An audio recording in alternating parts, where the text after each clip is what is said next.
three morning introductions of the mayor Dunafon here in Glendale. So we want to thank Glendale, Colorado, and Infinity Park for having us here today, for sure. And once that's, looks like we've got Rob on the screen, so that's a good sign. Rob Richie is the executive director of FairVote. So do we have all the sound set up too, and so on? So we're working on that. So I guess we're probably going to get started pretty soon here. But Jared, are we? I'm going to bring up this video real quick for Dunovan, and we'll get started with our first symposium. So I've never done this before. As you may know, I'm pretty more familiarized with putting on and moderating debates, and maybe a couple festivals too.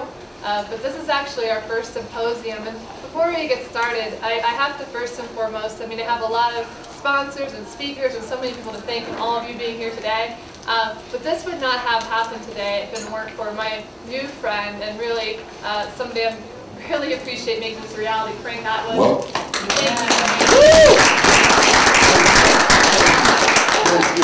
Christina made it possible. Well, it's a mutual thing, and this is a prime example of how free and equal elections makes things happen. You know, I meet a lot of people on the road, and Frank came up to me when we held a debate last month, October 8th, here at Infinity Park in Glendale, Colorado, and he walked up and said, we, brought this idea for voting methods and election integrity. It grew into a symposium. And it was something that my heart, my passion, I had always wanted to do, was build these symposiums, conferences, and so on.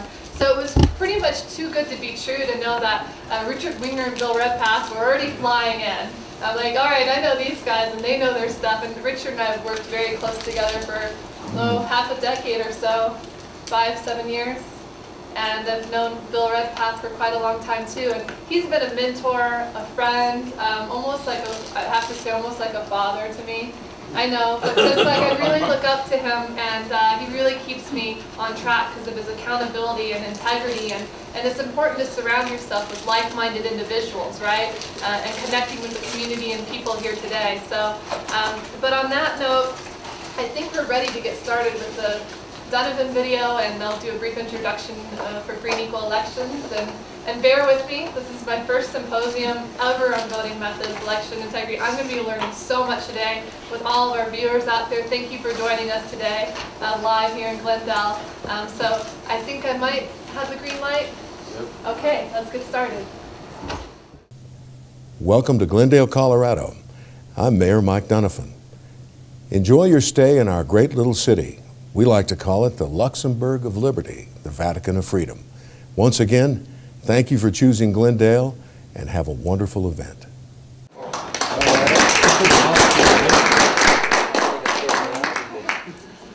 Many of you may know Mr. Dunovan. He actually participated in our debate last month, right? Here at the open governor debate. We had Hempy, welcome, of the Green Party. And Matthew Hess of the Libertarian Party, I think he'll be driving in, he'll be showing up. And of course, Mr. Dunovan, and not to get too off track on the voting conference, but opening up the debates is a huge passion of mine, I'm sure many others. And with the two-party system holding about a dozen debates here in Colorado, they didn't include any of the third-party or independent candidates, which I'm glad I add.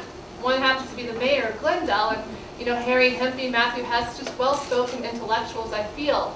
And we'll be speaking during our lunch hour as well. And so, so it was really a great experience working with the mayor of Glendale, the staff here in Infinity Park, the chamber, the city, and all of that, and building the debate. So here we are for our first of many voting method and election integrity symposiums here today in Infinity Park. So thank you, Mr. Dunovan, for that introduction video. Much appreciated. So. All right, and I guess we have this Rob's voice. Yep. You can hear us, Rob? I can hear you. Can you hear me? Yep. Great. Welcome, Rob Richie. All right. A FairVote. I need to grab my phone. Jared, do you have that? Great. Thank you so much. Should I grab that mic as well? Have some notes here. So we'll take turns. My mic check, is that working? No. No, it doesn't sound like it. It's working for the live stream. Okay, all right, so it was off, it's on now, so you can hear me on the live stream there. Live stream. Okay, wonderful. So I'm, oh my, phone's not opening up the notes here. The phone's just not working at all. Turn it off and restart it. So my name is Christina. I'm the founder and chair of the Free and Equal Elections Foundation. We're going to start on our panel here from really maybe 10 o'clock to 12 o'clock today. We'll make it work. But Free and Equal Elections is an organization I started in 2008 that is here to create open and transparent elections throughout the United States. And the need to do that is we have quite a dire need of doing that. And my background really derives from Ballot Access, which is why I've worked so closely with Richard Winger throughout the years. And in seeing my dad knocked off the ballot in 1998 as governor, he ran as a Libertarian, Jim Tobin, I firsthand saw the flaws within our electoral system and the corruption within Chicago politics and the, the Madigan and Daley and Rahm Emanuel machines. I mean, I don't think it can get much worse. Maybe New York and D.C. are right up there. But and throughout the years, I've helped get dozens, if not more, of independent, third party, even independent Democratic and Republican candidates on the ballot, not only gathering signatures, defending signatures in the courts, and dealing with a lot of harassment in Chicago as well. I don't go into too much detail, but having people follow me, having people, police come to my door for false allegations of fraud, and just a lot of intimidation by the system. And I thought, well, I'm a Tobin. If anybody knows my dad, Jim Tobin, it's not going to intimidate me. It's just going to motivate me to bring about accountability in our elections. So in 2008 was when I worked as the National Ballot Access Coordinator for Independent Ralph Nader. And I would have done it for Dr. Ron Paul as well, but he said the number one reason he didn't run for president was because of the ballot access restrictions, which is one of the many issues we'll be speaking about today, which I'll get to briefly. And so, and successfully with the help of many other coordinators I worked with and brought on board, we were able to get them on the ballot in 45 states plus DC and over 500,000 signatures. And that was a very challenging thing to do. But after that ballot access drive was the creation of Free and Equal Elections, when I realized that I want to do this for the rest of my life in 2008, in October, when we held our first presidential debate with independent Ralph Nader and Constitution Party candidate Chuck Baldwin. It was nationally televised. And so since then, I've learned a lot from the gentlemen here, from Richard Winger to Rob Richie, getting to know Aaron Hamlin, and of course Bill Redpath. I mean, a huge advocate for bringing about elections throughout the U.S. and so on. But I have learned that we have to educate the people in order to make a difference. And I think that a lot of candidates are going to be inspired to run for office in the future, to vote, to get engaged in our electoral process. And we need to have the tools that we're going to be creating here today, the live stream, taking our intellectuals to the side for 10 minutes each to speak about what it is they specialize in for a lot of the projects that we're doing in the future. So going into elections, in order to find the meaningful reforms to voting and electoral systems, the symposium today will explore voting methods such as approval voting, instant runoff voting, proportional representation, and more, as well as issues of election integrity, such as closed-sourced electronic voting machines, the Electoral College, gerrymandering, top 2 primary systems, and again, more. And I don't know if I can speak for all of you, but probably most of us in this room feel that many Americans are discouraged from voting for their candidate of choice for many reasons, and one of which is the current system of the single winner plurality voting, of course, as well as concerns over the integrity of the elections themselves. So our goal here at Free and Equal Elections today is to directly challenge the electoral status quo by empowering voters and candidates alike. So I would like to get started with our panel today, and Richard Winger, I will not have you go first. He's a little shy too. But I would love to go ahead and start, I guess, up there with Rob Richie, the executive director of FairVote.org. And before you get started, Rob, I have to say it, he is one of the reasons Free and Equal does exist today.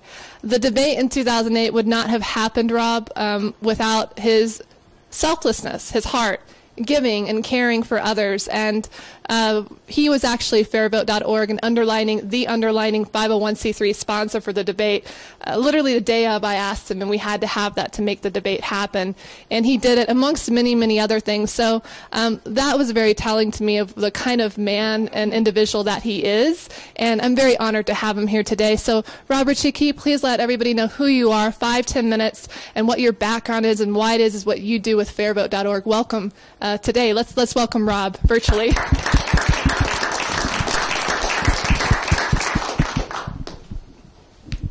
All right, well, thank you. Can you hear me okay? Yes, very well. Yeah.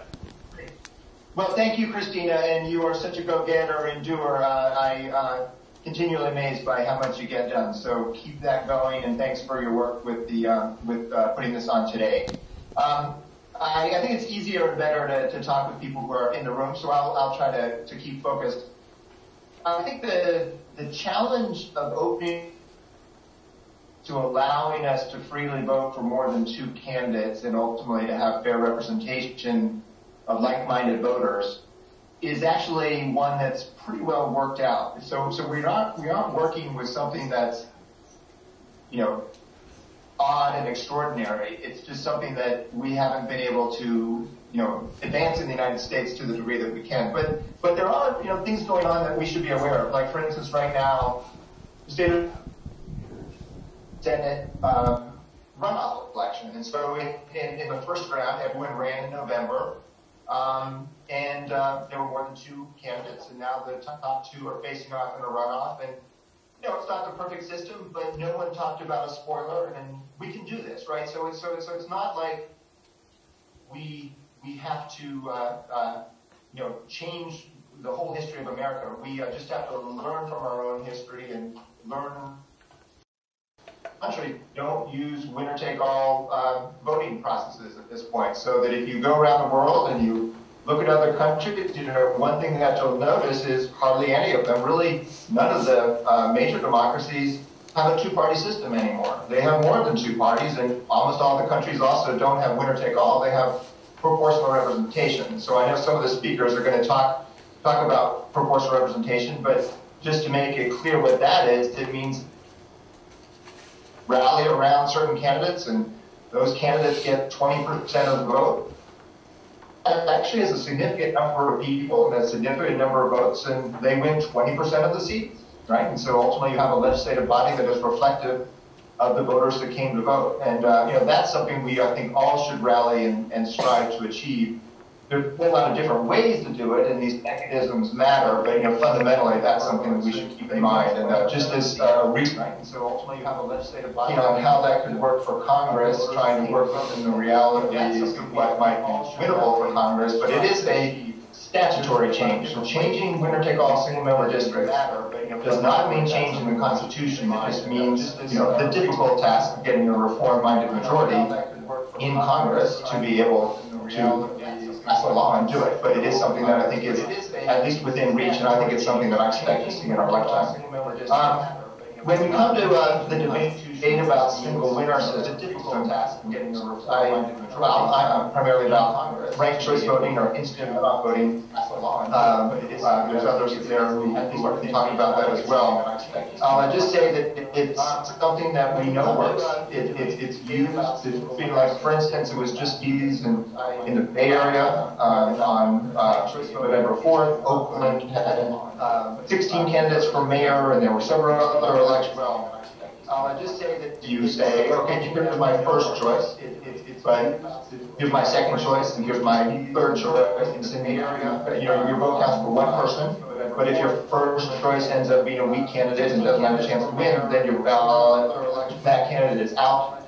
because they're in last place and your ballot counts for your next choice. Also on election day, here's my name. More than half the signatures were collected in one day necessary to put instant runoff ranked choice voting on the ballot for changing all races for governor and Congress and state legislature. That's likely heading toward the 2016 ballot in Maine. So that's something that we're really excited about. There's other uses of it out there, like just this weekend, one of the major parties in New Zealand is picking its winner with a ranked choice voting system. It's actually used by almost all the political parties around in sort of the English.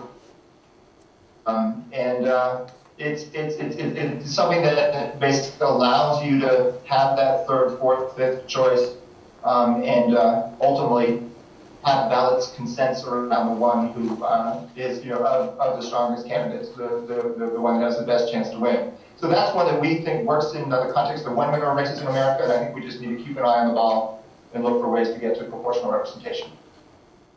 Also, as part of that vision of reform.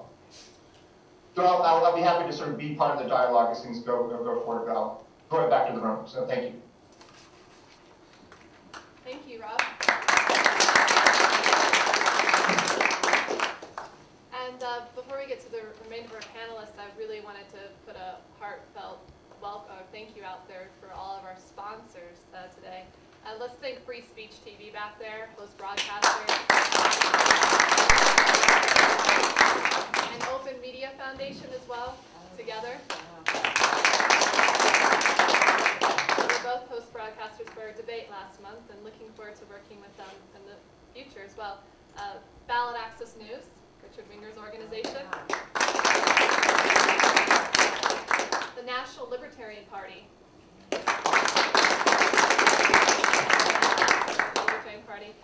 Dr. Jill Stein, the 2012 Green Party presidential candidate, is a supporter, has endorsed it. FairVote.org. Colorado for Fair Elections. That's with Frank Atwood and the whole team there. And soon to be more, Center for Election Science there with Aaron Hamlin. I'm very proud to say Marley Coffee. And Nature Path Foods Organic. Nature's Path Foods, Inc., that is. And, as my phone has fallen down here, we have, of course, Dr. Bronner's Magic Soaps. And Revolution in the Kitchen will be supplying us lunch today. So let's thank you. And so let's go ahead and move on. And I wanted to, of course, say as well as Matt Crane will be joining me as a moderator at 11 a.m. He's the county clerk of Arapahoe County, so he'll be coming in and we'll be just introducing him to the panel as a moderator. So I'm very happy of that. And also Richard Winger, so we'll go ahead and go with you next of Ballot Access News, and then next Aaron Hamlin and Bill Redpath. Richard, would you please say hello, introduce yourself, your background, and I'd love to hear more about what you do. Okay. Hi, I'm Richard Winger. When I was in college in Berkeley in the 60s, I was fascinated by people who held political views that were completely in the minority, and I mean really in the minority. At the time, in the middle 60s, there were only 3 nationally organized minor parties that actually contested elections. They were the Prohibition Party, the Socialist Labor Party, and the Socialist Workers' Party. And the Prohibition Party had been kind of large in the past, but it had certainly shrunk down since we tried Prohibition and most people didn't think it was a very good idea.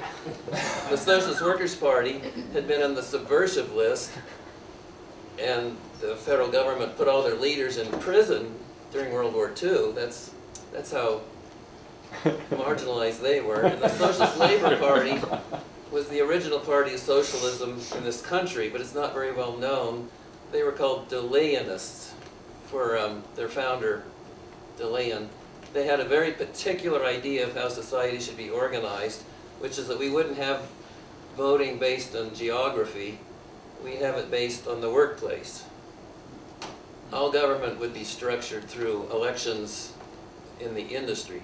So these three parties were so little and so little known, and the press didn't cover, which is very irritating, but they were on the ballot in other states. So only then did I think, well, that's odd, how come they're not in the ballot in my state? Then I got interested in the ballot access laws, and I've never stopped being interested. So I'm going to pass the microphone on, because that's my 5 Can you minutes. talk about ballot access news? Oh, that went way too quick. Well, I just, in 1985, Congressman John Conyers from Detroit introduced a bill to outlaw restrictive ballot access laws in federal elections, which that's constitutional, because Article 1 says Congress can write election laws for congressional elections. And hardly anybody knew about the bill, so I started my newsletter just to make people who I knew would support this bill if they knew about it aware. And that was so the bill never went anywhere, but that started Ballot Access News. What does that do? Well, it covers developments in the law that affect ballot access, and it covers developments in the law that affect political parties. And at break, Yes, your website is ballot-access.org. Yeah, but it's easier to just Google Ballot Access News. Here, let me grab, thank you. Let me grab the microphone. Oh, you want it? Yeah, that's what I was going to say. Richard Winger will really be talking a bit more about ballot access and the top two primary systems and so on. So thank you, Richard, for that brief introduction. I next want to introduce Aaron Hamlin of the Center for Election Science. So welcome, Aaron. Please introduce yourself to the crowd. I'm so happy to have you here today.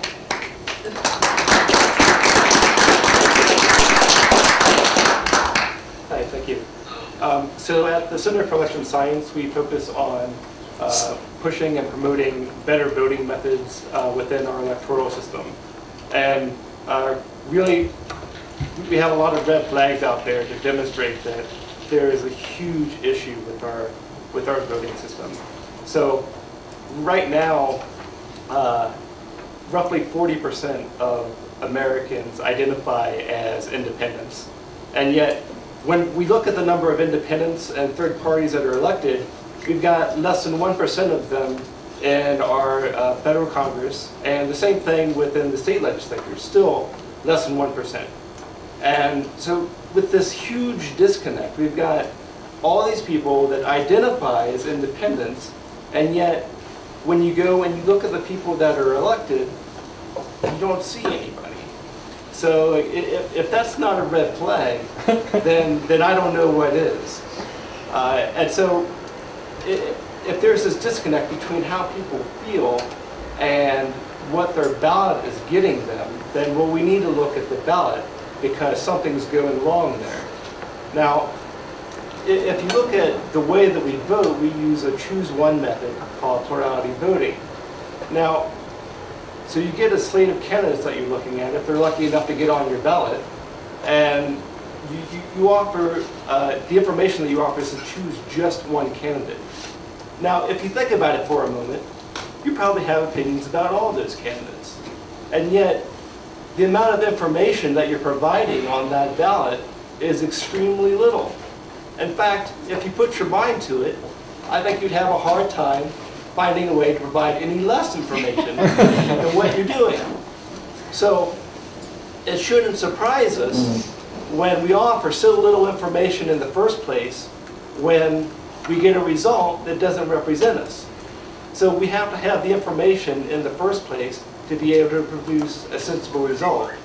And if we don't do that, well, we get what we have now. And so at the Center for Election Science, we look at electoral systems. We have a particular focus within voting methods. We work with political scientists, game theorists, engineers, mathematicians, all over the world that focus on the subject. The main method that we push is a method called approval voting. With approval voting, you can choose as many candidates as you want. Imagine getting a ballot and not being stuck sort of compromising and looking at just the front runners. Imagine actually being able to choose the candidate that you actually like. And it's amazing that we have to put ourselves in this sort of parallel world where this can happen. It's astounding that we have a voting method that we can't even honestly choose the candidate that we want. The fact that we can't do that, how else would, it makes no sense to arrive at no other condition than what we have now. Given that we have such a bad voting method, of course we're going to have this terrible outcome. So with approval voting, you can choose as many candidates as you want. So if you want to have your say among the front runners, well, you can go ahead and do that. You can hedge your bets to make sure that nasty candidate that you really don't like doesn't win. But you don't have to stop there. If you like an independent or a third party, well, you can choose them too. And under plurality, you can't do that because you don't want to throw your vote away because you want to have a say in who wins. And that has huge consequences. What we have right now is a way of expressing our feelings about candidates that just doesn't work. And it gives everybody an accurate and inaccurate reflection of support.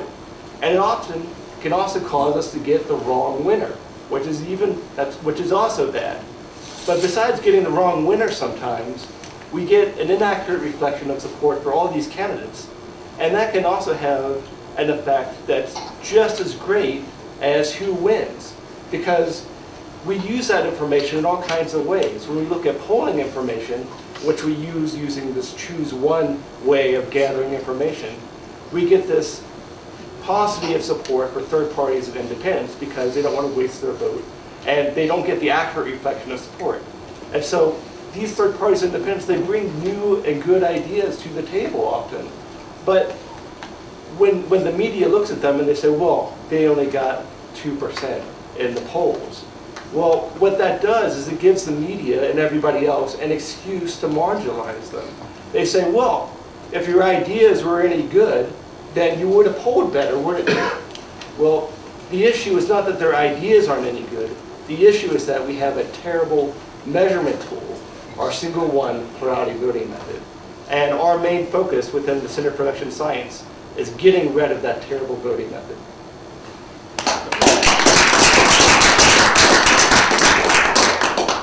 Thank you so much, Aaron. It's a delight to have you here today. And last, definitely but not least, Bill Redpath with the Libertarian Party. I know you're the former national chair. Yes, I was paroled. Paroled. No comments.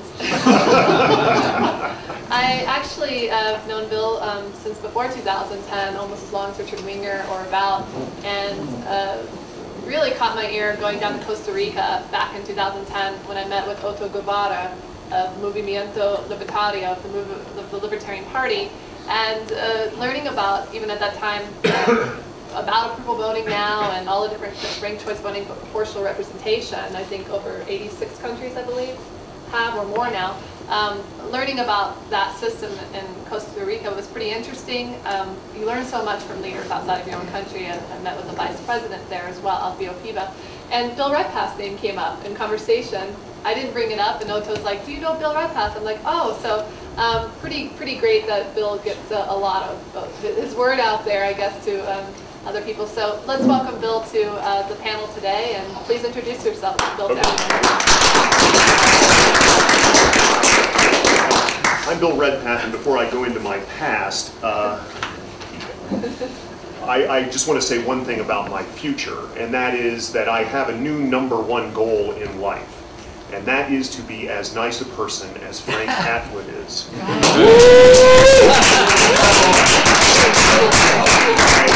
want to say, Frank, thank you. I've come to know you. You're always a gentleman. And thank you for stimulating this conference today. This wouldn't have happened without your initiative at the beginning, and I just wanted to say thanks, and thanks for being you. So, Thank you.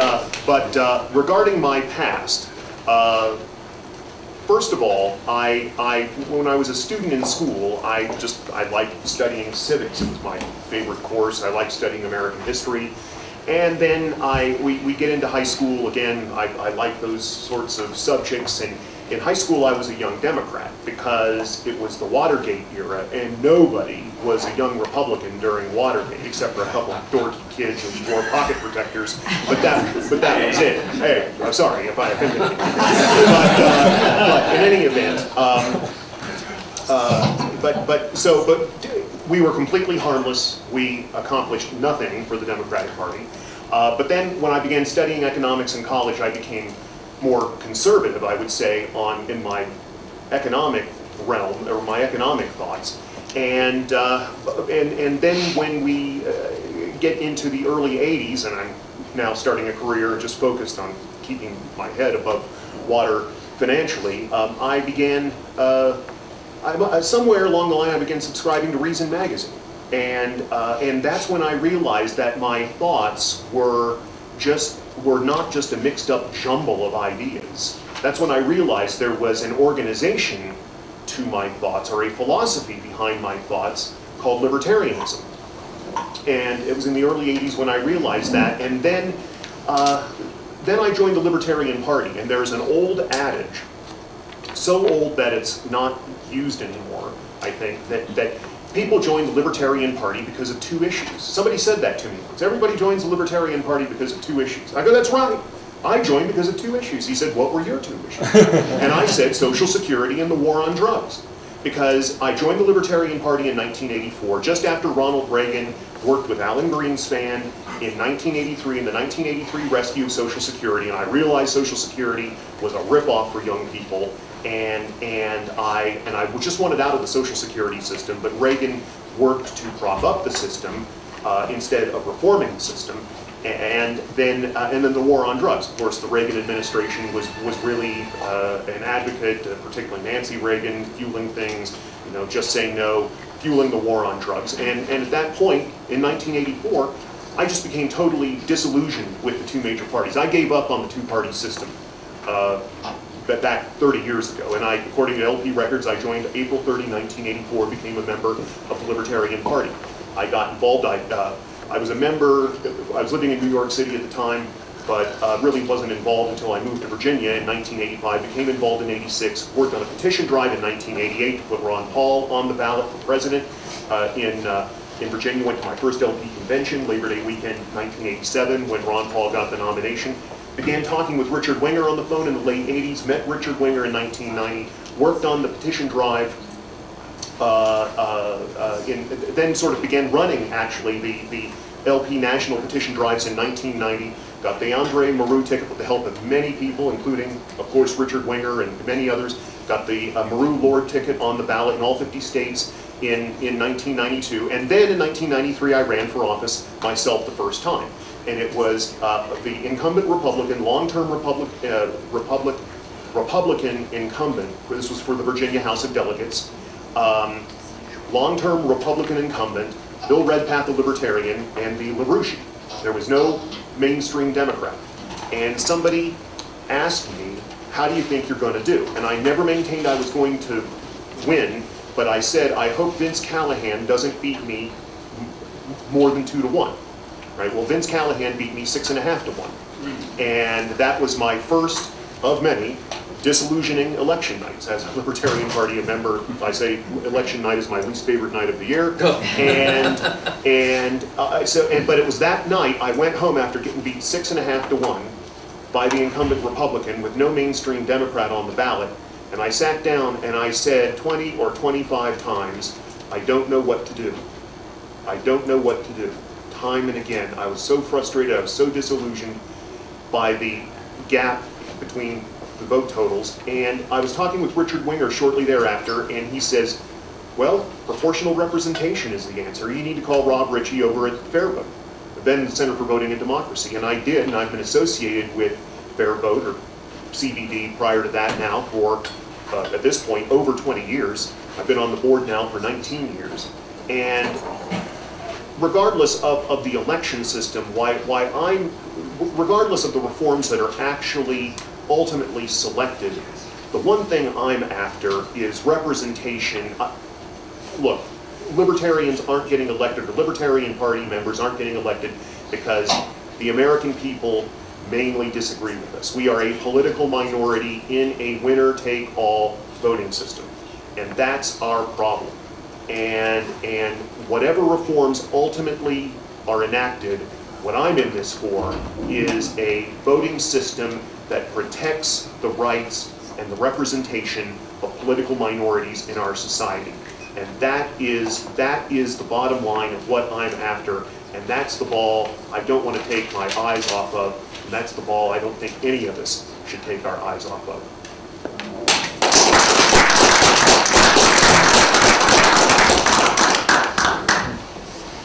Thank you, Bill. I feel so humbled to be surrounded by so much knowledge, and looking forward to digging deeper into this panel.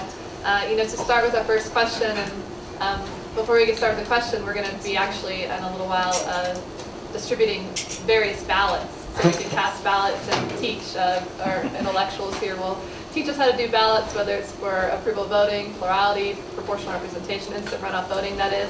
And so I'm excited to see that done in that process, teaching everybody. Probably a lot of people in the room are familiar with it, but a lot of our viewers out there in the live stream, we definitely are looking forward to getting more familiar with the voting process. So the first question I have, we'll start with Rob, Richie, and as we have a second question, we'll start with Richard Winger and Aaron, and so on, rotate. Our current voting and election system, along with the corporate media, prevents voters from voting their hearts. And throughout recent American history, we see people voting for the lesser of evils. This is to the detriment of we, the people, not just in America, but those in reach of the American empire.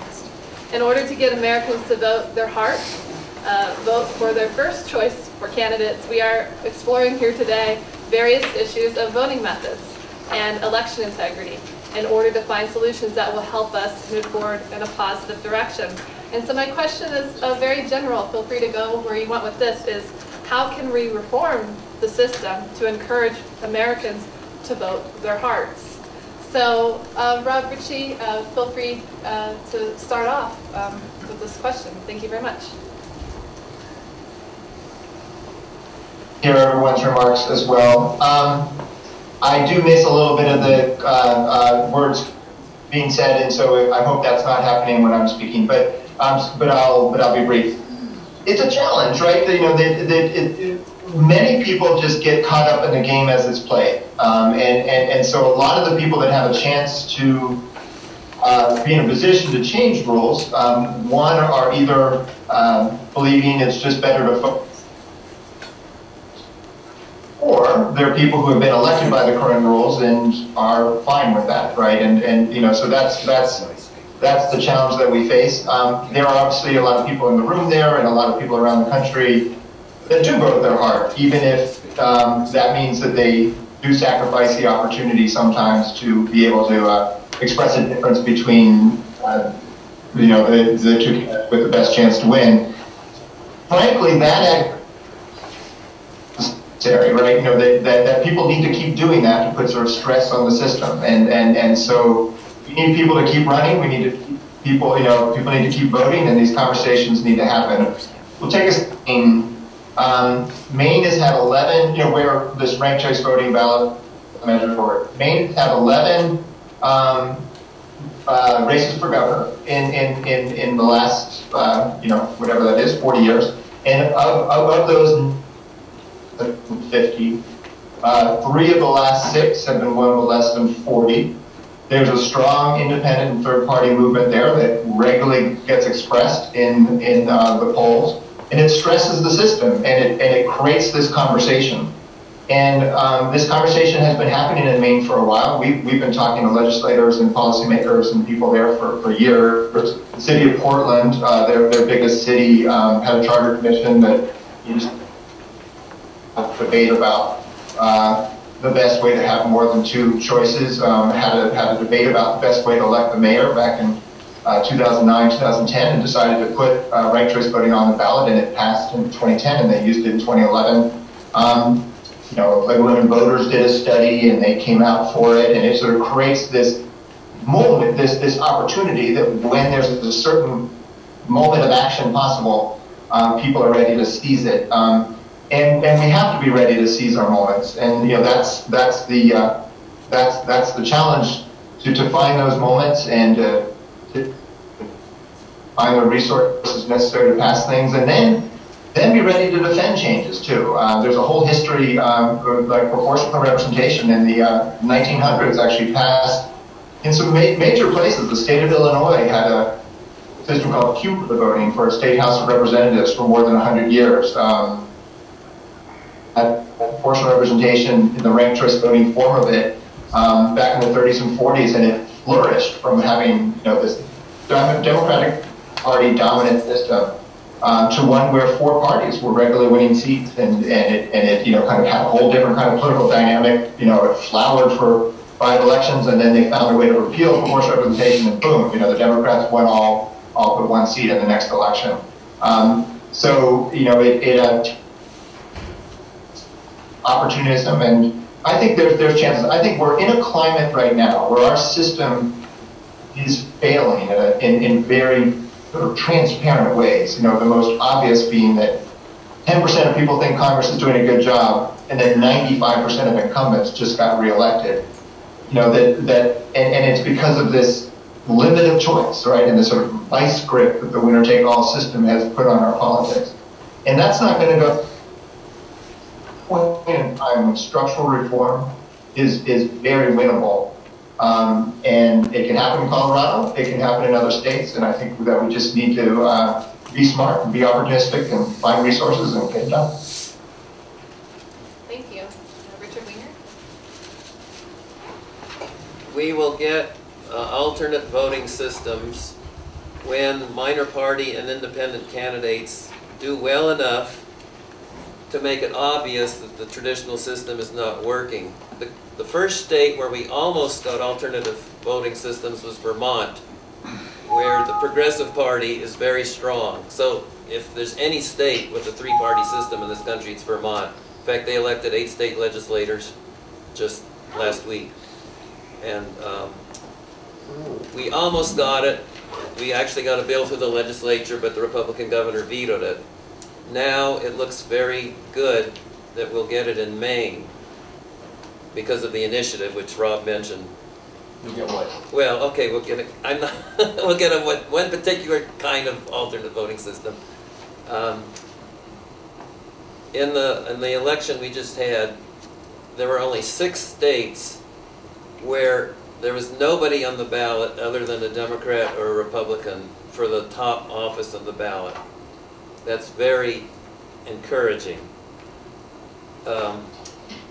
I'm also going to return later, I hope, to a defense of political parties, and I also want to talk about why the common conceptions of spoiling are frequently wrong, but that's not this question, so I'll take it on to Aaron. Please, go ahead. Okay.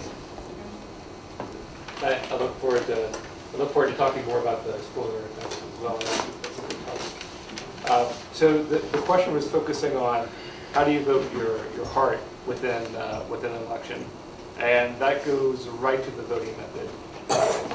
We all know how obvious it is that with plurality voting or choose one method that you can't vote your heart, because if you choose your honest favorite, well, if your honest favorite isn't a front runner, then you're in a tough position, because you vote your honest favorite, that favorite isn't a front runner, you risk having your least favorite candidate win.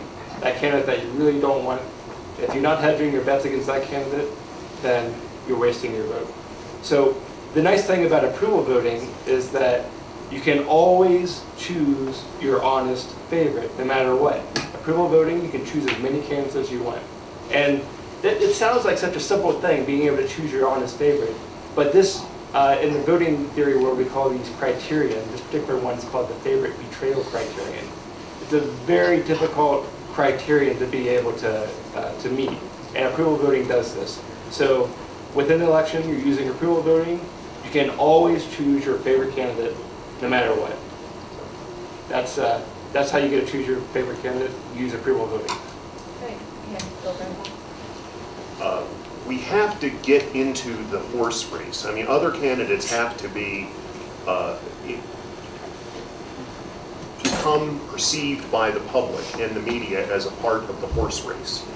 And because, I mean, it's clear to me now, I've been a candidate 6 times, just last time, just 11 days ago, for U.S. House of Representatives in Virginia's 10th Congressional District.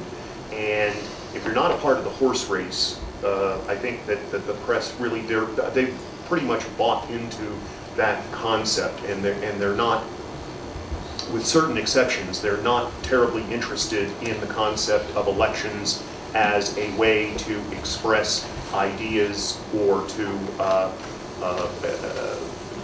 advance democracy other than selecting a winner in that race. So whatever reforms we adopt, my preference is ranked choice voting for single winner elections, although we need to minimize the number of single winner elections.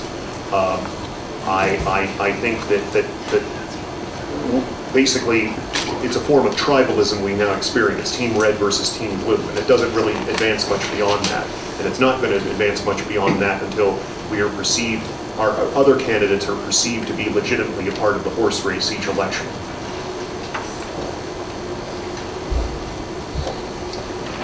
Thank you, gentlemen.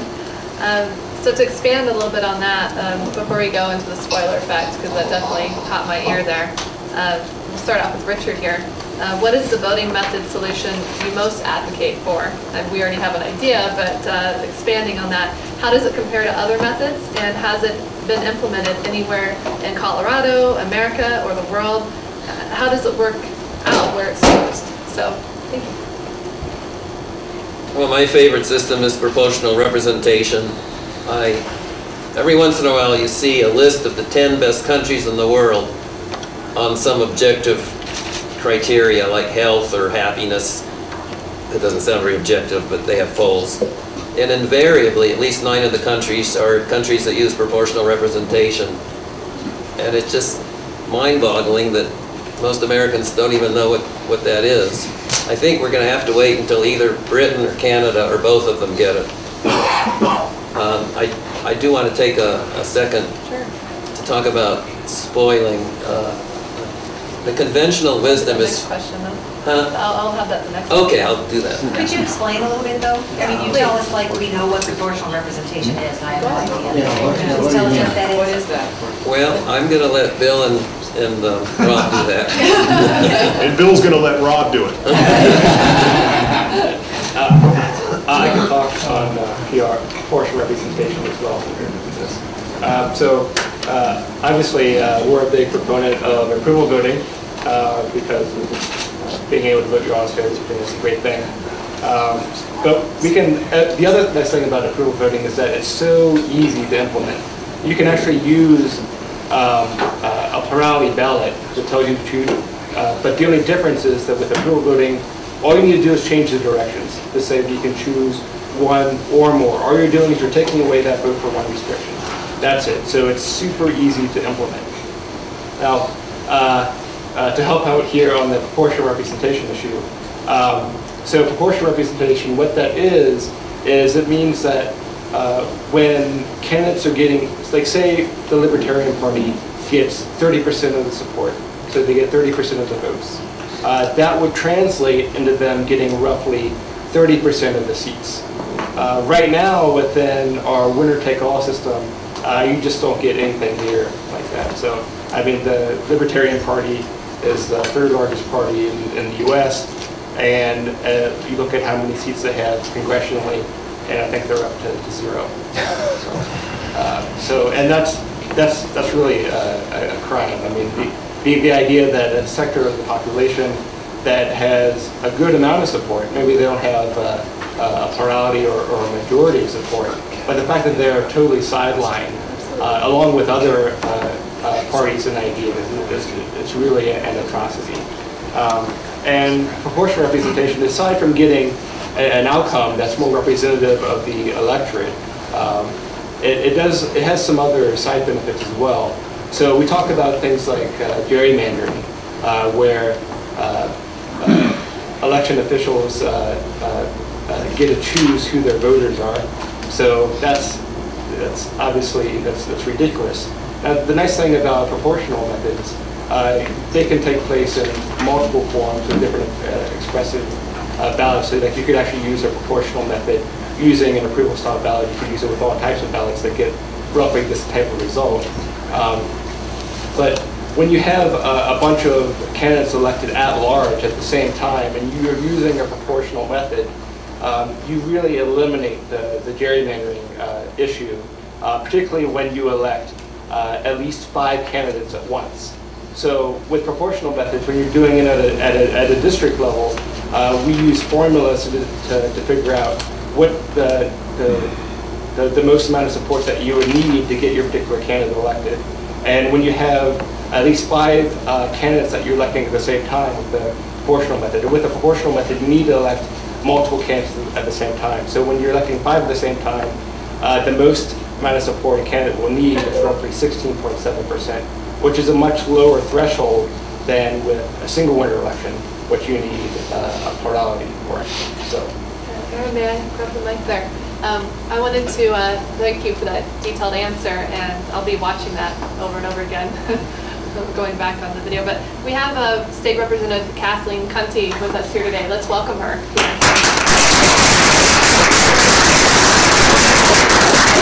She has a question. I just kind of wanted to mix it up, and we'll continue down the road here. But can we put you on the mic here, Kathleen? And thank you for coming today.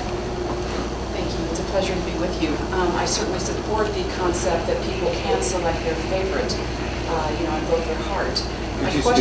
My question for you is, sorry, I guess this microphone is not doing any benefit for you. My question for you is, what do you, when you're talking about, I'm a little bit more interested in learning the mechanics of how the vote works. And I think once I understand that, it will be much easier for me to follow your benefits of what it's going to do. So on your proportional representation, are you talking about, how does that technically work? Are we still voting for one person on our ballot for each position, and then you're taking a swab across the state, and then the total percentage of Libertarian vote across the state somehow? I guess I'm a little muddled in the technical how this works. Wonderful. And Kathleen will be distributing ballots and going through the actual process of having our experts teach us for each one. So you're going right into the questions. We're going to go on that. So you can verbally explain that. I'm sure Bill and Rob will have a lot to say as well. And then we'll do visuals in the next half hour or so as well. So to follow up. Here you go. Sure. So thank you. It's a little bit easier when we're talking about single winner elections because they tend to be a lot less complex. So with proportional methods, well, personally, the way that I think about voting methods, when I think about a voting method, I conceptualize it in 2 steps. The first step I think of is the expression, so the information that you're offering on your ballot. And then the second step I think of as the algorithm or the way that you're using that information to translate that into a result. Now, when we talk about proportional methods, we're not just talking about just one method. So like when I say approval voting or Rob's talking about instant runoff voting, they're talking about one particular method. When we talk about proportional methods, we're talking about an entire class of voting methods. So with proportional methods, there are multiple methods that use different expressions, that first step. So there are proportional methods where you can choose as many candidates as you want. There are proportional methods where you can rank them. There are even proportional methods when you only choose one. And they all have sort of varying degrees of how proportional they are, and they all have their pros and cons. And the second step is what you do with that information. So we have the first step being the information that we provide, and the second step being, well, what kind of algorithm do you do? There are different ways to accomplish that. One, they use which some methods like, an easier one is single non-transferable vote as an example. With that one, you're just choosing one, and it relies on sort of the vote splitting effect, which is a little bit sloppy, and parties have to think about how much support they're going to get and how many candidates they're going to be able to run. So that one is a little bit of a sloppier one, but other ones that, such as using, there's one for you can use with approval voting, and it basically, when on your ballot, you get a candidate elected, so they meet the threshold, which is typically what proportional methods do. They have a specific threshold that you have to meet in order to get a candidate elected. So when you get that, so when you're able to get someone elected on your ballot, the weight of your ballot is sort of docked. So you got what you want, and you get docked for that, and so the rest of your ballot has less weight to it. So what that does is it gives other people an opportunity to have their say heard. If we didn't do that, we'd wind up with something called, and I hate to keep using terminology here, but the other class of multi-winner methods would be a block system. And block systems are what we currently use almost everywhere. And a block system, for example, with plurality voting is when, say, there are 5 seats up for grabs, and you get 5 votes, and you can choose for one. You can only you can't stack your vote. You have to choose only 5 candidates. And what can happen there is if you're in a majority block, say Democrat, that majority block would be able to control all of the seats. And so that's obviously the opposite of a proportional outcome. You have one group that gets all the say, and everybody else doesn't get any of the representation. And I think Frank Atwood has a... No, just giving Bill Okay, time. so let's, Bill and Rob, take your time answering State Representative's question, our question. I'll let Rob, I see there are 3 types of 3 main types of proportional systems around the world, I would say, although only the human imagination really limits the number of the actual systems that one could develop. But I would say the 3 main types are party list voting, which would be where people vote for their favorite party. And within that there are 2 types, a closed party list and an open party list. A closed party list, they can only vote for their favorite party, and that's it. That's used in Costa Rica. And the party announces ahead of time, if we get a certain percentage, here are the candidates. Here's candidate number 1, number 2, number 3, number 4, who will go into the legislature. I don't think that would have much traction in the United States, quite frankly. I don't think people would much cotton to the idea of not being able to themselves select candidates. But that could bring forth an open list party system where people vote for their favorite party and vote for their favorite candidate within that party. And then the people's votes for the candidates would decide which specific candidates of the percentage of the seats won by that party would actually go into the legislature. So party list voting would be one major category. Another category would be mixed member proportional, which is used in Germany, in the Bundestag and other places. I believe it's used in New Zealand, where instead of 1 ballot, people get 2 ballots. And 1 ballot is like a single member district election in the United States. Vote for your favorite candidate. It would be a ballot just like we have here. Vote for your favorite candidate, that's it. But they also get a second ballot, which is your favorite party. And they cast both ballots. And then maybe half of the legislature, usually, is filled by the single winner districts, and the other half is filled by appointees from the political parties based on their party list vote. So that's how it's proportional in nature. The parties are, the party members in the legislature ultimately are based on the party list vote, and which is supplemented by people appointed beyond the people who won the single member district elections. That would be the second. And the third would be single transferable vote, sometimes called choice voting. It's currently used in Cambridge, Massachusetts to elect the city council, and where people rank their candidates, first choice, second choice, third choice, as many or as few as they like. And then there is, I would call it a sophisticated process of and people say, oh, it's complicated. Well, it's not complicated. There's a vote transfer process that eliminates losing candidates, but also transfers portions of excess votes of winning candidates.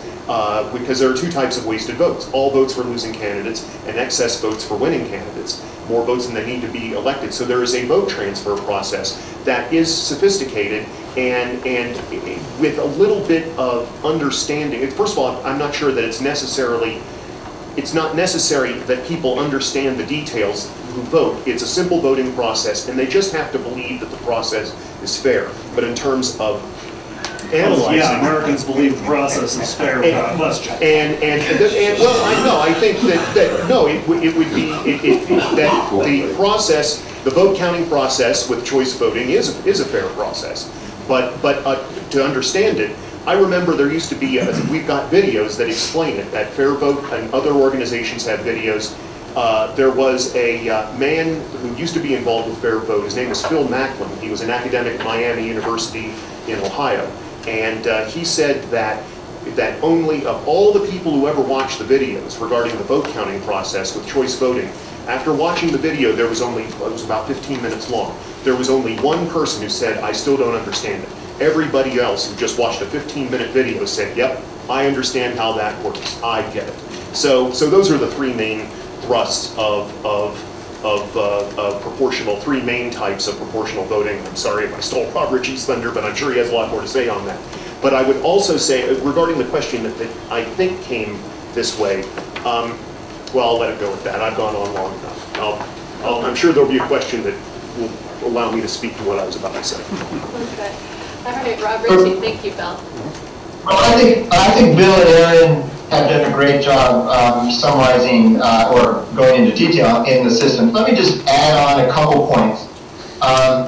One, just to underscore, almost every country has done this, right? So that you know, in the United States, what other countries do is not often persuasive for what we should do, but it is suggestive that these things work and that people, when they look at these with an open mind, often conclude that a winner-take-all system should be replaced with some kind of proportional representation. And I think we've heard about these variations that show that you can have ones that are very heavily candidate-based, very much based on voting for people, like choice voting, and then systems that are very party-based, based almost entirely voting for parties, and then there's this whole spectrum in between.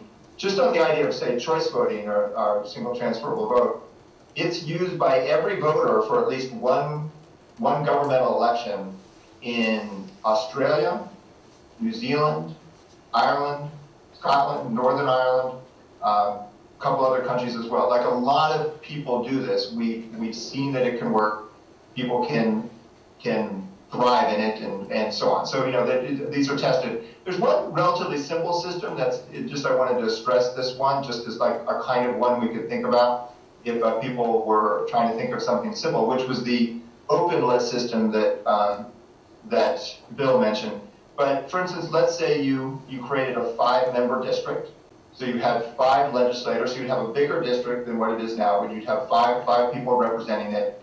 What you would do as a voter is go in and vote for your favorite person, and that's it, right? So then that vote for the person would count for that person, but it also would count for that person's party, or basically the person's teammates, right? So it is voting for, it's counting for both at the same time. And if a political party's candidates collectively got, say, 60% of the vote, then they would earn 3 seats, 3 out of 5, and then it would be their 3 most popular individual candidates. If we did a system like that, and Congress could pass this by statute right now, we would take Congress, which right now is so locked up, right? It's, you know, 95% of incumbents won, but not only that, we've actually, for 2016, we have actually already called and named and listed 86% of the House as winners. So we have already said these people will not lose. And using the exact same methodology for this current cycle, we were wrong on only a single person, and that was out of 368. So we are at a point of such kind of concentration of power or sort of voting power that there's not even a two-party system in most of the country, that if we went to say that open list system, we would have every single voter in a competitive election and having a real chance to vote for change, right? It'd be like this whole different scene, and that could be done by. So when we talk about sort of liberating voters, I think that there's such power in that. There's a lot of important progress that we can make within a single winner system, but there really is nothing else that sort of opens up the full expressiveness of the American people as going to a system like that. Thank you very much, Rob. And we're going to go into another question here on the spoiler effect, but then after that we're going to take a question from Facebook social media. And then we'll have some open to the audience before we cast the ballots. So if we got some questions, kind of start thinking about them. I'm going to roll into our next question here. I think Aaron will be the next one to speak first on this, answer first, that is. The corporate media pushes the wasted voter myth and the spoiler myth, but those are catch-22, self-fulfilling prophecies that guarantee that alternative candidates don't do well, that is. Because due to the lack of media, most people don't even know these candidates exist, let alone their positions on the issues. The corporate media calls the Republican and Democrats major candidates, but what makes them major, other than major money, of course, and the special interest, what makes them major, that is, other than the big money in their campaigns and special interest backing them. Only 6 corporations own the media, the same corporations that pump money into the two-party system respectfully by marginalizing alternative choices, third parties, independent candidates, and so on. And glorifying establishment candidates that ingraves the status quo in the minds of Americans as something that just has to be. The question is, does the corporate media tilt the outcome of elections towards establishment candidates and political parties? How do we undo the wasted vote myth, because voting your heart should not be wasted? Is the spoiler effect an entirely manufactured myth by the corporate media, and what can we do to fix this? And we can elaborate a little bit more before we go to our Facebook question. Do alternative voting methods help fix this? So, Aaron, please. So the candidates that you see on TV are obviously going to be able to affect who you're likely to vote for. If you haven't heard of certain candidates, well, it's less likely that you'll be able to vote for them. Now, one of the excuses that media gives, and also the excuse that organizers for debates give, is that candidates aren't polling well enough. So they say, well, we don't want to let these candidates in because they don't have enough support. They're just going to be wasting everybody's time. And under our current plurality method, they can get away with that. So they have an arguably sensible argument. Well, this candidate only has a few percent. And they make the threshold to be able to participate something like 15% or 20%, which under our plurality voting method, which gives third parties and independents an artificially low level of support, they just can't get to that level.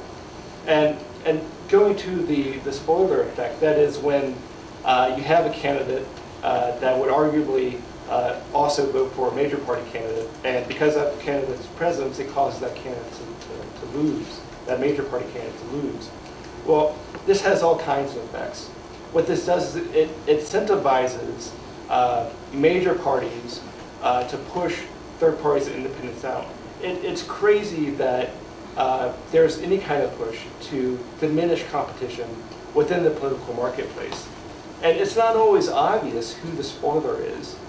In fact, the Center for Election Science, we just did a poll recently in Maine's gubernatorial election that shocked even us.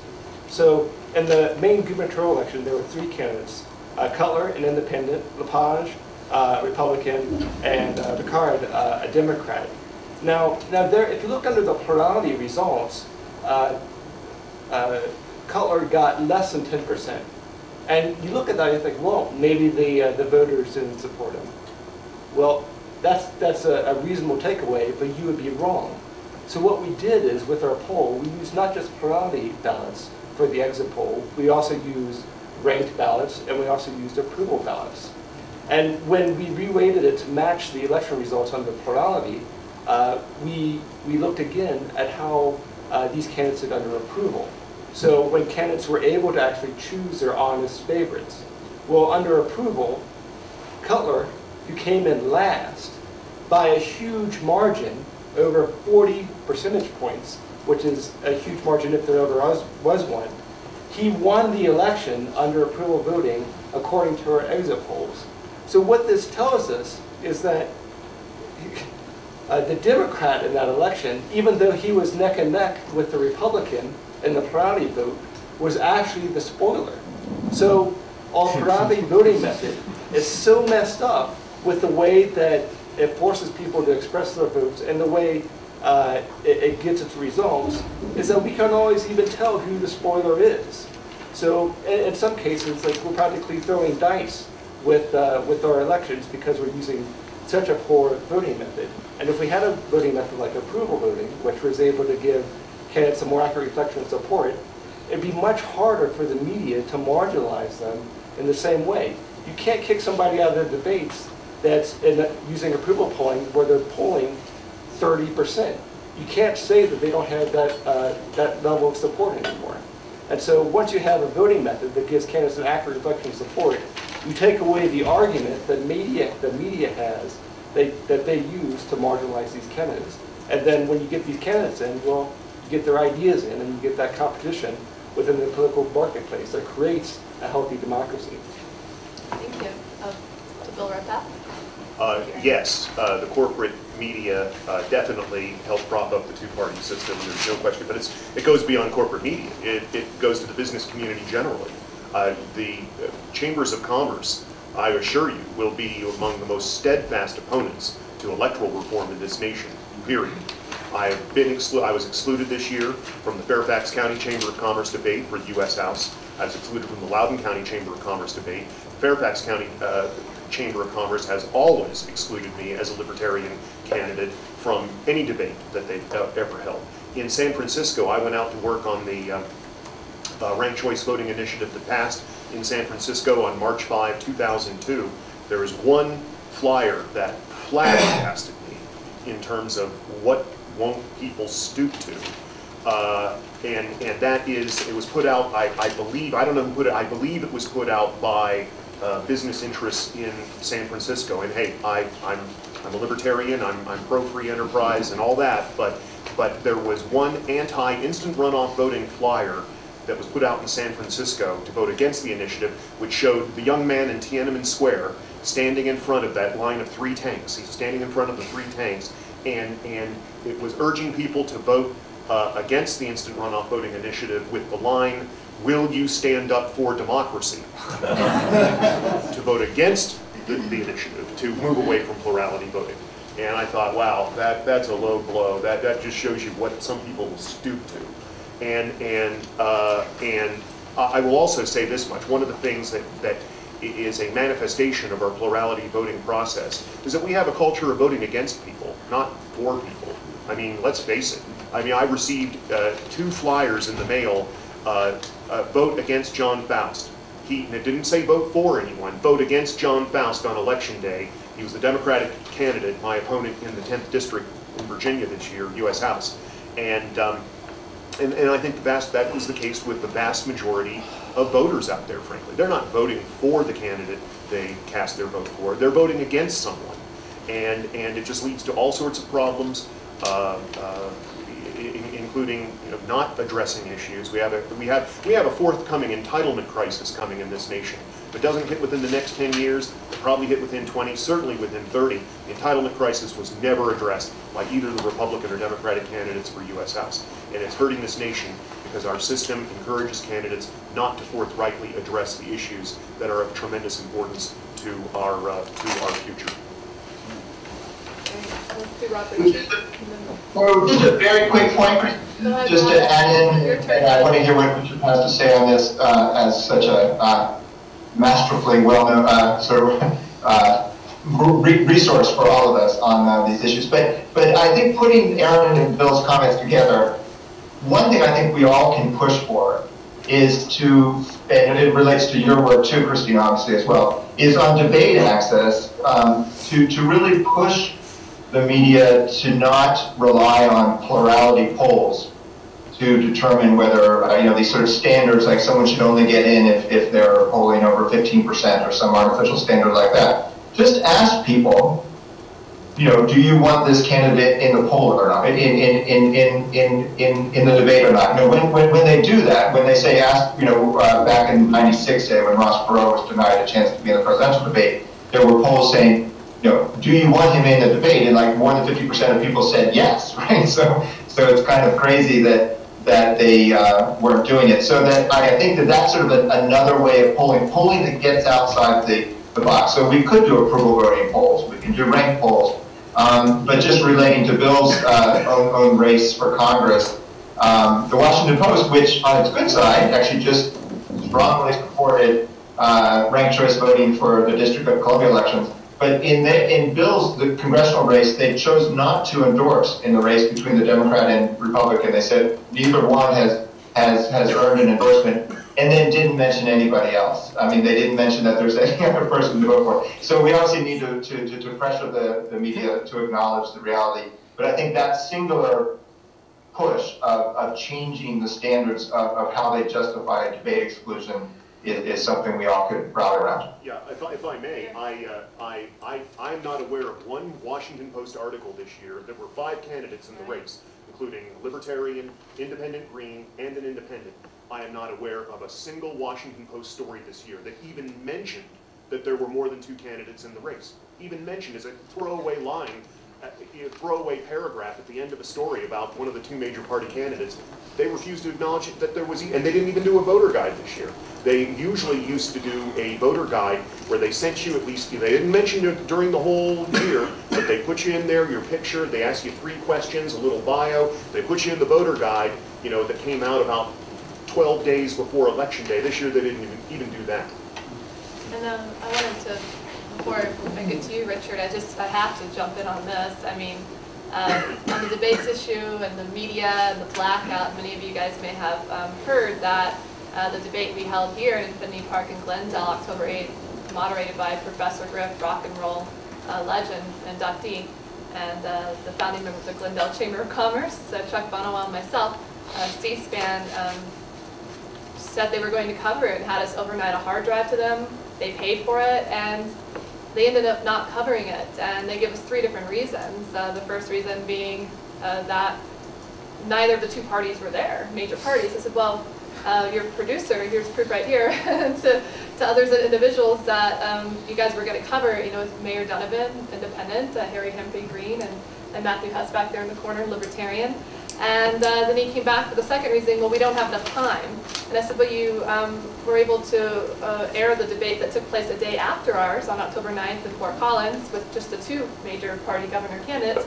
And the third reasoning was that producing-wise, we didn't have a TV, you know, a TV station doing what? Well, we had Free Speech TV there. We had Open Media Foundation and also a producer that previously worked with Fox News Sports for 20 years, all together, producing the astronomical, what came out. So it was 3 different excuses. So there's C-SPAN, a taxpayer-funded government entity, really, or government-run, that is, program that censored us respectfully and said, well, we'll maybe cover you in the future. I'm like, wow. I mean, this is, we put up a lot of. So I really wholeheartedly feel that creating our own media is key. And what media is here today? Free Speech TV? Open Media Foundation supporting us. Is there any other media? Did any other media come? KGNU. I knew you were here. This is creating our media. This is the honest media right here. This is who we need to tell our friends. KGNU, Open Media Foundation, Free Speech TV, and the whole basis of Free and Equal Elections is to create a platform to help build these honest media networks. They're the media networks you need to go home and help support, donate, you know, watch, tell your friends today. So, and before Richard, you finish this up, on the debates thing, you know, the whole premises of we're going to be holding, and I'll talk through the lunch hour more, a United We Stand Fest here in Colorado next September is the plan. And that's going to be the kickoff for a 2016 presidential debate tour. And you can be rest assured that our questions, one of the questions are going to be about voting methods, election integrity, educating the people through our debates, our platform, as to why we need to implement these types of voting methods. So thank you. Thank you so much. So Richard here, please. There's a lot of misinformation about spoiling, and I'm glad Aaron mentioned sometimes we don't even know who the spoiler is. It's much more complicated. In 1948, Henry Wallace was the Progressive Party candidate for president, and to the left of Truman, who's the Democratic candidate. And Samuel Lubell was a professional pollster, and he was quite amazed to discover that Henry Wallace not only helped Truman, Truman would have lost to Dewey if Wallace hadn't been in the race. And later he became a political science professor, and he wrote a book called The Future of American Politics, and he put that research in there. So how did that work? Well, in 1944, there were 2 million Catholic Democrats who were especially from Poland and other countries that, as the World War II was ending, they could see that Russia, the Soviet Union, was going to be a threat to them. So these Eastern European Americans were so afraid of communism, they saw that in 1944 the Communist Political Association endorsed Franklin Roosevelt for re-election. So they voted for Dewey, even though they were Democrats. But in 1948, with the Communist Party supporting Henry Wallace in the tower, but he was brave, and boy, he took a lot of abuse. So anyway, when there were polls, the leading pollsters in the country instructed their pollsters, when you find a Ralph Nader voter, ask him or her, well, if Ralph Nader weren't running, who would you vote for? And they were really surprised by a slight majority. These Nader voters in 2004 said if Nader weren't running, they'd vote for Bush, not Kerry. There was something about Kerry. You know, a lot of voters are not ideological. Probably all of us are highly ideological, and we assume everybody's like us. A lot of people are not, and they just vote according to what they think of the personalities of the candidates. Anyway, if you don't believe this, it's on the October 22nd Washington Post front page. 3 of the leading polling companies reported this, and they all agreed. And also in 1936, the Communist Party, which had gotten much more moderate, liked the New Deal. And in 1936, nobody really knew who was going to win the election. We hadn't had polling before. 1936 is famous because that was the year we had the first nationwide poll. The Literary Digest did it. Well, they said Landon was going to win. They made a mistake because they relied on telephoning people, and poor people in the 30s didn't have phones. But anyway, there was a lot of tension about who was going to win the 1936 election. We now know it was a landslide for Roosevelt, so we forget that. So what did the Communist Party do? Did they withdraw their candidate because they were worried about being a spoiler? No. They ran Earl Browder. But Earl Browder went around the country praising Roosevelt. So in other words, if there's 2 candidates allegedly saying somewhat the same thing, that can help the dominant one. If there's 2 voices saying this about the big issue and only one saying the opposite, that can help. So we think of subtraction, but it can be an addition. And I won't go on and on, but there's psychological evidence for this. There's a book called Predictably Irrational, and it's a book of psychology experiments by Dan Ariely. I don't know how to say it. And he found if there's 3 choices, and 2 of them are basically similar, and one is quite different, but of the 2 similar ones, one is clearly superior to the other, that helps the superior choice of the 2 similar ones defeat the 3rd one, which is quite different. There's something about our brain that's not really rational here. So I can imagine an undecided, non-ideological voter in 2000 going to a Ralph Nader rally, and tens of thousands, if not hundreds of thousands of people went to Ralph Nader rallies and paid money to get in, and soaked it all up and agreed with Ralph Nader, but still that voter might have been originally a Bush voter, and listening to Nader, Nader might have switched them to vote for Gore. We don't know, really. So when people scream at Ralph Nader and think it's obvious that he hurt Gore, well, it's more complicated than that. Thank you. Clap for that. Yeah. The wasted vote syndrome, it just, when you aren't voting for the candidate that follows your heart, for me that's a wasted vote. And it's just that simple. Regarding books, Gaming the Vote, I've been reading that recently. Some other books that are amazing I would recommend writing or putting on your list. Live feed, bookmark this. Not Invited to the Party by James Bennett. How the Demopublicans have rigged the system and left the independents out in the cold. Really great author. Actually, Ralph Nader introduced me to him. And Free and Equal, with working with Bill Redpath, Ralph, and others back in 2010. We held a panel there, or discussion on these authors at Cato Institute in DC. Libertarian, right-leaning, left-leaning, doesn't matter for me, but a great place to do that. So that's a great book. But one of my favorites is for sure Grand Illusion. Teresa Amato, she's actually the campaign manager for Ralph Nader 2000-2004. Grand Illusion, Teresa Amato, The Myth of the Voter Choice in a Two-Party Tyranny. So Free and Equal, we actually were the sponsor for her book premiere back in 2010. And I just think it's really important for you guys to know, because the next question and final one for Facebook before we go into the whole group here, which Teresa wanted to be here today, but she'll be for our future symposium, so I'm very happy about that. Before we go, into the whole last question of a little bit of money and politics and so on, I definitely wanted to not only give a shout out to our Honest Media today, but these leaders that are here with us today. Of course, we already know Representative Kathleen Cunty. Thank you again for let's just thank her for being here today. And we have former Congressman Tom. Is it Tancredo? It is. Oh, let's welcome him to you.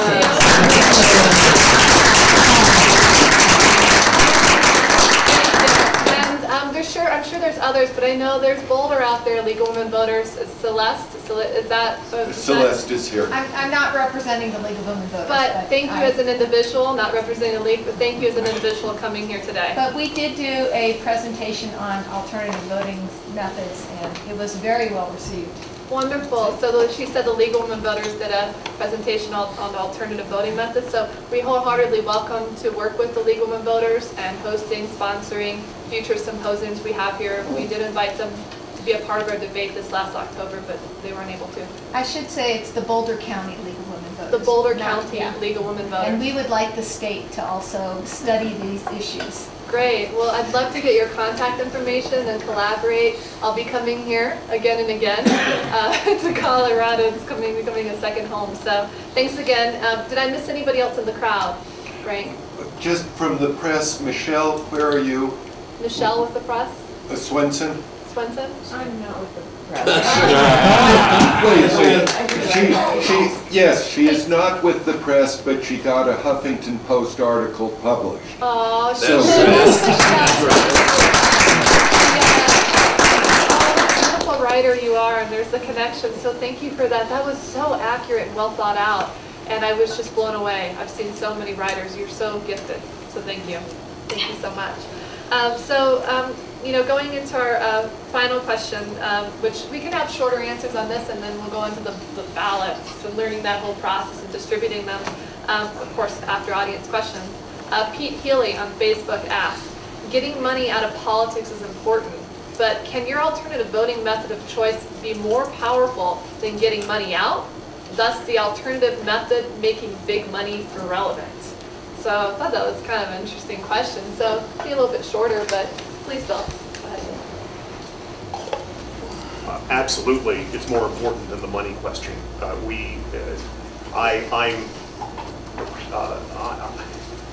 I just think back to Eugene McCarthy's comment about I'm in favor of no campaign finance limits at all. I'm in favor of no campaign finance limits at all. And because money just isn't that important. Ask the people who dumped all kinds of dough into Oregon for Top 2, how well their money did up there. I mean, ask wherever William Proxmire is. I know he probably didn't do this off the bat, but William Proxmire used to spend almost nothing to be elected time and again to the U.S. Senate from Wisconsin. Almost nothing he spent. I think of Eugene McCarthy. I actually think of Curtis Gans. And I believe he was a campaign manager in 1968 for Eugene McCarthy's insurgent run for the presidency, who said that and I think maybe Eugene McCarthy said this himself, that with today's campaign finance rules, his whole campaign would have been dead on arrival back in 1968 because it was funded by Stuart Mott, I believe, and a couple other wealthy individuals. And at the end of the day, I'm not just a libertarian, I'm an objectivist, and you got to remember, I think Ayn Rand was right, that money is the root of all good. It is a symbol of achievement in our society, and that's not the case with all people, but it is the case with the vast majority of people. And I just saw the other thing the other day, that the amount of money that Americans spend on one Halloween is about $8 billion, but in one presidential cycle, I forget exactly what it was, but basically more money is spent by the American people on one Halloween than during an entire presidential cycle on presidential politics. So I think that, I'm sorry, but I think that people concerned about money in politics are misguided, in my opinion, but the real game changer would be changing the voting system, and money will flow to alternative candidates if contributors perceive they have a real chance to be elected. Can I add in a comment here, which is a couple things. One, just on impact. Like there's more than $100 million spent in the North Carolina U.S. Senate race, right? So people are spending money, but they're showering that money, trying to impact probably 7% of voters at most, right? So they've already consigned most voters to know which candidate they're going to vote for. So it's like focusing on a very small pool of money, a small pool of voters, and then they spend tons of money, right? And it's kind of insane what the candidates go through to try to get that money, and so on. But that I think if we liberated vote to be able to elect people, right? So that's where we get to that point about forms of proportional representation, where 20%, 30%, 40% of voters would just be able to control their own representation. Most people are actually ready to do that. And then it's a relatively small pocket of people that are undecided and persuadable by money, but they get inordinate power when they can tilt the whole outcome of elections.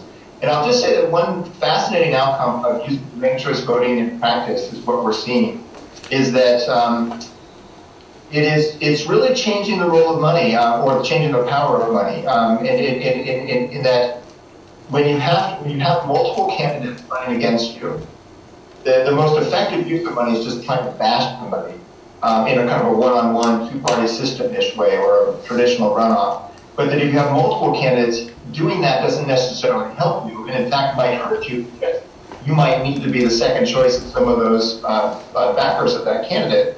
So that we've seen in time again in some of the key ranked choice voting elections for mayor and bigger office, the candidate who raised the most money and spent the most money has lost. In a Minneapolis mayor's race last year, the woman who won the mayor's race didn't buy a single TV ad, but she just focused on grassroots contact and trying to do more traditional campaigning, which I think is a good thing about trying to connect with people. And so that need to reach out to more people means you need a more affirmative message. And so that's one way to kind of downplay the impact of money. So even for those who are saying, gosh, there's too much money in politics, one of the things we do is change our systems to one where money means less and incentives change so that people spend money in a way that has been sort of most innocuous. Thank you, Rob, and please, Richard. I feel that if candidates have a fairly substantial amount of money and a winning message, it doesn't really matter that much if they're wildly outspent. Jesse Ventura only had 10% as much funding in 1998 when he was elected as the Reform Party's candidate for governor as either of his major party nominees. But because Minnesota was very good about debate inclusion that year, he was in all the debates, primary season and general. He had some public funding from the state, and even though I'm a libertarian, I support public funding if it's non-discriminatory. And I certainly am in favor of state governments sending voter pamphlets to each voter where each candidate can put in there a statement about what he or she believes in. If you have voter pamphlets, open debates, public funding, I think that's good enough. I am very afraid of a government that tells people how they can spend their money.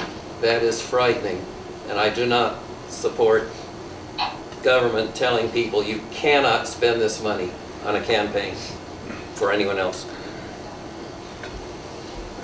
I want to piggyback a little bit off of what Rob responded, and I've heard him say this before, and I think it's a good point, that when you have an alternative voting method that encourages more candidates on the ballot, as someone that's a big donor to the political election, you have a less clear bet when there's more competition going on.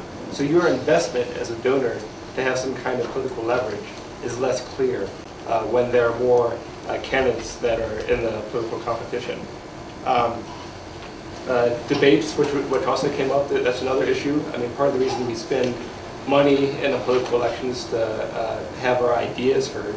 So debates is just a public forum to do that for free without having to spend any money. And to directly answer the question on whether voting methods are more important than financing, yes, voting methods are more important than the way elections are financed. There's nothing more important than how you can express information on a ballot, because that's what determines the results. There's no more proximate cause there than the information you're allowed to put on the ballot.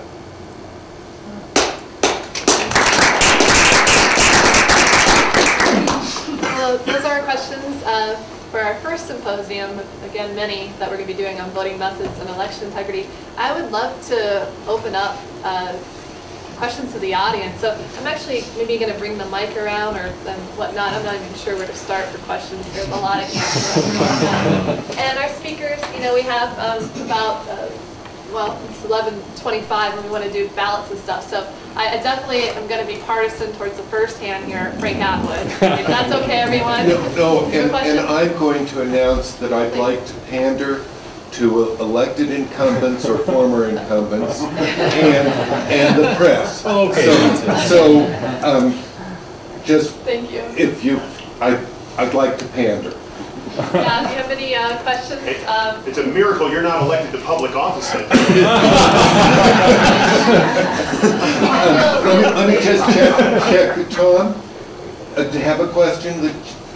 I just have an observation in that when you look at the difficulty we're going to have trying to get these kind of changes, recognize how many people really don't understand this process or exactly how it works. And I will tell you, I was one. I've been in politics a long, long time, but I really did not know until I ran as a Constitution Party candidate for the Republican, for the governor's seat here in Colorado. I did not know the extent to which the major parties had made it difficult for minor parties. I just didn't know it, you know? I mean, I never paid much attention to it. And then when you see it all, you're like, what? We have to do this? We have to, you know, we can't raise money this way? What? Who wrote these laws? It's the major parties that wrote the laws, naturally, you know? It's pretty simple, but who knew it? I mean, I really never thought about it. And that's why the Republican Party got so uptight when, indeed, I ended up with about 37% of the vote, and the Republican candidate ended up with 11%. They were, and I say uptight because 1% less, and what? They'd be a minor. That's right. Oh, if we had just gotten that 1%. I have to say, thank you so much for your comment. Thank you. State Rep, I think you really set a precedent, and I hope that your energy today will help attract even more like-minded and maybe help inspire those that aren't as like-minded, maybe because they don't know or benefit the doubt, want to learn to be a part of our symposiums in the future about working with everyone. And that's the key, I think, in bringing about open and transparent elections throughout the U.S., hopefully the world, but the U.S. first. So does anybody else, and I wanted to also elaborate on the two-party system. You know, the party system as a whole, how it's even tied to the judicial system. You know, they appoint the people into office, judges, and so there's just a lot of things that we need to clean up. And, you know, congressional races, I feel, are key in 2016. 365 seats is not a lot of people to fill. And when you have a movement, a base of intellectuals, of music, of festivals, of debates, and so on, we the people, and the tools to help candidates truly get elected as individuals, no longer hiding behind party labels, even third party, major party, individuals, independents, whatnot, to get elected. I foresee that the need for parties, money in politics, it will likely potentially fade away. You know, our Constitution has no mention of parties, and we can't have that mentality of giving up. And this is not a crowd here that has a mentality of giving up. There are a lot of tenacious individuals probably in this room. So spreading that energy of what are the solutions is really key in turning things in a positive direction. For me, that's the only answer. The latter's not. So, okay, we have another question. Or unless Michelle, I'm sorry, pandering to the press, that isn't here. Yes. Here you go, Michelle. Well, you may be going to address this, but the media makes a bundle of money off of these candidate ads, and they're promoting the two-horse race, you know, vision of elections. So how can we get equal time for candidates, you know, who don't have the money that the big spenders have? Well, I question from the audience, so I'm all for it. The packet that I just gave you, many of you have the Free and Equal Elections packet. There's an initiative page in there. And that initiative page, which I have right here, will answer your question quite a bit. The election system is the heart of Free and Equal Elections, which will be launching soon, listing every single candidate running for office, whether they're third parties, Democrats, independents. It will feature online debates that will be held throughout the U.S. in 2016, as well as actual debates on the ground, the money of which they get in their campaigns, that 20 questionnaire of whether they believe in internet censorship, the NDAA, electoral reform, and so on, so people can see the kind of candidates on their phone, their apps. And so on. To the United We Stand Festival, the United We Stand Festival that we held this last May in Los Angeles will be held in Colorado next September. We are considering various venues such as Infinity Park in Glendale and others that want to partner up with us. So that will incorporate, a gentleman once said, by the Dr. Ron Paul, said, if you ever want to bring about a revolutionary change, two things would need to be involved: the youth and music. And so strategically we had Professor Griff moderate our debate this past October here in Colorado, and I foresee we'll have other individuals. Maybe we've had introduced from Jon Stewart. We've had Larry King actually moderate our 2012 presidential debate, a broadcast legend. So to the Free and Equal Network blog, which is about building others. Working with Free Speech TV is at the top of my list. You guys rock, and everyone here today. KGNU has been just amazing, and Open Media Foundation, of course, is just over the top. And so imagine a blog, a network where you're building honest media, like what you have written in the Huffington Post, and really building. To state caucus leaders, we have hundreds, if not close to thousands of people across the U.S. including Free and Equal Elections, to be involved in the community, helping to hold these debates, these forums. I'm not going to be able to do it. You know, everyone here today, spreading that, helping to bring this on and build this throughout the U.S. and, of course, many other things. The details are in here. To our Stop Top 2 initiative, we really have to hit that one. We fortunately have defeated that in Oregon. That's a question that needs to come up today as well. To opening the debate. So in being an advocate for reforming the electoral system, since I was really 17 years of age, I've been at this for 15, almost 16 years now, I guess. So I really have seen that, I feel that independents are on the rise. You look at the Gallup polls, the Rasmussen polls, and all of that, 53% plus consider themselves independents. They want to replace every member of Congress, 70–80% on the rise. I mean, the numbers are in our favor. The people are just looking for a movement that they can trust, a movement that educates, that is informed, that's hands-on, works with the community, works with social media, and integrates all these things. You know, my role is to help build others.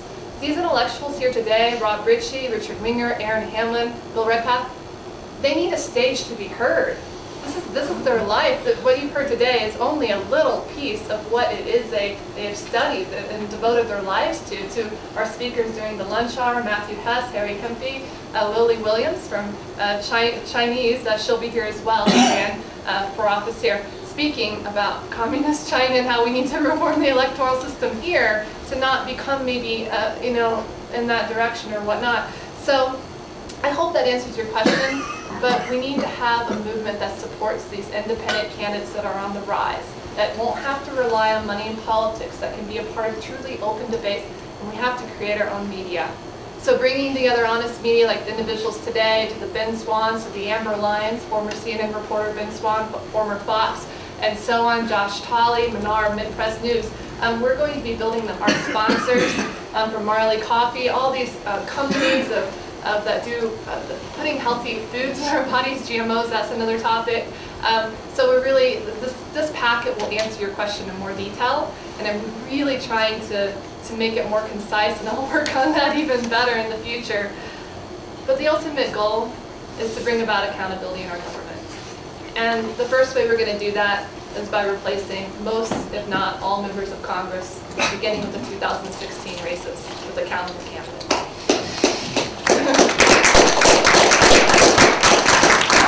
So, thank you so much. Did that answer your question, I hope? Okay, great. All right, I'll start. I've got you here, Ellen, and I'll jump around. Ellen Hilliard? Ellen Hilliard, yes. I was a former apathetic voter before I met Ron Paul also. So he was very instrumental. Speak up, please. Some health freedom issues. I'll stand up with this. That ended up getting me involved in politics, and I was very apolitical prior to that. But having been a libertarian, there is no infrastructure in many of the small parties. So to try and pass legislation, whether it be by ballot initiative, through petitioning, or by electing officials that are going to be open to hearing this type of a initiative, is going to be very difficult for those minor parties because of the infrastructure issue. Now I'm the Boulder County Republican chairman, and I got involved as a result of Ron Paul switching his party affiliation to Republican to run in 2012, of which you also ran for president that year, Mr. Tancredo. But there is a big difference in the party system. Unfortunately, it also played against us because then the internal structure of the national party ended up blocking the ability for Ron Paul to get his delegates, of which I was one. They treated him like crap. Correct. Let's face it. Right. So what are you going to do as independents? I've seen the No Labels group come out, and yet many of the people on the No Labels groups are affiliated with the two major parties. If you look at Birch Bayh or some of the individuals that still maintain their party affiliation. But in order to do something like this, I wrote down like 7 problems I'm seeing that are going to prevent this kind of an initiative from happening. But the biggest one I see is a lack of some sort of get out the vote initiative. And I can tell you, independents, even though they may poll that way, they don't vote.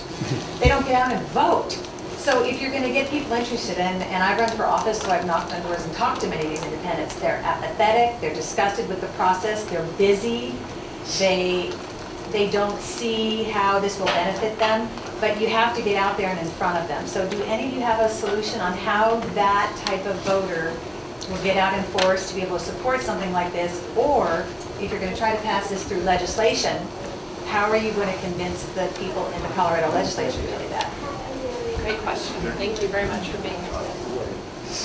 I think it will only happen through initiatives and referenda. That's why I'm involved with the Citizens in Charge Foundation. I'm treasurer of both organizations. Paul Jacob is the head of those organizations, and I don't think it will happen. I mean, maybe instant runoff voting might happen if a major party in a particular state feels so aggrieved. But right now, the Libertarian candidate for governor, same guy, Robert Sarvis, governor last year in Virginia, U.S. Senate this year, got many more votes than the margin of difference between the Republican and the Democrat. The Republican candidate for governor and the Republican candidate for U.S. Senate both lost. And I said at a forum with the Republican muckety muck sitting right next to me, if this is such a big problem for the Republican Party, pass instant runoff voting.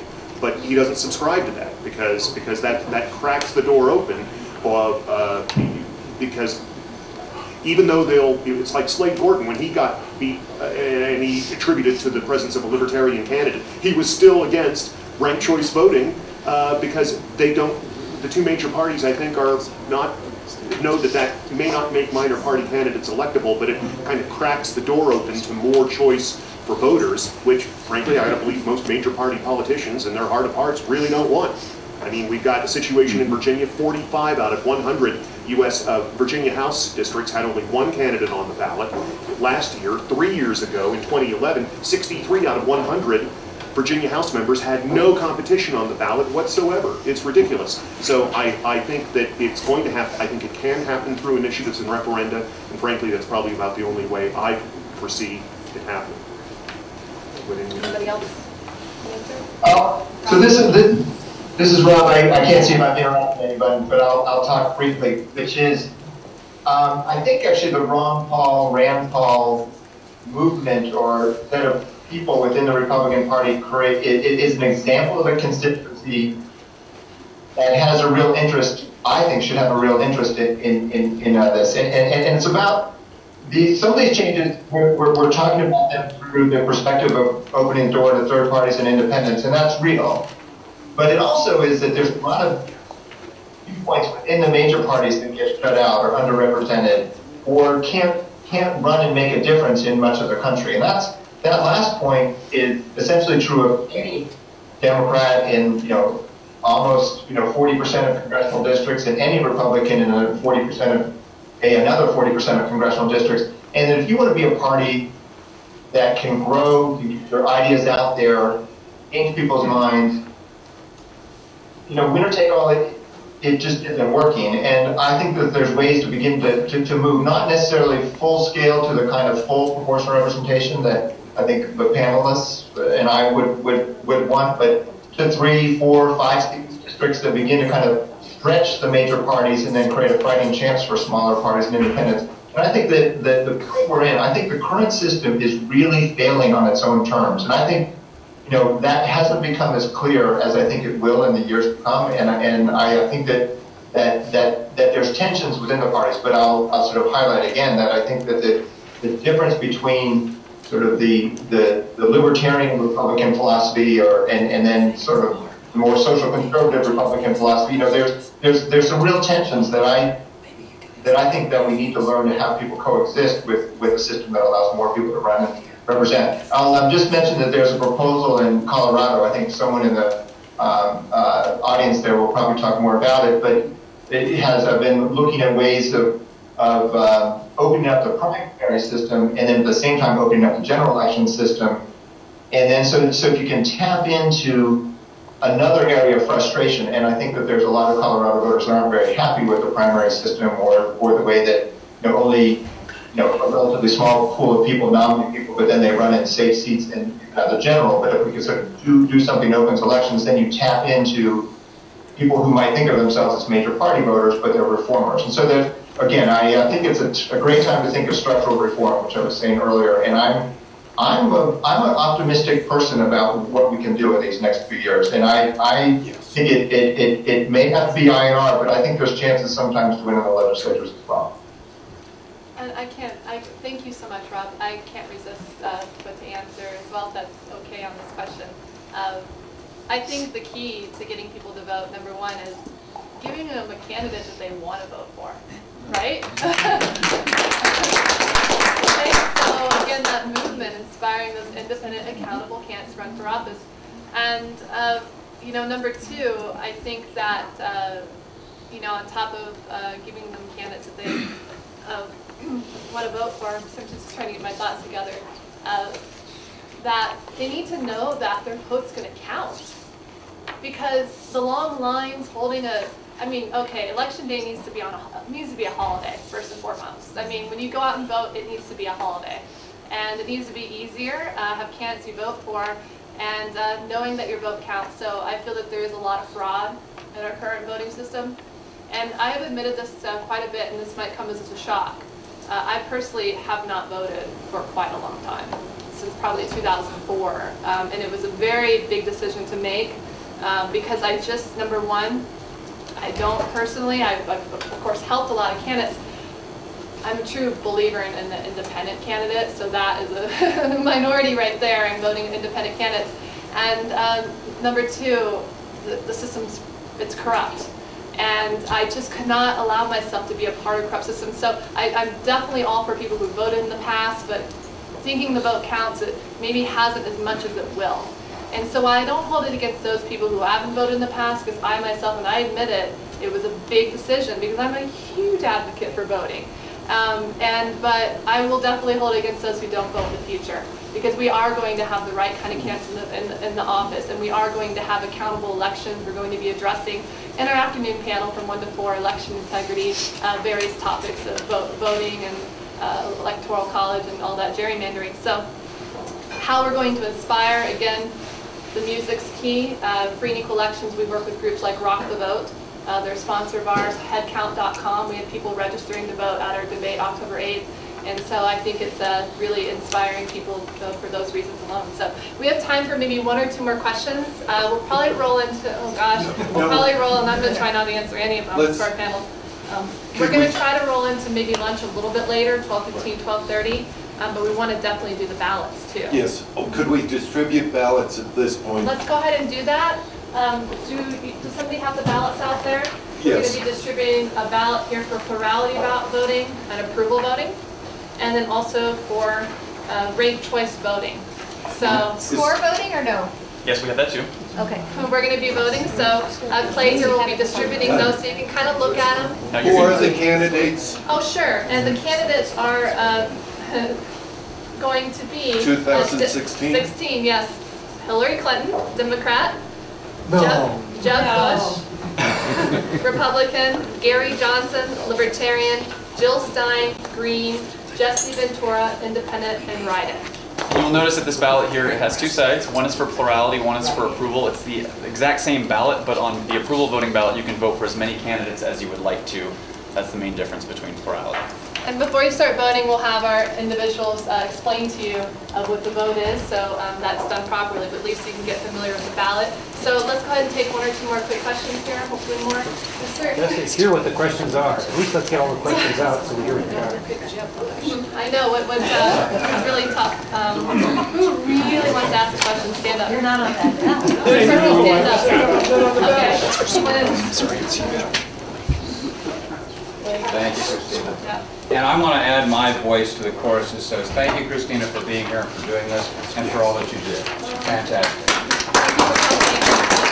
I'm a very clear and concise type person, and so my question to the panel, as we look at these things we're going to vote on, these ballots we're going to use, I've heard 3 different types of voting methods today.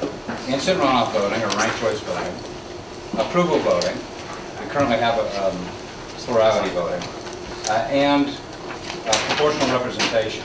My question is simply, how much will implementation of your alternative method cost the voters, cost the citizens? You mean in money? Who Correct. would like to cost? Rob, Richie, maybe? Let him go first. Would you like to answer that, Rob? We know the answer to that. Sure. You know, the devil's in the details of what you choose to do. Like, there's kinds of proportional representation that can work with the only change spending being what you would do on voter education. You know, there's very simple methods of proportional voting, like the one that we talked about earlier, that unordered open list where you just vote for a candidate. Obviously, that's a very simple system that all current voting equipment can do. There's also the possibility of getting rid of primary elections depending on the choice of system, but there's kinds of proportional representation which would mean that you really don't need to have a primary election. That open list system really, in effect, is like a primary system, right? You're voting for an individual candidate within a group of candidates from a party, and that's really like a primary, right? And so you would save all that money. So there's actually potential save. When it comes to ranked choice voting, instant runoff, that's another option also to actually not have a primary, or to allow parties to kind of nominate candidates privately. Like when they voted in Louisiana this year, they didn't have a primary, right? They just go straight to the November ballot. And then if no one gets a majority, then they have a runoff. But you know, if you did that with an instant runoff system, then you wouldn't have to have the cost for a primary. when you do need to typically adapt whatever voting equipment you have. Colorado, having vote by mail, makes that a relatively straightforward exercise to do because all the ballots are coming to central counting places, and it's very easy technologically to come up with systems to count a ranked choice ballot. But you would just have to make sure that you have them, and then those once that cost is done, then you're basically cost neutral after that. Were all the ballots being distributed by Clay? Yes. Okay, thanks. Thank you Were you very distributing much. all the ballots? Just ours. Oh. Okay, any are these the? IRB, yes. Those are There are the- three different pieces of paper. Yeah, where's the IRB vote? Three different pieces of paper. Ooh, they're trying to suppress the vote. Voter suppression. If your ballot has only one side, let me know. Okay. Small one. And the small one is two-sided, so there are actually 4 different ballots on 3 different pieces of paper. Number points you want. Someone in charge of registration. See, I'm a big fan of Jesse, so I gave him 5, but I also like very If anybody has extra ballots, This is really a total, like, how many points you want? Anybody else have a single I don't even know what this is, but I know okay, this is I definitely, moving on to the next question This here. voting, actually, this one will have an I really wanted to touch this top 2 primary just system. scoring. I want to make sure we don't miss not out. even scoring. But it isn't like you have to pick rank. Excuse me. I'm just going to finish here. But the top 2 primary system thing, Winger has taught me a lot on. And I feel it's the biggest threat to our electoral system ever. And I would love for Richard to briefly speak about that because that was one of the big reasons of having him here today. So for a few moments, if that's okay. This will just take 30 seconds. This is my ballot from San Francisco. I live in San Francisco. And I'm going to pass it around. You'll see every office has 1 Republican and 1 Democrat, period, and no write-in space. So here, just take it. That's all I That's it for top 2, huh? So the It's voters, very simple. The voters recently defeated top 2 by, what, 60–70% in Oregon, top 90. And of course in Arizona in 2010, prop 2, and the top 2 primary that is, and as Richard, I think, mentioned, what it means is only the top 2 voters in the primary advance to the general election. So essentially, proponents behind this call it an open primary, but it's anything but an open primary. In fact, it built a closed primary, open primaries where multiple, you could explain this. I mean, this is, you're so modern. Delay eating lunch. Yeah, definitely. But They have to fill out their this ballots. did pass in California and in 2010, and fortunately voters defeated in Arizona and recently in Oregon. Money in support of it was Bloomberg, millions of dollars to Arnold. So it goes to show you that when you get the truth out there, you can defeat something that is not good for our system. So if you want to learn more about it, you can go to freeandequal.org or Ballot Access News to learn more about top 2. But it just shows that the tides are turning, and for the voters to vote against something so not good for our electoral system this past election is really refreshing. So I think that we probably, do we have time for another question? Do we want to get on the ballot? Did you finish the question about cost? I think so. Yeah, Aaron didn't get the vote. I just wanted to see if anybody else had questions too, but if you want to. I know he has something. Okay, go ahead. Sure. So I can address the cost question as well as address another question that was answered. For approval voting, to get that implemented, you can use the exact same approach that you're doing now, same voting machines, same ballot, everything. The only thing you need to do is, instead of say vote for 1, you can say vote for 1 or more. That's the only difference. All you're doing is you're taking away the restriction and the directions. There was a point that was brought up on getting people out to vote, especially for third parties and independents. A large portion of the population doesn't vote, and it's really hard to blame them because they don't have a good incentive when they're not able to get an accurate reflection for the candidates that they support. And in addition, what Richard Ringer focuses on with ballot access, sometimes their candidate isn't even on the ballot.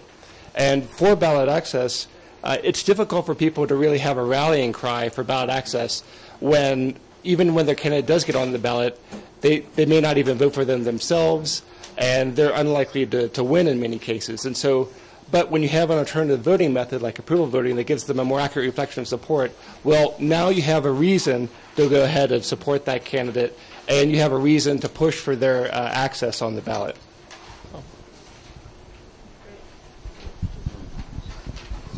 All right, wonderful. I think we're ready, Frank, to start on the ballots. And it's pretty self-explanatory, but I still would like, sure, go ahead. Okay. Yes, it's self-explanatory, but at this point, I'm going to give explanation. Should we let Rob and Aaron do that? Yes, we'll let Rob and Aaron do it. So you asked me to explain what? Okay. Explain the three you distributed. Wait. Okay. There's one. Okay. Okay, and explain what the methods are. Okay.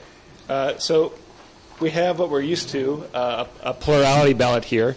The distinctive feature there is that you can only choose one candidate. So if you're not offering if you're hardly offering any information, chances are you're using a plurality ballot. So if it tells you to choose just one, that's plurality. The directions here, choose one or more. So you're just choosing as many candidates as you want. That's approval voting. And approval voting, everything counts the same, so it's still the most approvals wins. Right. The other ballot we have, which is a more expressive version, this is called score voting. So just like you would score a movie on Internet Movie Database, you're doing that with all the candidates. And the candidate that has the highest score wins. Will you explain the advantage of not voting versus or voting for a zero? Right. The difference there. So, the question is, what's the incentive to vote for a candidate as zero versus not voting for them at all? Is that the question? So there are different ways to handle a non-vote for a candidate or a non-rating for a candidate. The easiest way is to just treat that non-rating as a zero. So that's the easiest way to go about doing it. I would think that would make sense. There's a quota issue, right? Yeah. If you decide to do it in other ways, you can run into complexities with quotas. The easiest way to do it is just to treat it as a zero. Wonderful. And Rob, Richie, did you have any feedback on the ballot for ranked choice voting? Yeah. Sorry we had to limit the field of those candidates. I bet there's others people would want to see on there, but we'll see what really happens in 2016. But with a ranked choice ballot, a couple things to keep in mind. Your ballot only counts for one person at a time. Some people actually think that's not a good thing, but people like me think that is a good thing. It means that your ballot counts for your first choice and only your first choice, and then it only doesn't count for your first choice if your first choice has been defeated by being in last place, and then your ballot is then added to the totals of whoever is ranked next. And so the big educational challenge we have to do in places that are using ranked choice voting is to make that point crystal clear. Sometimes people think it might be like a point system, like, your first choice is worth 10 points and your second choice is worth 7 points and so on. But this is not that. It's, your ballot only counts for one person at a time, counts for your first choice, and so on. So the general advice with a ranked choice ballot is, vote for the one you love, vote for the person you're ready to accept, and go on from there. And then if you are totally indifferent to whoever's remaining, just don't rank them. If you really hate someone, make sure you get ranked last. Okay, does anybody have any questions on the ballot? What's the purpose of this exercise, Frank? What's the purpose of this exercise? Would somebody like to answer that? Frank? Yes. Frank, what's the purpose of this exercise? I'm pandering to my audience. My audience is not you, it's my representative, and she said, how does it work? And when I showed her the score ballot, I I said, think of it as like Olympic judging. But on this page, you only go from 0 to 5 with the Olympic judging of it. And clarifying, she's my audience. Well, that's a we need an example of proportional. In the Olympics, every Olympiad would receive a score if they performed. Yes. In an election, according to what I'm reading here, every candidate does not have to receive a vote of 0 or anything else. Do we have to give a number ranking to each and every candidate, or can, is a no rank at all for a candidate equivalent to a 0, or is there a preference if there's total disdain for that particular candidate? In this situation, it's equivalent to a 0. What usually happens is people don't know the candidate, so they don't vote at all, because they don't know. Maybe I would like this candidate, maybe I wouldn't like this candidate, so they leave it blank. And if the 7 people who really like them vote 5, they might get an average of 5, and they would be a winner, except that there's a certain number of, there's a quota of votes that you need. You can't just win with your 7 best friends voting for you. We were just for simplicity doing total points. Yeah. Let me, Aaron. Yeah. So with score voting, if you don't score a candidate, it's a 0.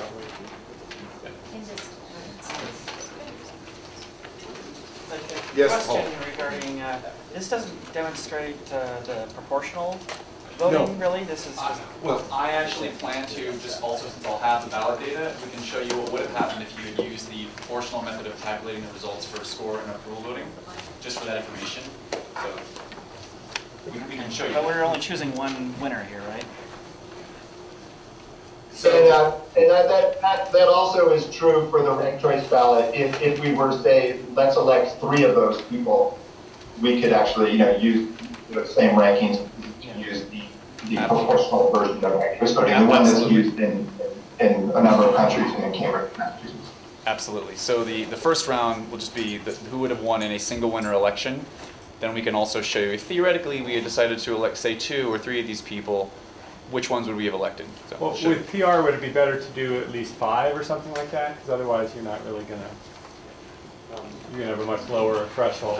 Yeah, that's accurate as far as the threshold. If you don't know a candidate well enough to rate them at all, then it wouldn't make really much of a difference because if you just don't know about them. Right. We did mention earlier that for proportional representation, it might help to have more than 5 choices, but for administrative purposes here and instructional purposes, we're hoping to get by with the slate that you've been given, the ballot. Aaron, did you have? Okay, great. So where is the ballot box? There's been a privilege. And who are the counters? Who's eligible to vote? Can we start the ballot? I think we should have counters from various parties. What do you think? Good idea. Yeah? Who's ready? I recommend Harry Hempy of the Green Party to be one of our counters. Sit up and do it on the side. For governor? I'd be fine. You can fly. What are we doing? Which ones do you want? All of them?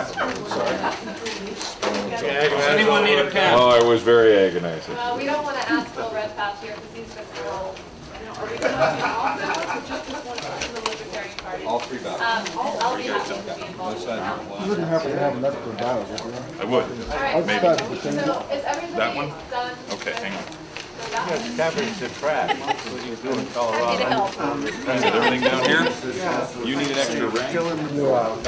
Put ink in one of the circles. So you should write void on that one. Not yet, not yet. Good idea. Great. Tear it out. Tear it Still the out. LNC rep? Are they going to Anybody else on Oh, I guess. Contrary to libertarian principle, you do get a free lunch today. Oh, wait a minute. But just so that you're aware, there's going to be first feedings and second feedings. First feedings are the 30 breakfast burritos provided by Revolution in the Kitchen. The Second feeding is 15 randomly chosen whole food sandwiches that are still on their way. Now my friends are asked to linger to the end of the line and not steal from, not take from my total strangers or the press or elected officials.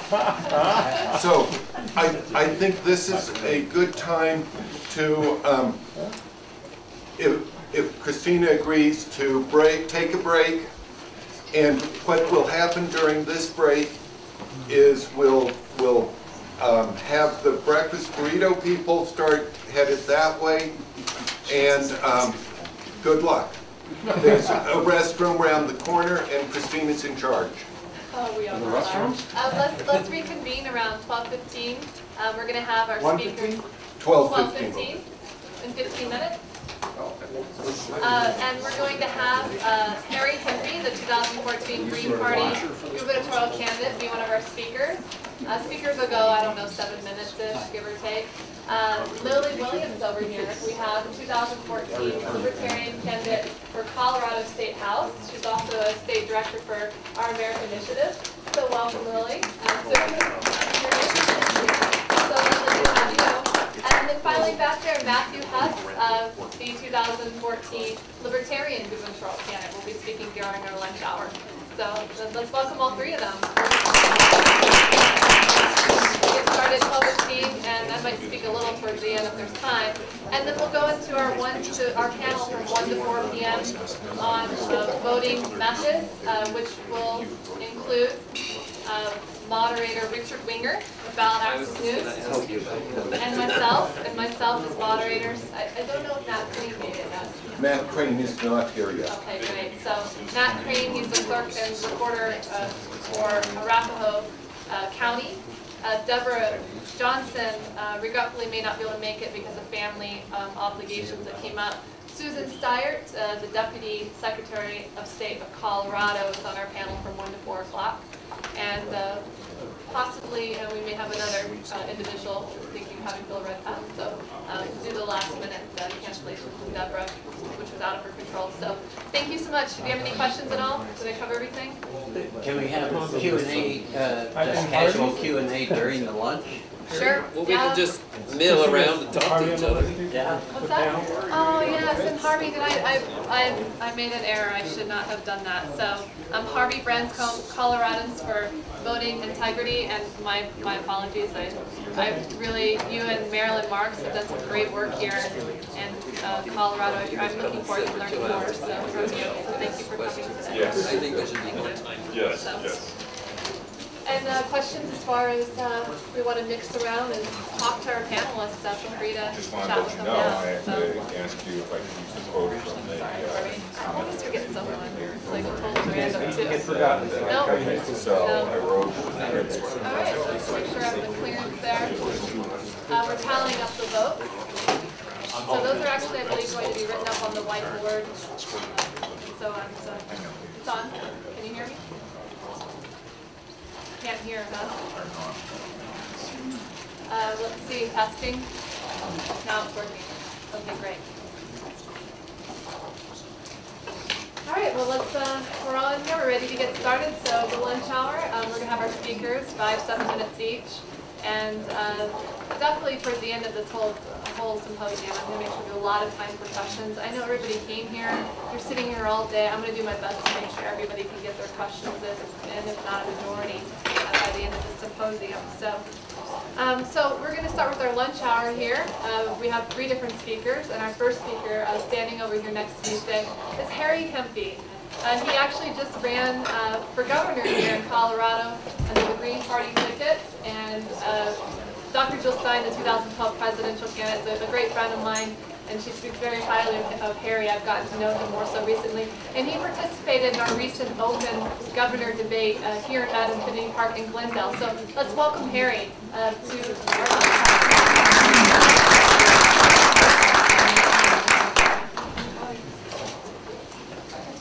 Yeah, hi everybody. I want to spend my time pretty much reiterating the election reform platform that I talked about during the campaign for governor, and putting it in context of this symposium. We've been talking about alternative voting methods here on this side of the paper, but if you turn the paper over, you get a bigger picture. And so I'd like to talk about election reform sort of in the bigger picture, and specifically I think I'm going to say here's the legislative changes we need to make to Colorado election law to make a system where any Coloradan can run for office, can declare themselves as a candidate, and have a viable chance of winning regardless of their party affiliation or how much money they have. So there are other parts of an election system. And if you look up at the top here, there's debate access. We've had references to that, or lack of debate access, ballot access, and then I think there needs to be another little circle in our picture that includes redistricting and gerrymandering problems with presumably multi-member districts and proportional representation being the direction for solution there. So this is really dry, but we're all really interested in dry subjects here. So here's my legislative agenda for election reform in Colorado. First, the voting method. We're working on that really well, of course. As long as it's multiple choice, it's going to be a lot better than what we have now. And hopefully we know better which choice we want to make now after these come up. So I won't say any more about voting method. Voter information, creating an informed electorate, is something that I would look to the Elections Division of the Secretary of State's Office of Colorado Government to take care of. They don't. We heard references earlier about another state that puts candidate information in their voter instruction guide that comes out, and that goes to every registered voter. We don't do that in Colorado. We have an election guide, and by law, our legislature said, you have to tell us about all the judges. You have to tell us about the amendments and the propositions. And you have to send that out to every voter. Oh, did you say you want to know who's running for office? Forget it. Put that in the book too. That's the first change. Second is publicly hosted and produced debates for all state offices that are contested. Those debates will be televised. They certainly need to be accessible to all voters on the website. If we did just those two things in raising voter awareness, I contend it would take a lot of the power of money out of the election process, because I, as a candidate who am not going to spend any time raising money, can have my message out there on the website in the hands of every voter without having to do fundraising and depending on whoever wants to buy me to be a candidate. So that is a very simple, publicly funded election system, if you want to look at it that way. Tell everyone who the voters are, show them operating against each other, and why do you need any more ads after that? So that's one thing to do. Next is, okay, well, the next thing then is redistricting. We have single-member districts. They are determined by Republican and Democratic elected officials. I think we should change that for a couple reasons. And I'll throw this out for consideration. There's 100 ways you can district the state, but just think about this. Let's make 8 districts in Colorado that are the 8 major watersheds in Colorado, and have a pool of senators and a pool of representatives elected out of each watershed.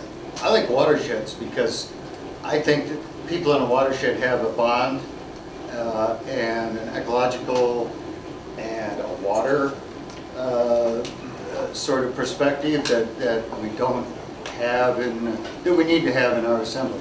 So I know you won't like this, but just to start discussion, let's have our Senate be 4 senators out of each of the 8 watersheds.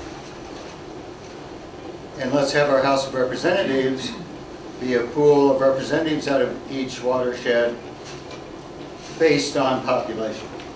So obviously the South Platte is going to be the predominant, and Denver is going to be predominant in the House of Representatives, but the whole state really has a check and balance power as a Senate, and will stand up for their watersheds or whatever they believe over there in the West, right? So that was a lot more than I was going to say on that. But we need to redistrict into multiple member districts with a multiple choice election system to select the representatives from each district. And that's one way we could do it. Next, and this will be really unpopular, the governor says he thinks elections in Colorado should be nonpartisan. And I think I agree. Anyone who's really, really, you know, inside in a political party probably won't like that. But you know, think about it.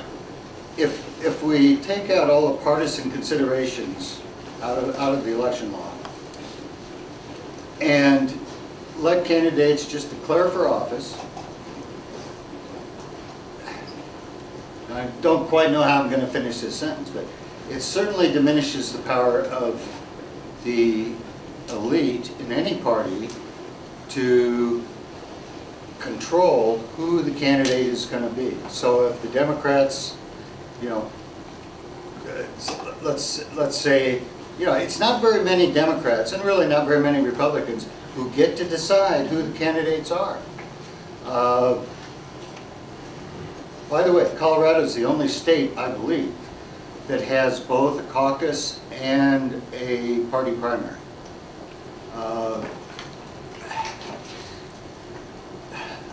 And there's a whole bunch of considerations, but I would say we end state funding for party primaries.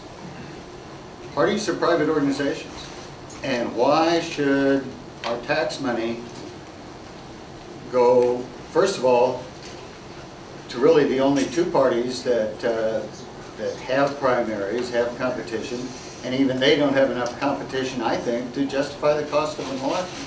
Only 5 out of 101 state offices were contested by the Democratic Party in their primary this year, but still cost about $1.5 million to run the Democratic primary, and the Republicans had more competition, but not much, really.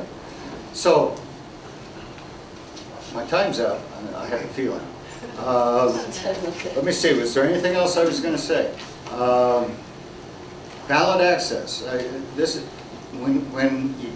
If we have a nonpartisan election system, ballot access is effective because, how should I put it? Right now, you get on the general ballot if you're nominated by one of the parties that have ballot access. But in a multiple, you want more candidates, even more Democratic candidates and more Republican candidates, as well as independent and minor party candidates. So this whole thing about automatic access to the ballot for parties should go away. And all of us as citizens should be able to declare our candidacy. If we happen to get the endorsement of a Democratic Party or multiple parties even, think of fusion voting in New York, then that's fine. But party membership should not be used to keep people off the ballot. Just do away with primaries. I'm suggesting let parties nominate one or as many people as they want for the ballot, and Democrats and Republicans will have a lot of fun figuring out, well, should we only nominate one or should we nominate all the guys we like? That's their problem. With that, I guess I'll quit. I really enjoyed running for governor. I learned a lot. I know I'm an expert in all the ways there are uphill battles for getting your word out. And my last word is, it's not my job to get the word out. It's the Elections Division's job to get the word out about all candidates. Thank you. Thank you,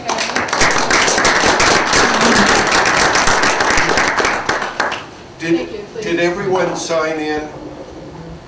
For people who missed signing in, can we just complete a list? Thank you. Thank you, and that we'll be sure to add you to the free and equal elections list off of that as well, so I hope you're able to sign it. Thank you so much, Harry, for your time and coming today and running for office. I mean, it only takes a few good people, accountable people to run for office. He did it. Matthew Hess. Lilly, who I'm going to be introducing to you next, was the 2014 Libertarian candidate for Colorado State House. And she's also the state director of Our America Initiative. And I've recently become familiar with Lilly and watching some of her videos as a speaker. And I just want to leave it up to her to tell you a little bit of her story and her feeling of what's going on in America and how we're going to change that. So, Lilly, welcome today. I'm so glad.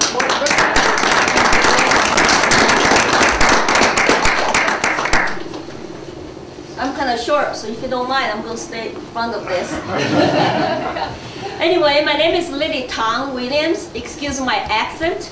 I am a Chinese immigrant. I spent first 24 years of my life living in Mao's China, communist China, where one party ruled everything.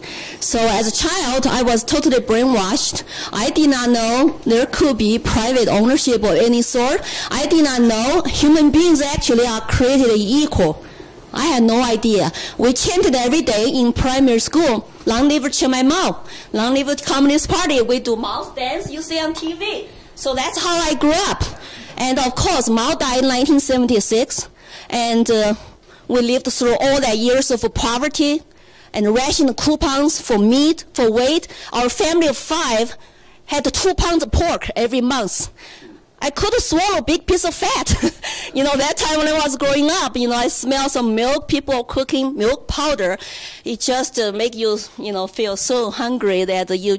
And then we were told we should be grateful. The 2/3 of the world population were starving.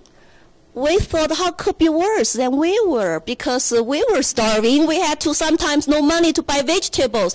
We had to go out. I'm the oldest child. We had to go out, get some wild grow vegetations to cook, and just boil in the water, add some hot sauce, put on your rice. Trust me, it's not as good as black beans on rice. And no proteins. 2 hours later, you're starving again. So anyway, after Mao's death, the Communist Party come out to say, okay, Cultural Revolution was a mistake. Mao was a human being. And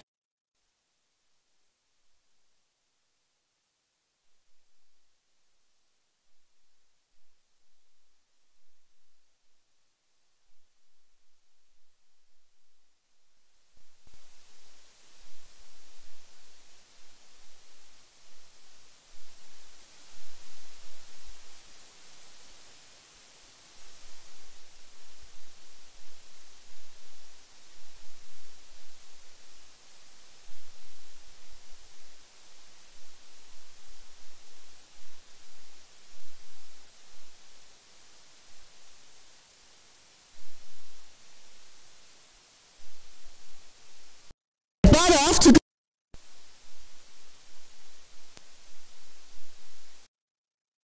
change my life for better, I have to get out of Sichuan, my hometown. I have to go to college, get the best education. Because all the experience I had, I was determined to go to best law school. I was going to change China from a rule of man to rule of law.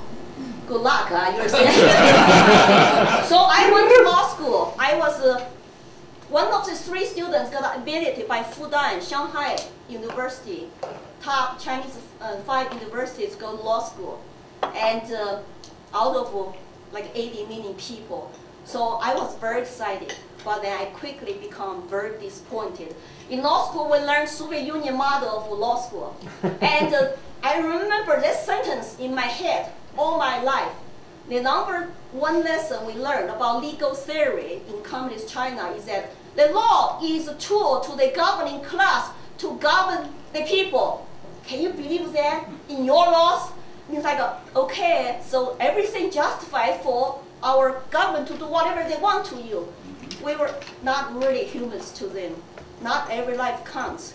So after law school, I became a faculty member because I wanted to stay in Shanghai and I wanted to teach students. Then that's when my fight with communism really started. Now they were hammering me down for my academic freedom, for my speech freedom, even to tell me, you're not going to go to dancing party with your students. You need to act like teacher. I was just a couple years old and college students. I graduated from law school when I was 21. So I challenged my party bosses and I fought with them until I could not fight anymore. I think they were going to kill me. And so, and kill me as not literally, but my life, my happiness in China. That's when United States opened up. I said, okay, my friends will come to the United States first to say, Lily, you will love this country. This country is wonderful, will fit you very well. So I shut my mouth, I stopped fighting with my Communist Party bosses. I started to focus on coming to the United States, but I had to pass English test. My English was not good. So I had to focus on study. I had to find an American sponsor to help me come to this country to study legally. I can legally.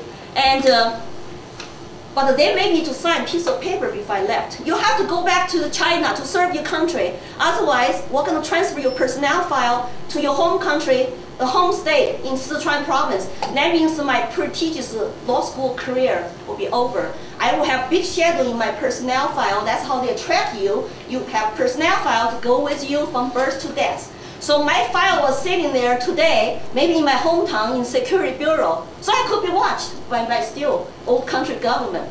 I don't care. So somebody has to speak up. So I came to this country. I enjoyed quite a few years of freedom, even though I even couldn't speak English very well. I met my husband in University of Texas in Austin, and he actually is a natural-born libertarian. He told me I was natural-born libertarian, but I did not know in China at that time. And I told you I want to fight. I want to be left alone. And then he told me about Libertarian Party. I started to learn about grassroots movement. I went to Democrat side because I studied social work school, master degree. There's a whole bunch of Democrats in school. And they're nice people. And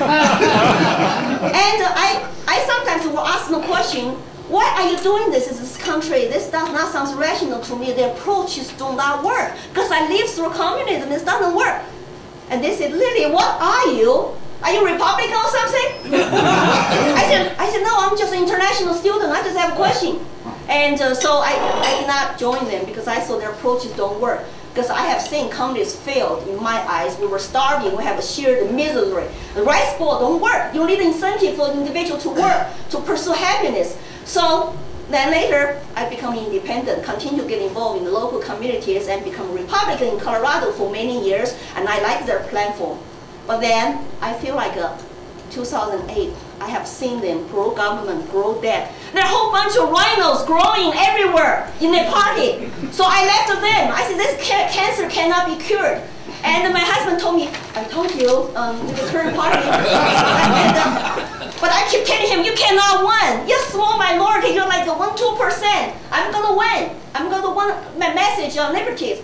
So finally, I left the Republican Party in 2008, voted Libertarian ever since, because I figured out my #1 loyalty is to my principles. My principle is that I hate tyranny. I'm from China. I can never forget my lifetime experience there. It took me 10 years to get out of my indoctrinated mind, constantly tell John what communists told me in China. He said, Lily, you're brainwashed. Go read this. Mao caused 50 million people starving to death, not natural disasters. That's what we're told. Natural disasters kill those people. And of course, I told John, I said, well, I want to loyal to my principles, okay? I'm going to become a libertarian, even though we're small, but I want to go out, spread the seeds of liberty. I want to tell people my China story, that big government is scary. It's very dangerous, and we need to unite our people in this country. Do not be just loyal to a party. It doesn't work. That one party can become all rhinos, linos, devils, whatever you call them. So liberty-loving people of Americans unite together. Then we become the opposite side of the government, the tyranny government. That we have hope. Because I did not come to this country to sign up with all this crap is going on. And I have no place to go. Communist China still rule China. Even though they have free market today, people have become super wealthy, rich. I met a whole bunch of them in the United States. They even don't know what happened in Mao's time. They don't know what happened to Tiananmen Square students, where government murdered a whole bunch of students with their own guns. So how can you educate people to say liberty is so important? Do not take our American citizens' freedom for granted. Those students who died were reciting the famous words from the Declaration of Independence. They were saying, all men are created equal, we have freedom, this, that. It was a beautiful music to our ears. Never something we learned in Chinese school system. That's why I'm against Common Core. That's why I'm against gun control. That's why I'm against the overspending of the government with our hard, sweat, earned money. So I'm a fiscal conservative. You know, if I have family budget problem, I'm going to cut my spending, cut my expenses, I save. Our government can print. U.S.'s spending is 450% of GDP. How can this great country to go on like this? And even with Republican big winning, we'll see what they will do. You know, some people are very skeptical. I'm already very skeptical. So what we need is more choices for voters. And I hope, I have a dream someday people will vote for me, because my messages, because I'm a principled person. I will not be bought, I will not corrupt. I don't care, even personally, when in office, you know, please some people, interest groups. I just want our government to leave us alone. Individual rights, liberty are so important to me. That's why I came to this country, and I want more choices for voters. I do have people come talk to me, so Lilly, you're libertarian, you will never win. Why don't you run as Republican? I said, thank you for your invitation, but I'm here to provide voter a choice. And I'm tired, sick of two-party monopolies in this country. You have bigger rhinos, and you have smaller rhinos. Then you have Democrats who are for tyranny, who are for communism. Then you have the one who is for socialism. What difference does that make? I don't care. I don't care. We need to break history of monopoly. We need to get the first libertarian into office to see what they do. Because we're only 43 years old party. We have not had a chance to be given. I hope your election discussions, election integrities, and this approval voting, smart voting system will get liberty, principled people to go there, serve 2 terms, get out. That's what I will do. If I go to Washington, I'm going to serve. You know, I'm going to self-post my term limits. We will see if they will propose something. You know, we got to go out to our regular lives and connect with regular folks. When I did my internship in state capitol, I feel so sad because every day I deal with lobbyists. I deal with the budget. I deal with agencies who come for more of our money. And our politicians treat our money just like falling down from the sky. Oh, 17 million is not enough? Oh, here's 20 million. My heart is sick. It's our hard-working money. And you're working. Families are working with kids. You have no choice. You have no voice in the state capitol. This system is wrong. It's morally wrong. It's not the kind of system I come here for. I come here for constitutional government. I read it before I came. I like the Constitution. But over the past 20-something years I've been in this country, things are getting worse and worse. And you are on the socialist path. We are possibly become even just like China someday, even though they are doing more free market reforms. So I want to just share my story with you. And I thank you for inviting me. And I hope you will check me out, Lilly for Liberty. And I got a 6.3% last election.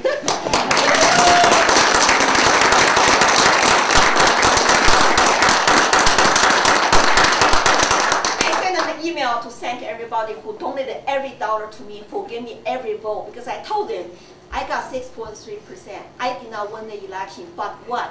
I assure you, your dollar, your vote to me, it's not wasted. You send me powerful message. You like what I'm saying. You like my fight. I'm going to continue to fight. I'm winning on my messages. I'm winning on my agenda.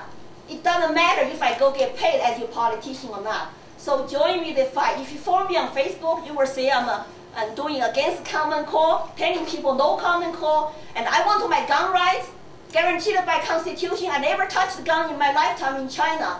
Don't ever take my guns away in this country. Don't even come to me. So thank you for listening, and check me out. We'll be in touch, and you will hear my name again someday in the future. Oh, yeah.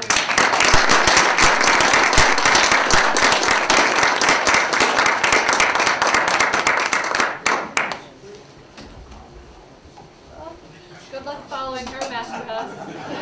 Where are you at? So thank you, Lilly, so much for your speech, and very inspiring, and getting 6% of the vote is more than. It goes to show right there, when you have the passion, the heart, and the perseverance, you can't overcome the odds, and that is the first step in doing that. So, wonderful. For our panelists, we are seeing Suzanne Staiert, the Deputy Secretary of State, just arrived for our election integrity panel, starting in a little bit. But before we do that, I wanted to introduce our final speaker for the lunch hour, Matthew Hess. He recently ran as the governor candidate for Libertarian, and I have to say I consider him a friend. He's been there for free and equal, so supportive in times of need in so many different ways. Him and his family are so kind. Got to meet briefly wife and kids. So let's welcome Matt to our lunch hour.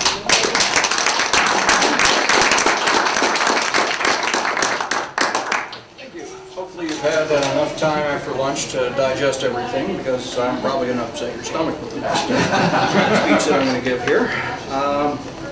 Well, we've talked a lot about approval voting and different voting methods, but what we haven't really touched on too much is the actual integrity of the system itself that counts the votes. And here in Colorado, we have a big problem with that. We have a system right now, it's all computer-based. It basically scans the votes in, which by the way, I recommend using a black pen only on future ballots, just to make sure it's red, because not always are the blue pens picked up. Some people only have black and white scanners, they don't have grayscale, so that's one thing to consider. However, the integrity of the system itself is at question in Colorado. And I question it because I've been a systems administrator for over 16 years. So I've seen all kinds of things when it comes to attacks on the internet, security vulnerabilities, you name it. I've been there, I've seen it, I've dealt with it, I've fought it actively, and I'm here to tell you that our systems are not secure. The trusted build is what the Secretary of State gives to the county clerks, to say this is what you should follow. This is your method for building a secure voting tabulation system. And the trusted build leaves many things out. It allows for other software programs to be installed. It allows for variety at the county clerk's office. It allows for remote control programs to be installed, such as VNC. It allows for remote replacement of software files. It allows too much to be truly trusted. And beyond that, they use a system, an algorithm program called MD5. This creates a fingerprint. Yes, the Ubuntu guy is laughing already. I love it. And the MD5 checksum or fingerprint is checked on the executables, the various bits of the program that are run to create the tabulation, to manage the scanning services, to handle the database. But what's not checked are all the libraries. The libraries are where the real work occurs, where the actual saving to the database occurs, where the actual recording of the votes, the tabulation, the counting, the math really happens. There is currently in Colorado 0 integrity checks on those libraries. that should speak volumes for what kind of integrity we really have. Because all it takes right now is a janitor with a flash drive to make the entire election invalid.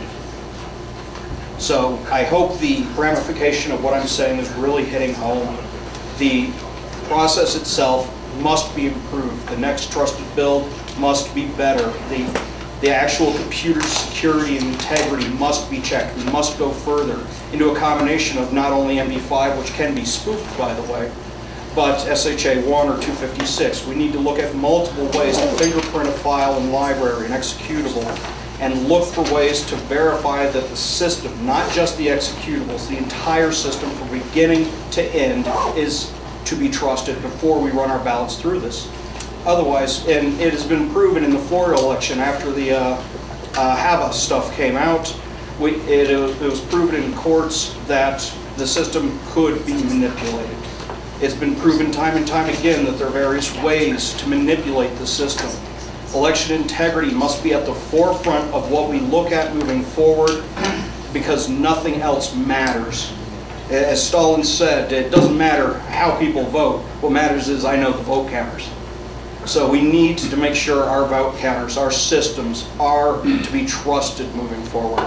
Not just to be lackadaisically, ambivalently trusted, but we must make sure through diligence, through activities, through watchers such as Harry and his dedication here, we need to be able to have the access for watchers to go to say, has the system been tested? What have you done to verify the integrity of this system? Can we see what's been done? Instead of right now, many of the clerks treat us at arm's length, or worse. You know, we're told to stand across the room sometimes as far as watchers go. And that's not acceptable. The people own the elections. We have to have the people there involved in the election process itself. So I want to make sure that everyone really understands that election integrity has to be at the center of everything here today. Because what kind of voting method we use, approval, score, rank, plurality, it does not matter until we can trust the output from the systems.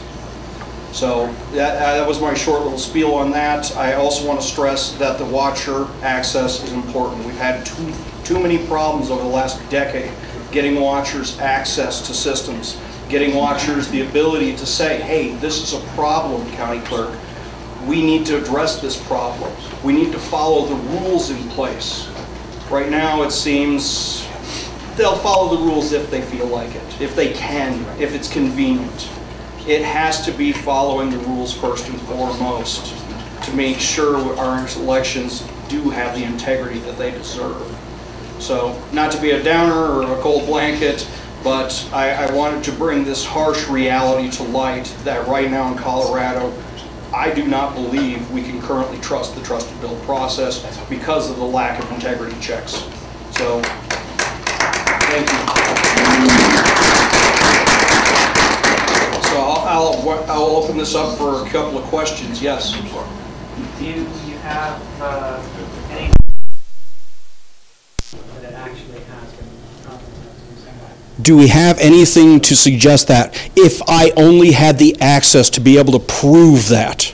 I do not have the access. I do not know of anyone that has the access beyond the county clerks and their deputies to really be able to prove this. That's why I continually stress to them the importance of doing this. And maybe that's why they don't do it. Yes, ma'am. So the issues that you're talking about apply to the voting machines themselves or to the counting copier machines too? It applies to the scanning systems. It applies to any system that is able to interface with that database, with that master database that where it records all the votes. If you replace one particular library that has a particular save function with a little random integer to say, well, if it's this candidate name and the random number is 6 or greater, just return instead of actually saving.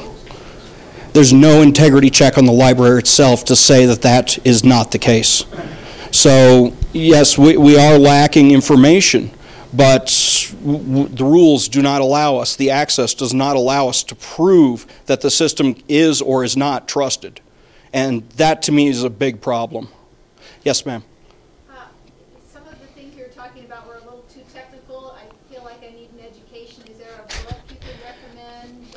explain some of this? A book I could recommend. Yep. Well, but there's a new one also. What's the one that just came out last year? Ballot is in the title. I'll find it. Okay. Well, let us know when you find that. Broken ballots. Broken ballots. Okay. And you, sir, had a question? Yeah. How long has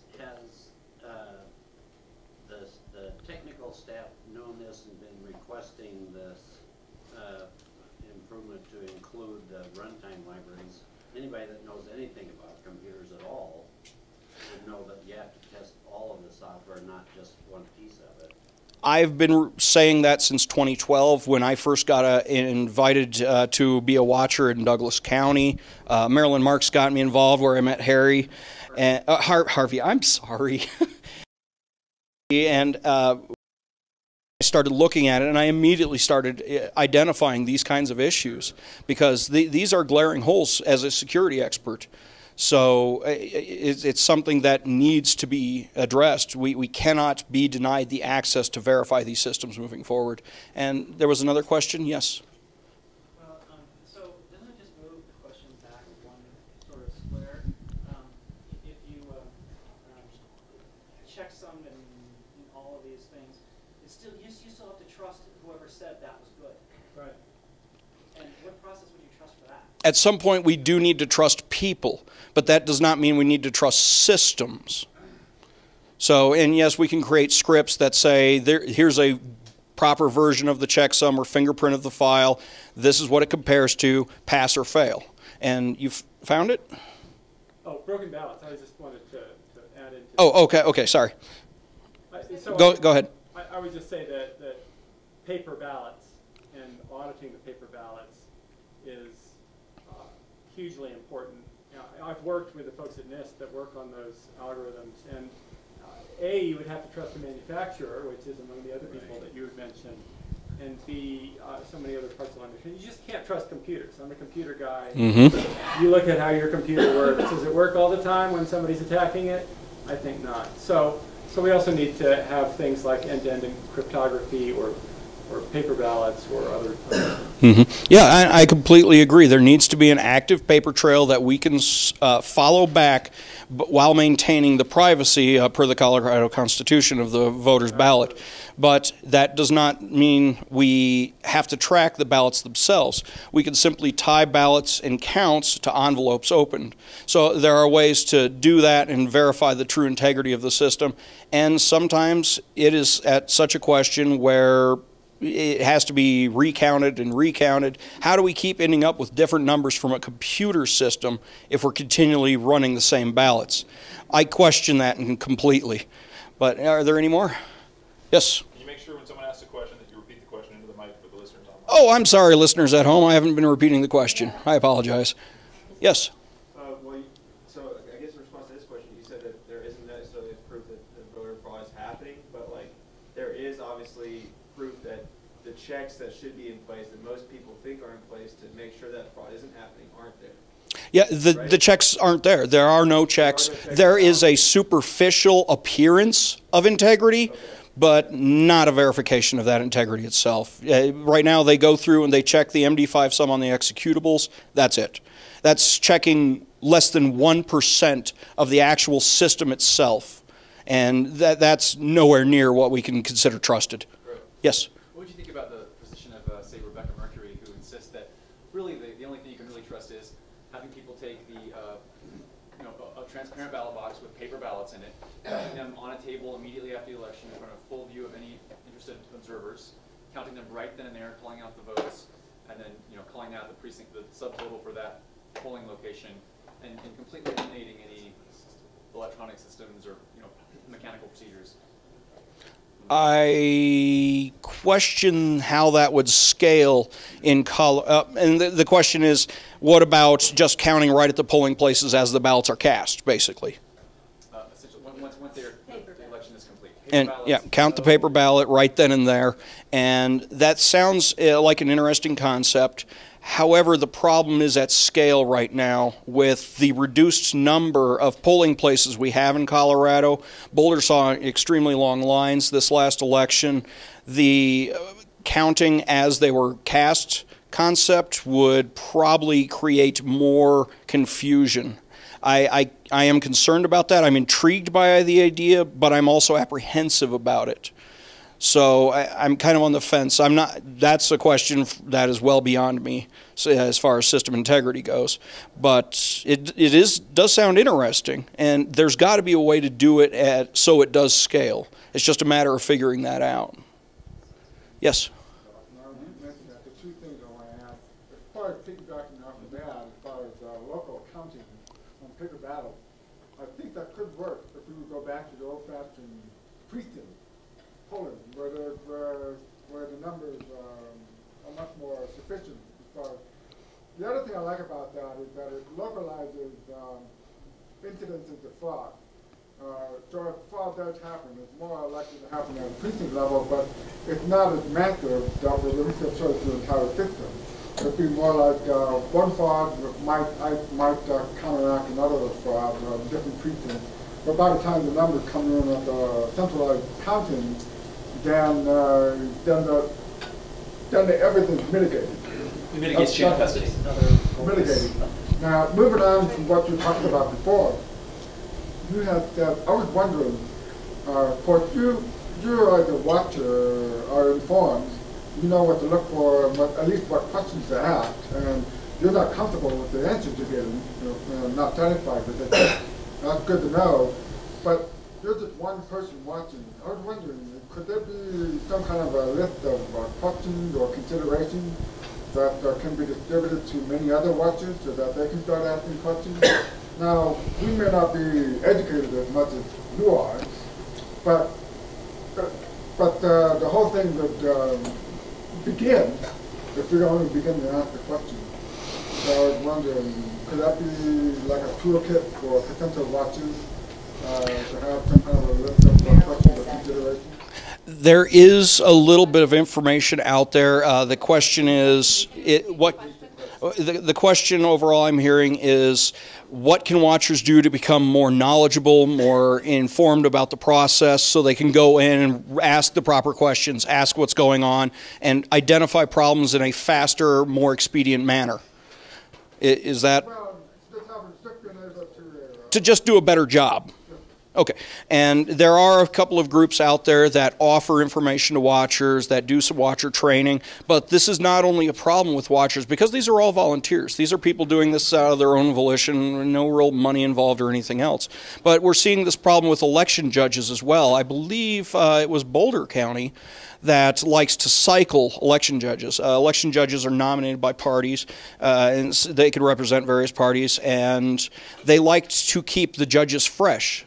The judges that have gone through various elections, various counting processes, they're used to what's going on, how the process works and everything else. They are used to finding mistakes. The judges themselves are routinely cycled through. They're not contacting previous judges to come work for them. They're contacting all new people. So that is, and you're shaking your head because you disagree. That's not the issue in Boulder? Maybe I could be getting my counties confused. Boulder County, what do you allow watchers? Harvie knows, he was a watcher. Yeah, let's give the mic to Harvie here. Yeah, in Boulder County, actually there were minders that were assigned to watchers, and the minders were eventually refusing to answer questions, requiring questions to be written on paper, and then handed in. They would then hand them in to election officials, and I have never seen any answers to any of my questions that were handed in. So the actual, even if the watcher has plenty of questions to ask, you're not likely to get the answers in Boulder, but that's not true of every county, and I've been in quite a few counties, so, but I don't have to interrupt your part. The cycling through. We'll explain that when Suzanne. Right. And I think we're getting rolling in if you had any other All right, well, I'll wrap it up then. Thank you all for listening. Hopefully I didn't give you an upset stomach. And moving forward, we just need to make sure we keep an eye on the integrity of the systems themselves. Thank you. Oh, thank you. That was a very Nice. Thank you very much, Matt. I had no idea that you knew all of that. I knew you knew of it, but that was very informative. So I guess we're rolling right into our panel. Harvie, before we do, though, I made an error here. I would love for Frank Atwood to have a moment here to speak, of course. Please, Frank. Yes, this is totally self-serving. I'm using this opportunity to announce that I'm going to run plus try to create the approval voting party in Florida and Colorado and run for president in 2016. I don't want any of your votes, but I do want the issue on the ballot of approval voting to hopefully get the press, so if there's another spoiler, we'll have already started the discussion. And so I'm still piecing this together. If you have friends in Florida that want to be founding members of the approval voting party, please talk with me. But I appreciate this very much, and thank you very much, Christina. Thank you. Never know what to expect with this job, ever. It's always a new experience. Yeah, and that's, before we get to the panel, thank you so much, Ellen. I would say that, let's see, is Clay here? Are you? Awesome, because you weren't about to leave, were you? I was going to use the restroom. Just got. All right, this is our mathematician, our mind here. I'd love to come up here, of course, before we get started with our panel with Harvie Branscomb and, of course, Suzanne Staiert. I'm so happy they're here. I would love for you to explain the results of the election, if that's okay, Clay. Sure, yeah. I'm not so much going to go into the ranked results, although I can kind of, I think this was compiled by the other gentleman who, yes, you, sir. He may want to speak a bit to the ranked results, but I can certainly go over what we see here with. Let's do that. We had, with plurality voting, first of all, that's just vote for one. We had 32 participants, but we had one spoiled ballot. Somebody voted for two candidates. They may have gotten confused. And one blank ballot. So we have 30 voters, so that's our denominator. We see here Jeb Bush got 3 votes, so yeah, that's 10% support, going down to Clinton with 5, 16.7% support. Gary Johnson, clearly the winner in all voting systems we see here today. He got 43.3% here in plurality voting. But you really see something that stands out here as we go across to approval voting, score voting, and I believe even instant runoff voting or ranked choice voting. Somebody didn't get a fair shake here, and his name's Jesse Ventura. With plurality voting, out of 30 valid ballots, Ventura just got 1 vote. And that's a marked contrast to if we go to the next column, which is approval voting. We see that Jeb Bush got 3 approvals, Clinton with 8 approvals, Gary Johnson 20 approvals, which is a 62.5% approval. That is to say that 62.5% of voters approved of Gary Johnson. Jill Stein with 50% approval, 16 voters out of 32 valid ballots. And then Ventura here with 11 approvals. So that's 34.4% as opposed to the 3.3% he got with plurality voting. Next, we move over to score voting, where again you could rate the candidates on a 0 to 5 scale, more if you like them, 0 if you really disapprove. And so with Jeb Bush, we start with 35 points here.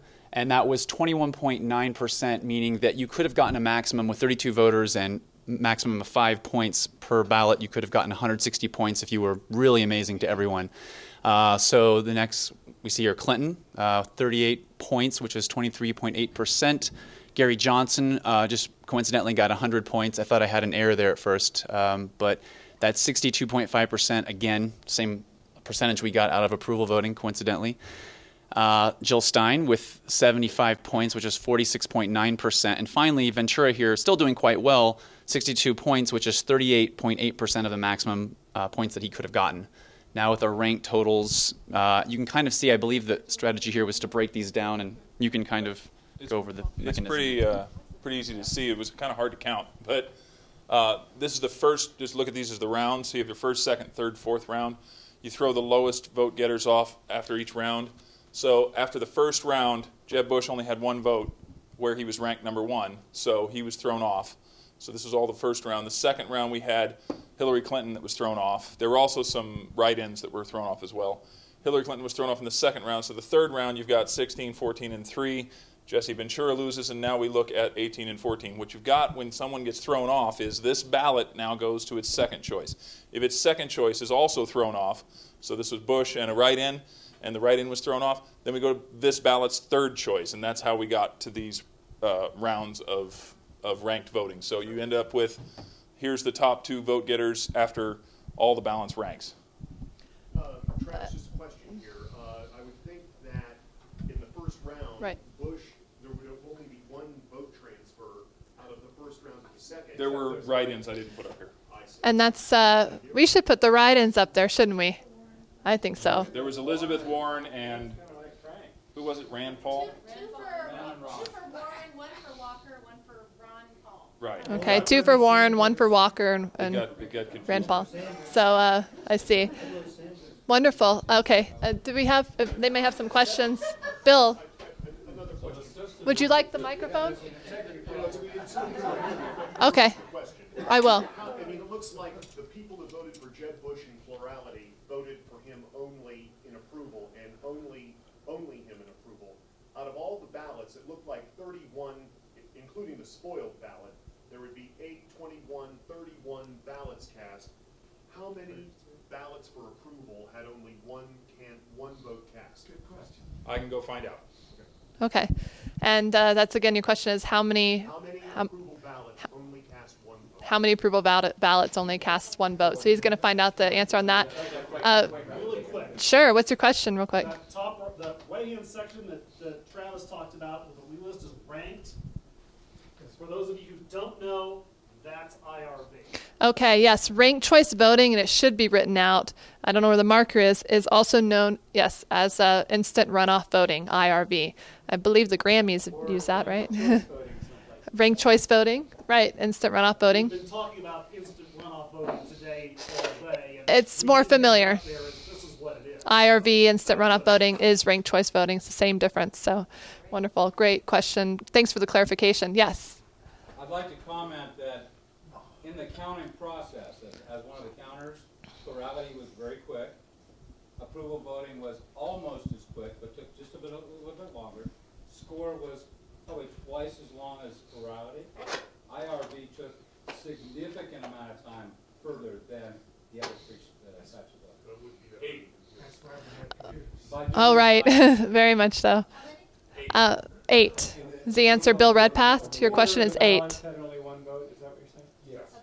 So a statement there is that doing things by hand, plurality vote was the quickest. Approval voting a little bit slower. Score about twice as much as plurality voting, and ranked choice a lot faster. Another comment in the audience is that a lot slower. I misspoke. Thank you. Ooh, it's harsh. And a bit slower, but another comment was that if done with a computer, the timing might be somewhat similar. I'm not sure. That's not for me. But the ballot was bigger. So, okay, well, wonderful. We've got one more question over there? Matthew? You want the mic? No, approval voting today is supported by all voting systems in Colorado for 0 additional cost.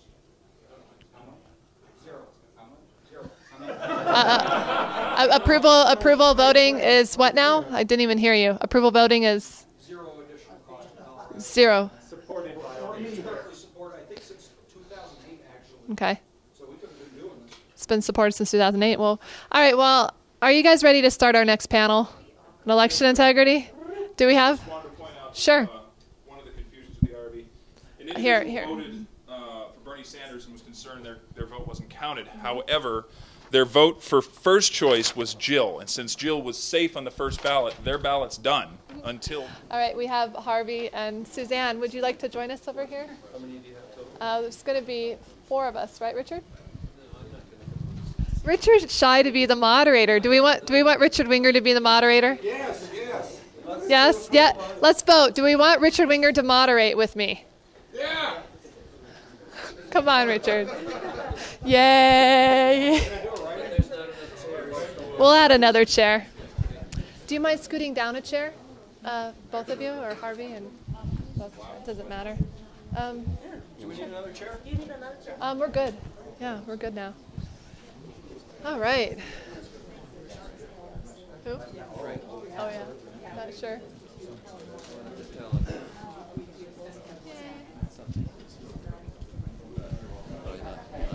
Harvie, it's Coloradans for voting integrity. Is that correct? Okay. And the Deputy Secretary of State, Suzanne Staiert, right? Okay, great. Thanks for coming. I actually ran for Secretary of State in California in 2010. Would have ran independent, but it was over 100,000 signatures to get on the ballot, and so I ran Libertarian, telling them I'm an independent. It's only 300 signatures, so it's a lot less. You know. But, right. Yes, the new one is State Senator Alex Padilla. From Los Angeles. All right, so we're going to go ahead and get started with our next panel, and I think this one's going to flow a little faster than the morning panel. And after we have a few questions, I really want the audience to get their questions in. I felt that there were a lot this morning, and it's important that you're all here, and I want to make sure if we can get everybody's voices heard, would be great. I forgot I should have had you in a question there, but in any case, let's go ahead and get started today. We have, of course, Richard Winger of Ballot Access News. Let's welcome him as a moderator. And he's modest, as many of you may know. He is an election law expert that has testified in over 300 cases, probably 400 by now, who knows, throughout the U.S. to better the election laws throughout the U.S. So he's devoted the last 35 years of his life. And because of his efforts, the ballot access barriers, signature requirements have decreased by well over a third. And he's probably one of the most humble people I've ever met in my life. So welcome again, Richard, on our afternoon panel. Harvie Branscomb, you're with the Coloradans for Voting Integrity. So I want to thank you so much for being here today as well. So let's welcome Harvie here.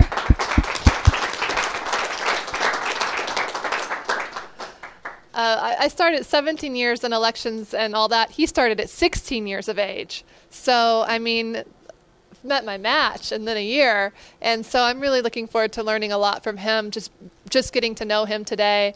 It's really great to know that you're very tenacious and caring about, I think, creating a better world. So thank you, Harvie, again for being here and for all of your lifelong efforts in furthering election reform.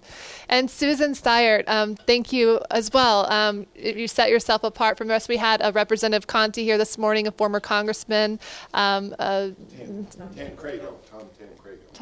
Credo. And so I think it's amazing that you're here because it shows that you care. I can see it, and I know you're very busy in the office that with you are being, that is, the Deputy Secretary of State. So I thank you so much for taking the time today to listen to the people, because it's about learning. We can always improve, and giving the benefit of the doubt that all the offices hopefully see that there is always room for improvement, and we can learn from each other. So thank you, Suzanne, for your time today. So I'd love to have everyone introduce themselves. Since we had you in the morning panel, we'll just go right into Harvie. Take your time. Well, let me just say go one ahead. thing. Sure. I did want to say this morning, I'm honored to be in Colorado because Colorado has about the best ballot access laws of any state.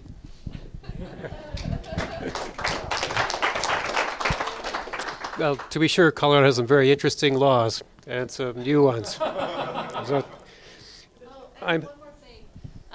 Matt Crane was supposed to be on our panel today, but he had a family emergency. His dad is a heart thing, ER. So let's send our thoughts to him and his family right now for not being here today. So I know he wholeheartedly wanted to be, and so that happens. And Deborah Johnson was unable to make it yesterday due to a family obligation. So so great to have who we have here today. So I just wanted to let you know. Okay, thanks. Just to put that in context, and this is Harvie Branscomb speaking, I thought I was going to be basically the Harry Hempy in the Beaupre Hickenlooper debate with the two major county clerks, huge counties clerks in Colorado, and unfortunately they're not here. So it really is unfortunate, because they are the they are the mainstream. They are they're my audience, and I'm very lucky to have Suzanne Staiert sitting next to me, who is, you know, I know her very well as an incredibly responsible member of the Secretary of State's staff and somebody Colorado depends on regularly for election integrity. So my own story, a very brief one, is I am basically a Democratic Party insider activist who has been almost every local level leader in the Democratic Party, all the way up to the state co-chair of the platform committee. And I've been involved in up to the congressional district level. I was redistricted triply, 3 times redistricted out of all 3 of my districts by redistricting. And so basically I didn't have any more responsibility. All my districts changed. The Democrats I would have worked with changed, except in the county. And I was a county chair until last year. I unaffiliated 2 weeks ago, or 3 weeks ago now, in order to be eligible to be a watcher for the state Libertarian Party and for the state Green Party. And that's what I've been doing. I've been to about 13 counties now over the last 3 weeks. And I've had an amazingly unique opportunity to see at close hand, in most cases, what's going on in the Colorado election as it's affected by the 2 laws in the last 2 years called 1303 and the 1062 bill this year. And I have, you know, you will have heard lots of stories about uniformity and the desire for uniformity. I was also, by the way, on the Secretary of State's panel called Public Participation Panel involved in the Uniform Voting System Project. And that involved actually studying proposals and information requests from manufacturers and helping to advise the Secretary of State on how to proceed with the uniform voting system. So, and I previously was appointed to a board called the Rule 43, Rule 45 board with the Secretary of State that was about certification rules. So I guess those are my rough credentials. Can you tell us the 2 laws? You said the numbers, Harvie. Could you explain what those 2 laws are? I could. Well, yes, the question was what were the bills 1303 and 141062, I guess we'll have to call it now. And those bills, the one brought us the mail ballot for every registered voter and also same day and election day registration and many other things, by the way. That was a huge bill, 1303.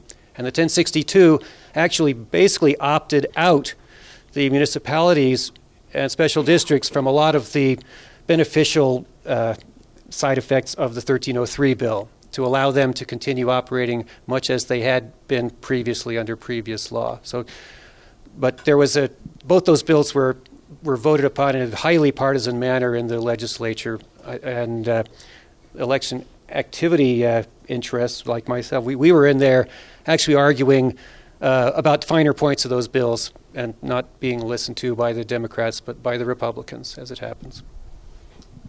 Sorry.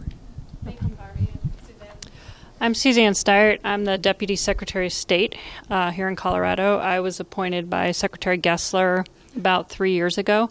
I am an attorney, been practicing for a little over 21 years, state, local government. So prior to my appointment at the state, I've advised counties and cities on election issues and various other city and municipal issues.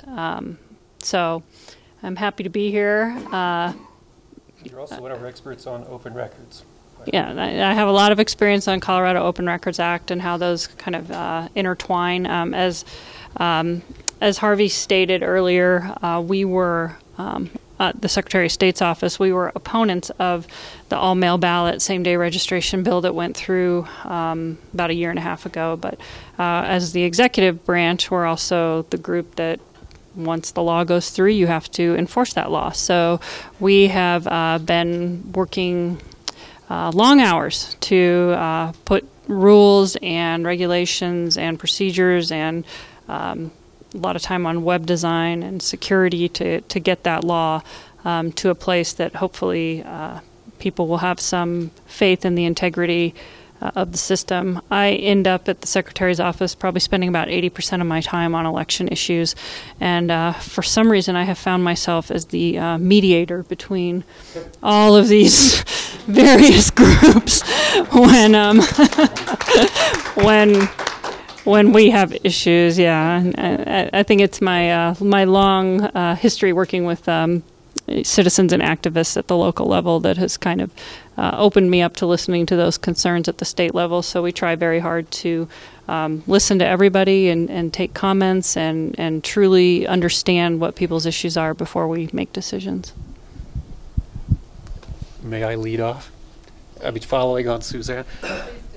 So I'd like to point out that Suzanne differs. What she just said is not something you wouldn't have heard from the previous Deputy Secretary of State, who was a career guy, and you wouldn't have heard it. You wouldn't have heard that kind of message from the Secretary. I of course, had personal interactions with previous secretaries and the previous Deputy Secretary along the lines of, "You're an activist. Don't come here to the Secretary of State's office. We're not. That's not where you go. You can go to the courts." And you can go to your county, you can go locally, you can write to the newspaper, but we're not going to help you. That hasn't been our experience with the current Secretary of State. And I think I should start off right off the bat saying that although there's a lot of partisan discussion about our current Secretary of State, in actual fact, my experience with him has been primarily about nonpartisan. It's nonpartisan related. And even though there may be some things that he's done that look like they might be slightly partisan, in my impression, the bulk of what comes out of the Secretary of State's office is an effort to try to do that mediation, which Suzanne just described. And so I want to support her and agree with her that that is what's actually happening, in spite of you won't hear that or read that anywhere, as far as I know. Maybe here will be the only place.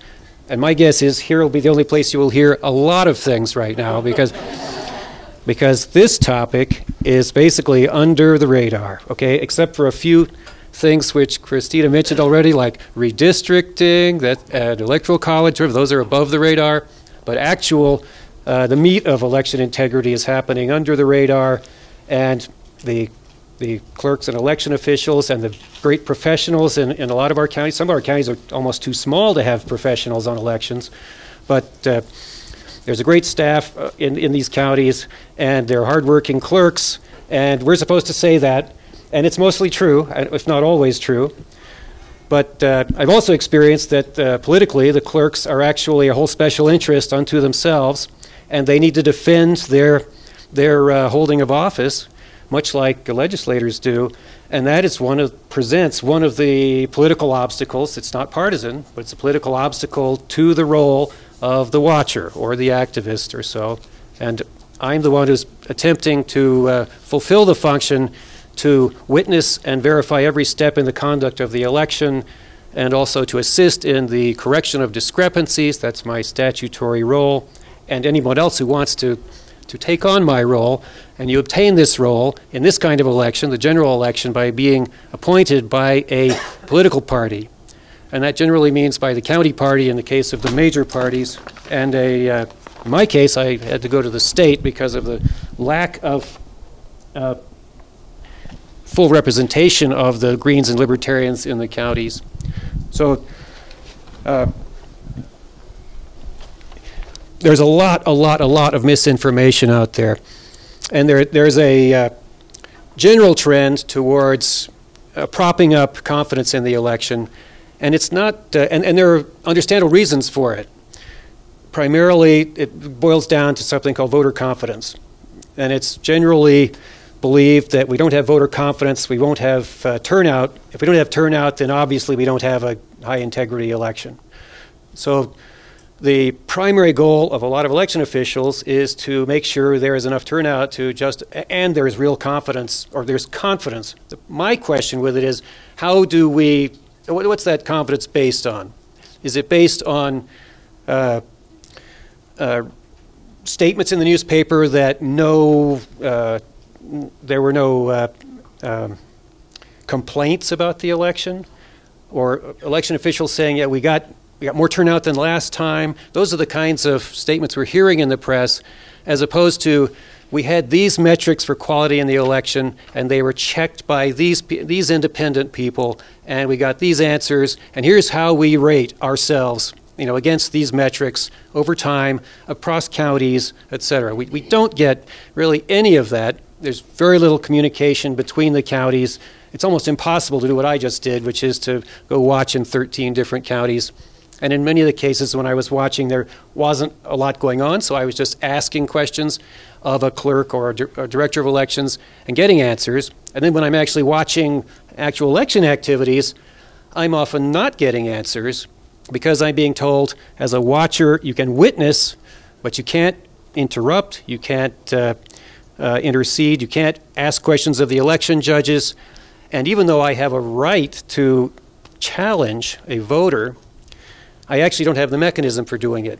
But I do have one mechanism that this particular administration from the Secretary of State provided in recent rules, which is to have the distance that's necessary to be able to witness.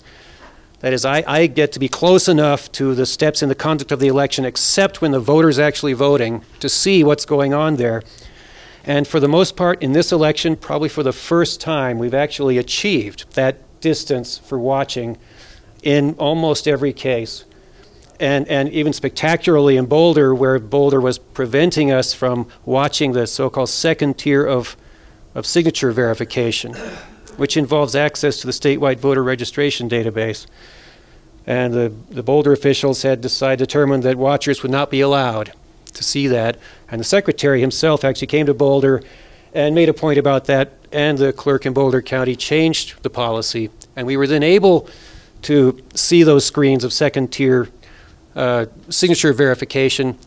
And what I saw was really incredibly disappointing. I watched election judges attempting to verify signatures on screens that were too small with digital images that were too dark.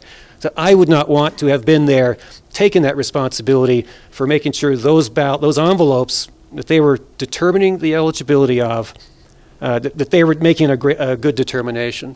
So this is just an example of the kind of thing I was able to see even without asking questions. And I have lots and lots of more examples, but I think I'll stop now and pass the mic on to someone else and regather my thoughts. California has a lot of voting by mail. We have over half our voters voting by mail. And I think about all mail voting all the time, and I don't know what I think about it. I know you've been more interested right now in talking about the watcher problems, but I'd like to hear from both. And I know you, Secretary of State Gessler, oppose but setting that aside, I'd like to hear from both of you. What is your general attitude toward all mail voting, and what are the biggest problems with it? And I don't care which order. I think everybody should have a choice on how to vote. And the reason that we oppose the all-mail ballot was not because we don't think mail ballots have a place. They are convenient. You can sit at your kitchen table and you can look up, ballot questions, and you can do research, and, you can, do those things in the comfort of your own home. Some people, when they get in the voting booth, get a little panicky because they're trying to make decisions, and there's often a sign up that says 15-minute limit, and even though nobody's using 15 minutes, just having the sign makes you anxious. So, we think that everybody should have an opportunity to choose how they're going to vote. Now, in Colorado, we already had about 70% of people voting by mail. And when we adopted vote by mail, we were told that it was going to, A, save a lot of money, and B, be more convenient. And I didn't believe it at the time, and I don't think that has borne results. I don't think it has saved any money. Instead of having these polling places, the counties all went to voter polling and service centers. Well, the truth was that as a county, you could have made that decision prior to this bill going through. And so for counties who had already gone to vote centers, Arapahoe County, one of our larger counties in Colorado, for example, they had already realized that savings. And so anything that came from all-mail ballots really increased the cost of postage and printing for those counties. And now people can still go in and vote in person by either surrendering your mail ballot or just saying I lost it or whatever. They void it right there. And so you still have the option, but we're spending money to send ballots to people that don't really want them. They don't want to vote by mail. They want to go in and vote in person for one reason or another. And so, you know, having that all-mail system, I think, creates problems. In Colorado, moving toward all-mail, we also have concerns about, you know, the Postal Service. In Colorado, we have one postal processing center in Denver. So, for instance, we had a primary election down in Conejos County, a sheriff's election, and that's a southern Colorado county. It was, I think it was like a 20-vote difference. 60 ballots showed up far after Election Day. Some of them took 7 days to get from, you know, this end of the street in Conejos County to the other end of the street in Conejos County because they had to come all the way up to Denver first and all the way back. And so, you know, sure, great and convenient for maybe, you know, me who can drop it in the mail from Arapahoe County and I know it's going to get there in 2 days. But yeah, there are concerns. I have concerns about people who receive mail ballots that maybe wanted to vote in person because then they knew there was secrecy and privacy to their vote. And do they feel now that they have to sit down with their spouse and vote at the table and no one can cancel each other out because now everybody knows you're sitting there holding a ballot? And I think you should have an ability to choose what you want to do. And you should have an ability to opt out of that mail ballot program if you want to do that. And so it wasn't that we are necessarily opposed to mail ballots. Now, there are also issues on the integrity side because now our only sort of stop between the person who sends in the ballot and the ballot being counted is that signature. And to register to vote in Colorado, you really don't need anything. You just need to have an address, a valid address. You could be anybody. You don't need a social security number. You don't need a driver's license number. You can fill out a voter registration form and say, you know, I'm Ron Miller. Here's my date of birth. Give me a voter ID number. And here's my signature. And the only check is that that signature comes back the same as, you know, essentially the one that you signed on the form. And then how quickly those signatures are processed has become an issue because, of course, we need to have election results right away. And since we now have, you know, 1 million ballots coming in, you know, the Monday and Tuesday of election, how do we get 1 million ballots through the system and processed in a way that people can have confidence that, you know, those signatures are actually being compared and contrasted in a way that's fair and accurate. So, you know, those we're going to continue to grapple with as we go forward, I think. But it wasn't an opposition to people voting by mail. It was just an opposition to it being a mandatory thing and increasing costs. Yeah, the defense against those of us who criticized the mail ballot came in the form of, what, you don't want convenience for the voters? Actually, we had convenience for the voters in almost every state in the union, maybe not everyone, but almost every state has an option for a mail ballot, and that provides the convenience, just as Suzanne just said. What we just did is actually take the roughly 30% of the people who had already chosen to come into the polling place and actually said, no, you're better off sending your mail ballot back or bringing it in. And in fact, what's actually just happened is a huge majority, I don't know, there are no numbers yet that I've seen, but I believe a huge majority of people actually dropped off their mail ballot instead of mailing it in. And the way I know that is from seeing lots of envelopes go by with no stamps on them and no return address. And in fact, that brings up a little integrity issue right there about, and a great innovation that's been done by Denver and Arapahoe counties where they've actually put the signature part, of course you're signing an envelope that in many counties is going to have your signature exposed to the public and to the mail or whoever actually gets to see the envelope. And the innovation in those two counties is they pull off the tab on the front side of the envelope where the return address would be. So all the voter identity information is on one side, which means the election officials, when they're actually processing and opening, can actually have the the envelope turned on a side where you can't see any voter identity information. But that brings up the privacy issue of the mail ballot, and there really is a problem with that, because many counties I've just watched, the envelopes get opened, the secrecy sleeve is basically there to, it's basically a condom for the voter to believe there's secrecy, and there should be secrecy, and probably there is mostly secrecy, except the sleeve is not being used effectively. The sleeve lasts for maybe a half a second between the time the sleeve's pulled out of the envelope and the ballot's pulled out of the sleeve. And in a really high quality operation, you'll see the sleeve actually goes to another room or goes to another table, and our county's doing that. So there's a wide variety of different practices regarding this, but the voter can't verify that their ballot's being voted anonymously unless they come in and they actually vote on something that we are calling the flat ballot. And the flat ballot is one of the components of what the precinct polling place used to offer, and that is verifiable anonymity, because you're putting in a ballot into a box or a device, and you know that it's anonymous. You add it in your secrecy sleeve, and you know there's not a number on it, you know your name is not on it, it goes into the box, and it can't be pulled out of the box for any reason that selects you personally. You could lose the box, but other than that, your ballot's going to be counted, or it was counted in front of you. There are three things that are sort of gold standard about voter verification. That is, knowing your ballot's anonymous, knowing it was counted, and then knowing it was counted the way you actually intended it to be counted.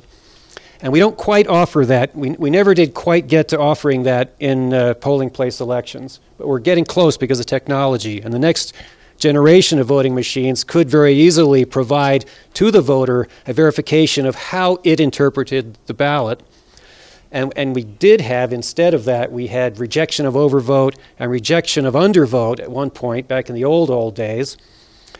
And that allowed the voter to know at least those two cases were the ballots being handed back to them at the polling place, so they were able to redraw their ballot or finish filling in the blanks that they, or the choices that they hadn't filled in.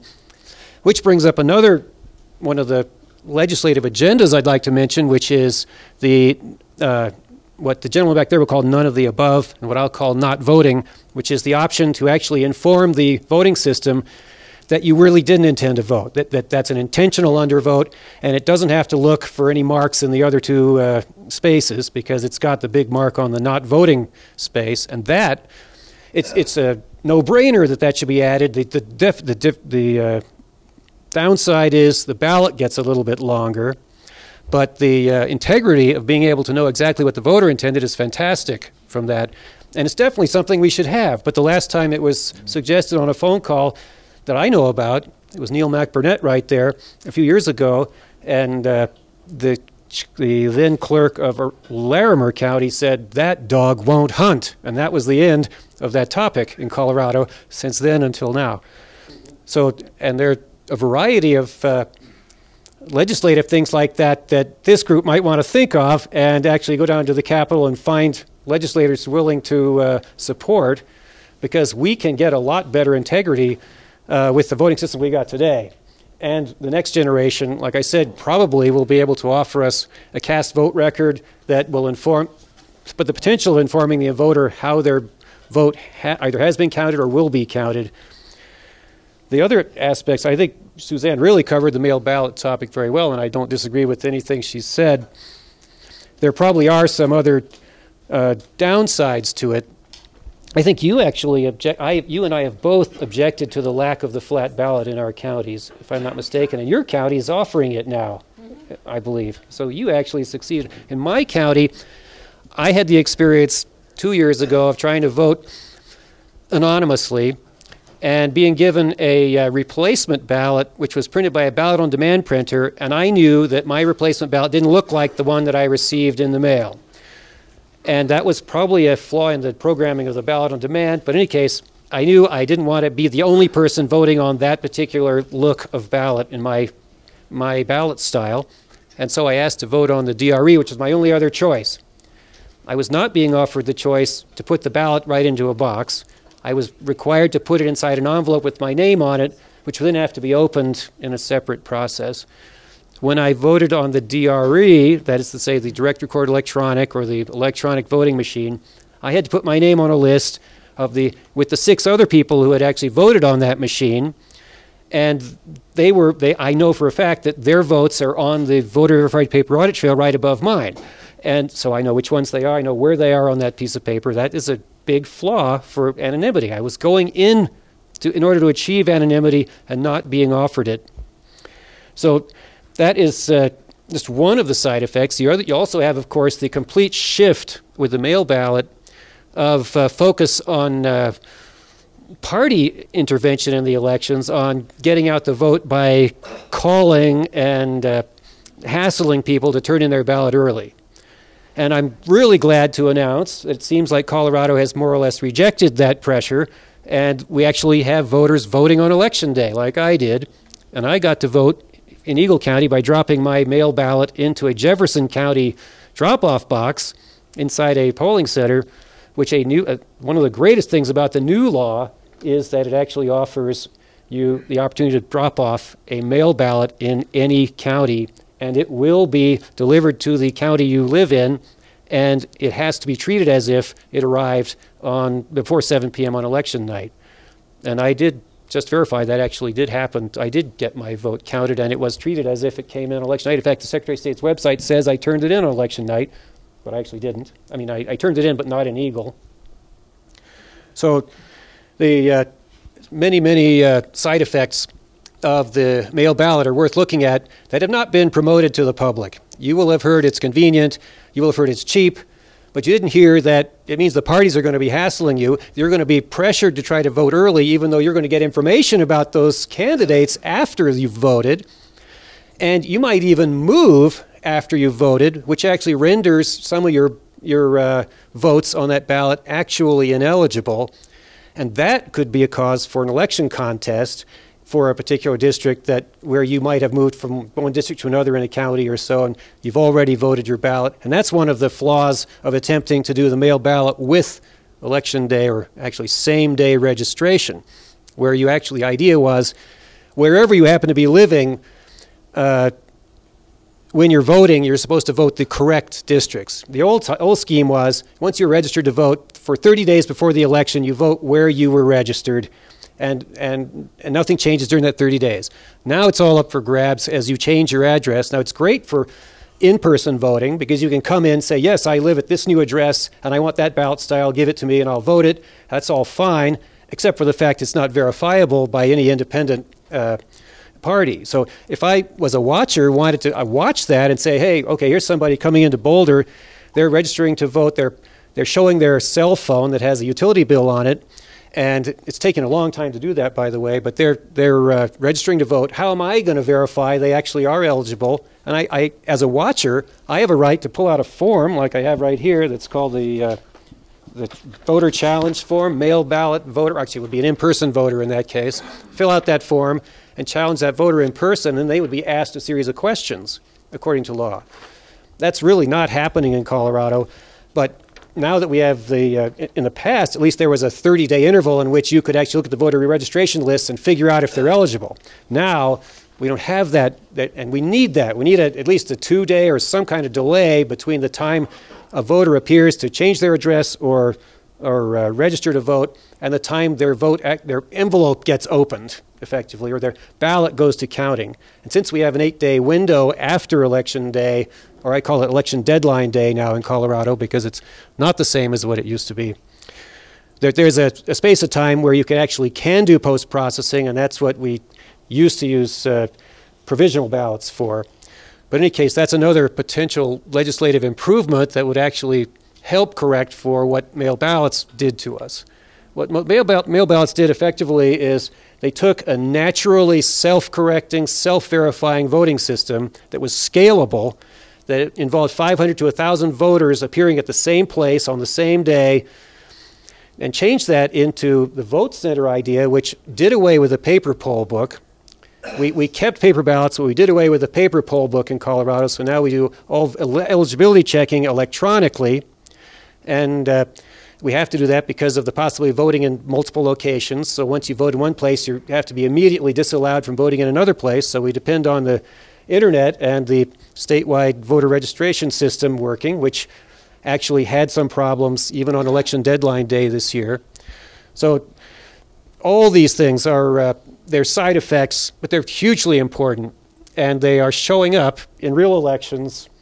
I mean, the access to SCORE, that statewide voter registration database, was a problem in many counties on election deadline day this year, when so many people appeared to vote or drop off their ballot to vote, and the maximum use of that system was that it was stressed out on that one day.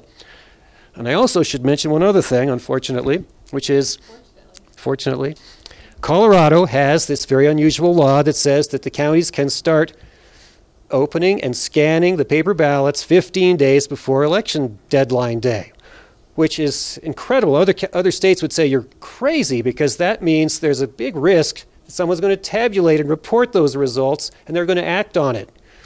And we have a law that says you can't, if you see results, you can't tell anyone about it. It doesn't say you can't act on it, though, actually, and there's no way of stopping somebody from actually acting on knowledge that they get. And there are actually counties which have reported, they printed reports of the election prior to election deadline day and then hid them in a box. But there are people who see those reports.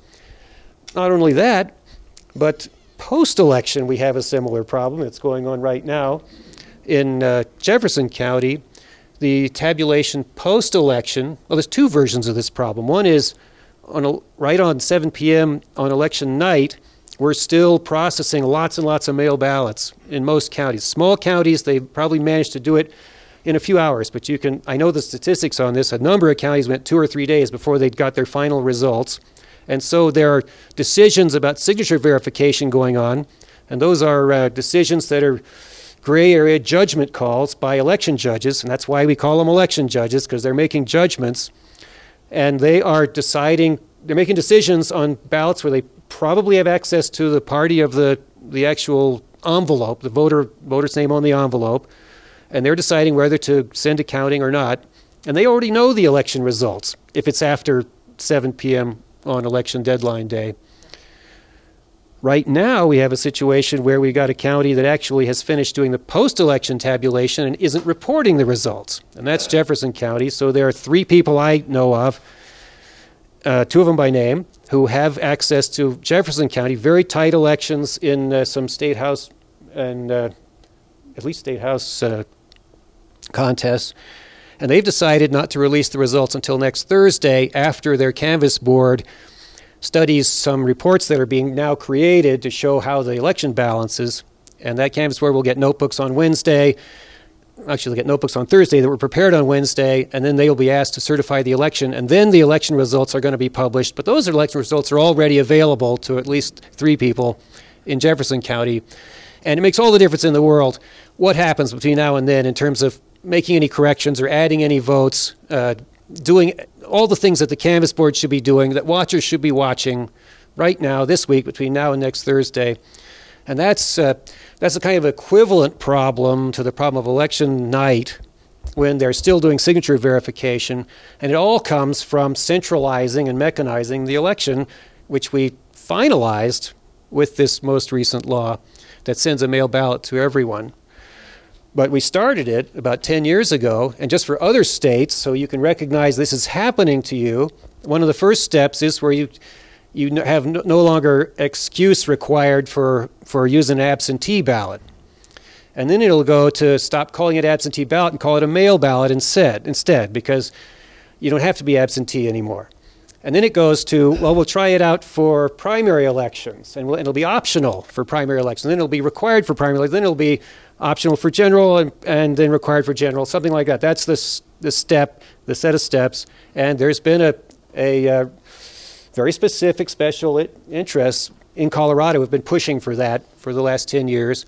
And the election officials liked the idea because it gives them more control. They have fewer election judges. They have many fewer election judges out there, so many fewer judgment calls taking place in distant places and more centrally.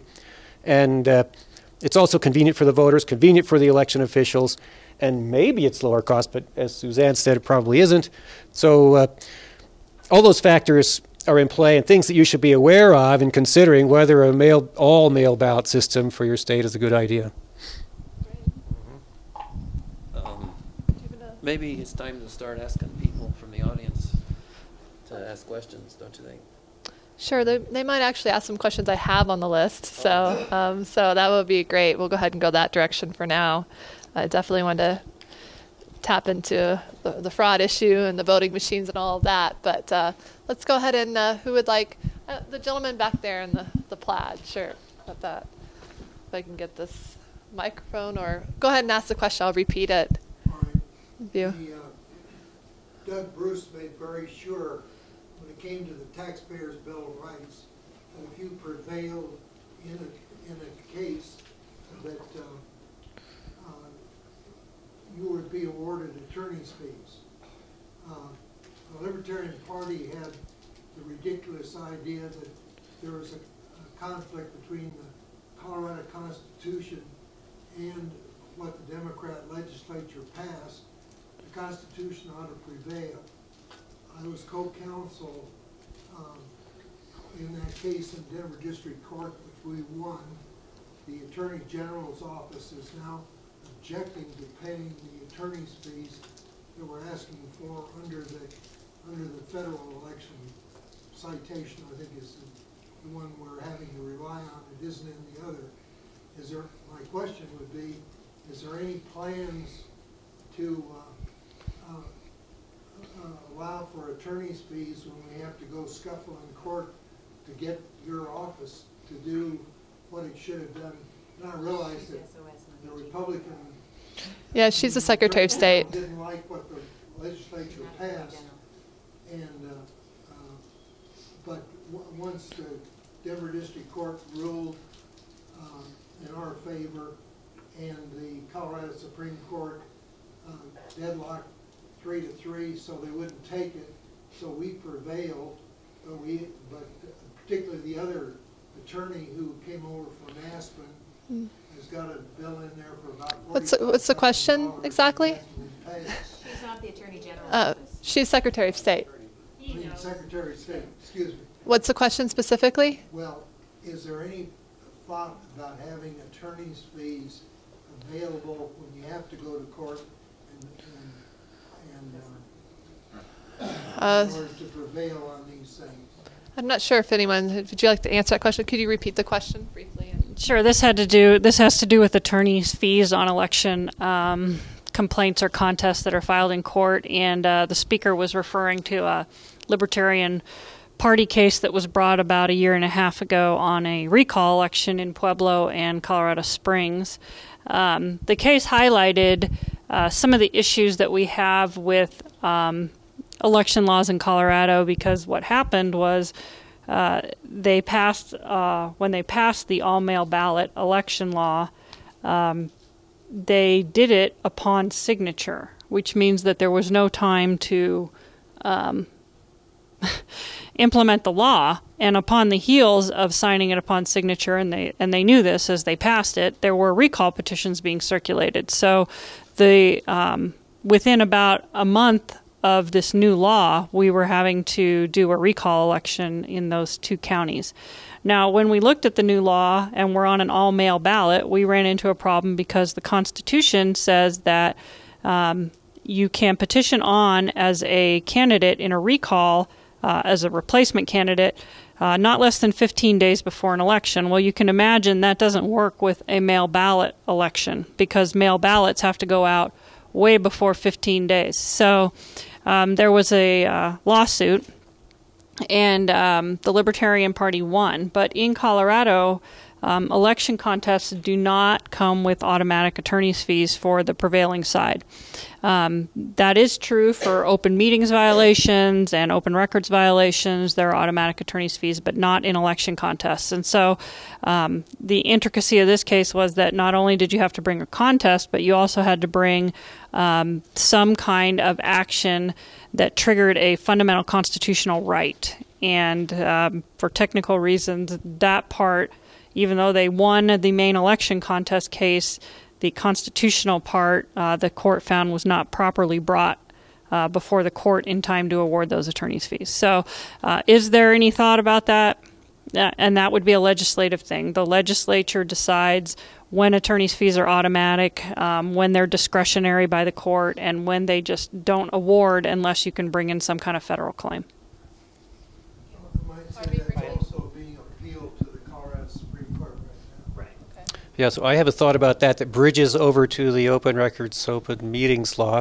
There actually is a subtlety about that law, although it allows for a citizen who brings a open records case after being denied access to a record to have attorney's fees paid if the custodian is proven wrong in court.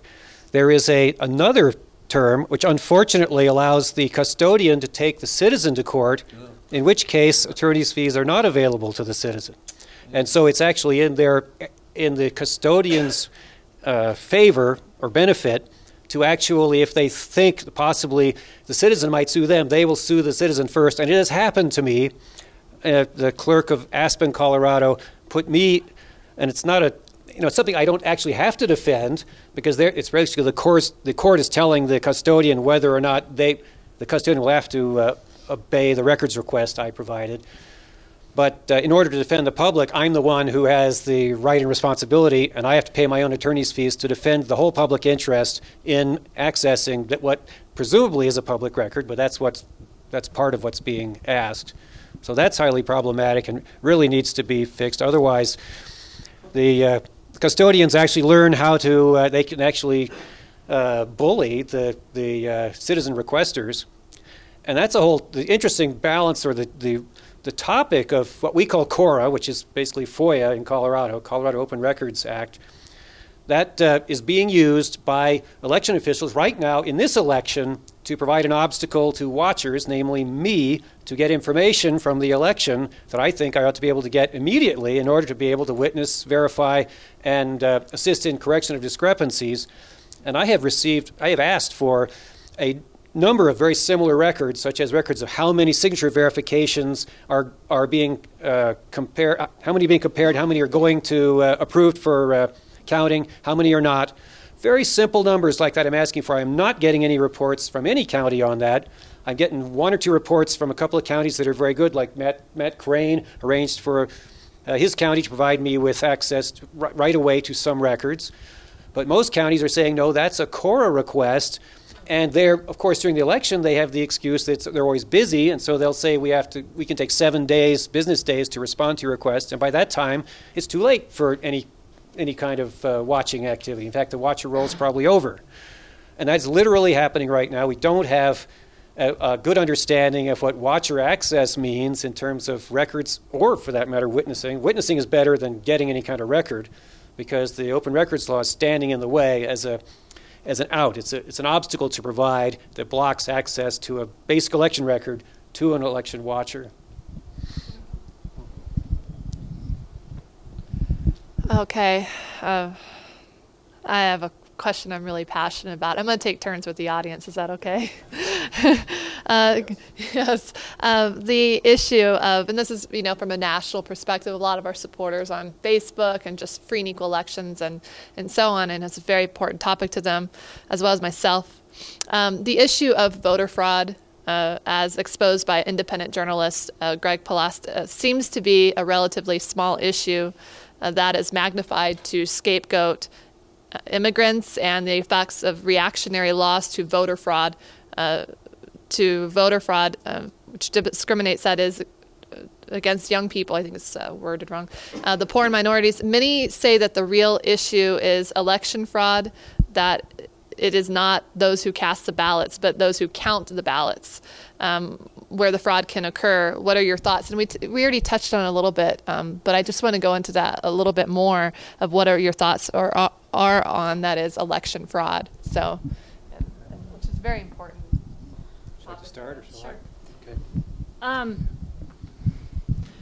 I think it's become really difficult in this country to have an honest conversation about elections because, when we talk about election integrity, I can tell you, the number of times that we've tried to pass a rule or regulation or, mediate a dispute where, one side will jump to, well, you're just trying to suppress the vote.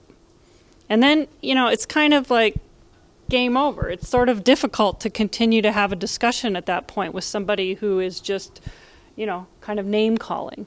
And I think that can also happen on the other side where you're trying to, administer an election, and you're trying to do so in a fair way, and you're a county clerk, and you're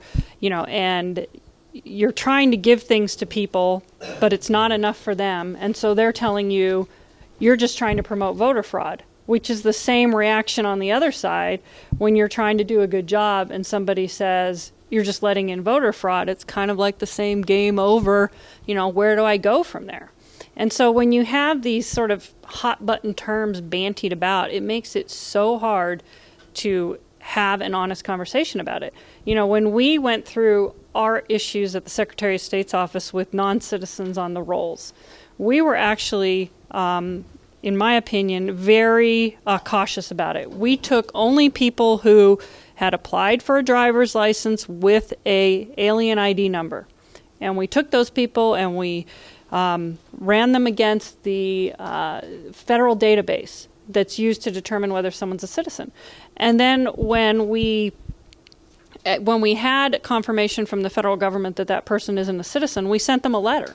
We didn't take them off the rolls. We didn't do anything. We sent them a letter and we said, hey, you're registered to vote. You registered with a driver's license that indicates you are not a citizen. And then the federal government is indicating to us that you're not a citizen. Here's a form to correct your citizenship with the federal government.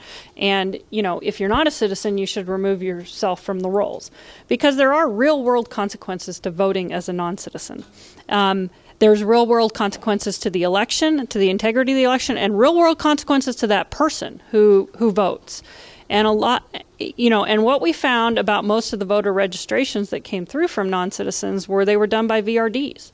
And those people, by a voter registration drive. Oh. And they're getting paid per voter that they register. Oh. So you have somebody out on the 16th Street Mall getting paid for every person that they can bring in. And so, now in Colorado, we have an all-mail ballot. So if you're a non-citizen and you accidentally get registered because somebody at a VRD tells you it's okay to register, and then you get a ballot in the mail from the government, you may think you have to vote it.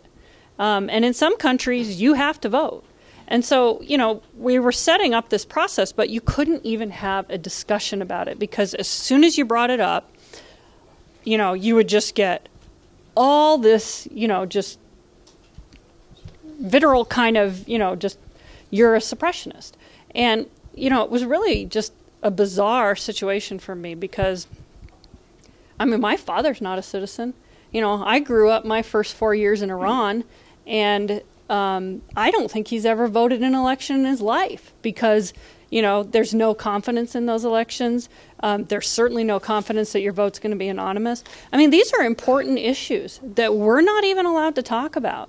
And I'll say that happens on both sides, and until we as a country can, have an honest discussion about those things, I don't know, where you solve it.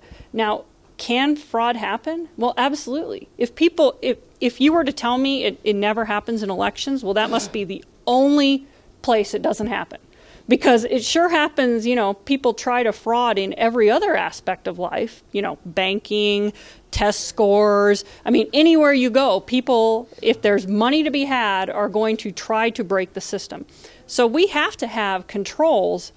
And part of the reason we have to have controls is also just the appearance of the election. The same reasons that I would say my father's never going to vote in an election, because if people don't believe their vote makes a difference, or even worse, they believe that somebody's going to find out how they voted and hold that against them, then, they're not going to vote because, voting is a sacred fundamental right in the United States. But that, if you're just trying to stay alive, in another country, you're not going to put your neck out to cast a vote. So I don't even know where to go with the discussion because it has gotten so heated. And, part of it is just the Colorado atmosphere. You go to other states and it's not quite what we see here. I grew up in Wyoming and I go back there and, everybody gets along so much better. It's just strange, even though, and I think it's because you kind of have this dominated state where everybody's sort of gotten used to it. And in Colorado, it's just this very divisive, purple color. And I would say it's not even purple, it's a pendulum. It goes one way and then it swings the other way. I'm not even sure if it's neutral state as much as it is a, you know, I'm going this way and then next time I didn't like that and I'm just going to flip the other direction. You know, I don't know. I think that we have to have those controls on our elections so that people have confidence in them, and that we know that there's no fraud happening. And to do that, we have to let people have access to the data, and we have to, you know, do those things so that maybe everything is going great, but nobody's going to believe that until they can see it for themselves. So I think that's very important. And I think it's also important to encourage everybody to vote. So we're balancing those two things. And I want to say I look forward to, after this, following up and building a relationship with you one-on-one too, because I feel that, I hope the experience we have today, we can come back and have an even bigger symposium with like-minded individuals that maybe in the position that you're in, people are upset or angry or emotional, but our platform is about conversation. Yeah, and solutions. And you can't do that with name calling. So you just can't. I'm glad you're here for the experience and spreading that to others, to Matt and many others. I'm sure Mr. Gessler, and I could even swing by the Secretary of State's office next week to meet Mr. Gessler if you would like. That would be great. So wonderful. Or you could swing by the office of our next Secretary of State down in Colorado Springs. Okay. Yeah, I think that was a very wonderful explanation by Suzanne right there. Well, I think you could add on to it by saying you don't have to have controls that actually work at the time of the fact of voting. You could also have, and we do to some extent have controls that work after the fact. In principle, we have metrics for after the fact where you would find out that someone had voted twice, possibly, as opposed to trying to absolutely prevent them from voting twice. And that's reasonable if those metrics actually work and you have a corrective mechanism, right? And actually the corrective mechanism could include actually voiding an election if too many people voted illegally compared to a margin and so forth, right? Those things are all possible. You can also have very humane controls or not so humane controls, and that's where photo ID becomes, it's a ridiculous topic now in Colorado because we have few people who are presenting any kind of ID at a polling place now. And it's almost all of that issue is now transferred over to this signature check, which is going on unwatched, unverifiable, and is subject to all kinds of potential flaws. And it's not testable. And while a few of our counties are training people in signature comparison, but most of the counties aren't. And I've watched that signature comparison, and it's disturbing. You can see one of the two judges is clearly dominating the decision of the two, and that's not supposed to happen. And our mechanism is such that it favors the counting of the vote instead of the sending of a signature cure letter. And the signature cure letter itself is rather defective because the signature on that return affidavit is never checked. There just has to be a signature there. And the worst thing of all is that signature on that affidavit letter could turn into the reference signature for the next time you do signature verification. Or the signature verifiers could actually verify one of the state. And we do, by the way, have 3 counties that are automatically counting ballots based on a software system that's comparing signatures. Larimer County, I was told it's 50 to 60% are approved by software. And in Arapahoe County, it's 34%. And in at least these numbers are amazingly, I can't get reports to verify these. I couldn't give you numbers. I'm trying to get those reports as we speak. In Adams County, maybe 30% are being automatically approved. But we have real flaws. The Secretary of State's office recently added a rule that allows us to, or forces the counties doing automatic comparison to audit a random sample of those, where they send them to the verifiers and decide if the machine made the right decision or not. So that's a good step. It's a very important step, and we've been doing signature verification and automatic recognition for a while, but it's a good thing we now have an audit step. The audit step needs to be watched. I managed to watch one of them. It's very hard to be there at the right time to see that audit step happening. And so the photo ID thing, I've heard candidates in this election talk about photo ID is going to be there. That's what they're going to do. They're going to solve that problem. Well, there's one more aspect to it I just want to mention, and that is the photo ID is a plastic card which can be itself fraudulent. Yeah.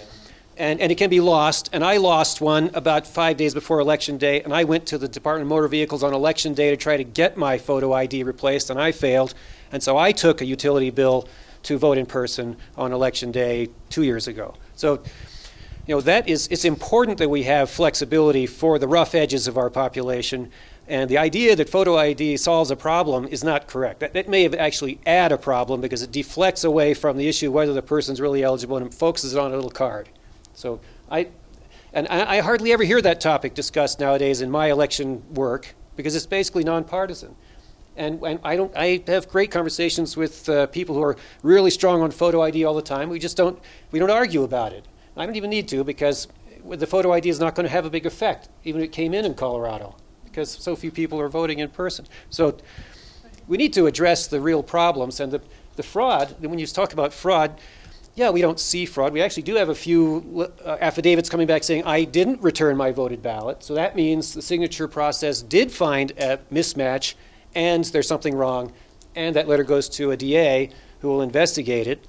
And so we hope, well, who may not investigate it, that's correct. They may not investigate it, but at least it's out there. And it's presumably a number we can actually count and get reported. We probably won't see those numbers. We won't see the numbers of how many envelopes were actually witnessed, like an X for the signature and then a witness signature, which is not checked against any database. So those are automatically counted in Colorado. As long as there are very few of them and they aren't in contests which are very close, then we don't have to worry about it. But guess what? We don't know how many there are. And there's no county, as far as I know, actually counting them. And there's similar situations with other kinds of exceptional cases like that, where we just don't know. And we need to find out. And I've actually tried to get the Secretary of State's office and the Legislative Commission that's implementing the 1303 bill to actually ask clerks questions like that. Or they actually there's a legislative, and actually Suzanne next to me here is actually co-chair of this committee that did not actually approve a suggested questionnaire that I had prepared and talked with the committees on several different meetings about producing that would add to the list of data that they would collect from this election for determining whether the 1303 bill is doing a good job and what needs to be repaired. And they didn't actually do that because of the concern the clerks would have too many questions to answer. And I'm thinking that's an insult to our clerks. That's their job. The clerk's job is actually to collect the information and provide it to the public. That's their main job.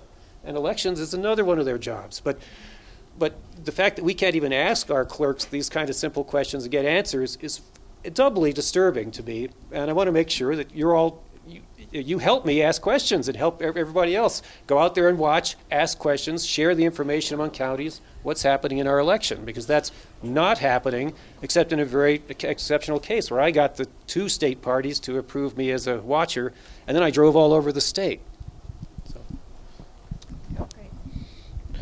All right, I definitely want to, those are great questions. Do we have another question from the audience at all? Sure.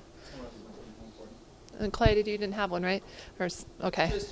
Because you've been so helpful behind the scenes, and I want to get to you, and then Mr. Neil here as well. Just a quick question for you would be that oftentimes there's discussion of the disparity between how we conduct elections when we're doing our nation building, say the United Nations or the United States in a country far away from here, and there's the notion of dipping your finger in the purple ink, so clearly you're not going to vote twice and this sort of thing, not checking IDs, and transparent ballot boxes and things they take for granted. Do those things seem absurd in an American context, or are those practical ideas that we just kind of reject because we want to think of ourselves as, we don't need that, right? Like, how do you see that? I feel like we have a lot of questions, so we might want to be thorough, but roll. Who would you like to go first? I know we have a lot of questions out there, so try to. Well, I mean, we commonly have these sort of discussions about different ways that we could, actually have some identity protection. And I think as we go forward and we see some new voting systems in, the next generation, then, maybe some of that becomes a little bit more clean, because I think using the post office and using signatures might not be the best idea. I don't think we're anywhere close to ever being able to internet vote, we hear that a lot. Like, why can't we just vote on the internet? We bank on the internet. We do these other, well, yeah, because the banking industry is willing to put up with $2 billion worth of fraud every month so that we can all bank online. We're not really willing to do that with our elections. And so these kind of new things as they come along with voting systems, I think we just haven't been able to have an honest conversation in this country. And when we go into other countries and we do these things, they're actually looking for solutions. And sometimes I wonder whether we really are. Whether things have become so, political. Are we actually as a country looking for solutions, or are we just seeking to get out our base, so that we can, and we use these terms that get out our base over and over again because they seem to work. And, at what point do you have a real legitimate discussion about it? I think it would be great to do so. I just think you don't necessarily have the players in a room who are making those decisions. Yeah, so there are great ideas out there in other countries, and there are Americans going out to actually monitor those elections in those countries. And guess what? I haven't seen. I guess there was a case where there might have been international monitors coming in to see one of our elections once, but it's a rare case. And yeah, purple ink. That's a great idea if you have polling place elections, which we don't. Guess what? So that won't work here. And there are other great ideas. Most of the ideas that actually get implemented are ones coming from the wrong people. And the vendors have a huge influence over what our procedures in elections, because they're actually just telling us, well, here's how the voting machine works. Once you've bought it, that's how you're going to run your election, basically. That's who we give most of our control to. But we have, I've got a whole page full of ideas here of things that ought to be happening in our election. And I've been presenting them for years.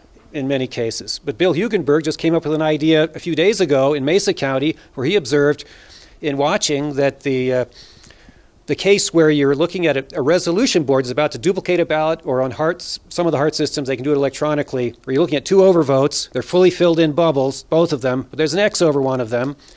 And the election judges want to call that, I've watched election judges call that a vote for the one that's not X'd, the X being the one to strike out. But this is just an example of what's wrong with one of the things wrong with the mail ballot is you can't ask the voter now, it's too late to find out what they actually meant. So if they didn't write on the ballot, and if they wrote on the ballot, then you need a system that's going to show you the actual ballot, which you might not be looking at the actual ballot.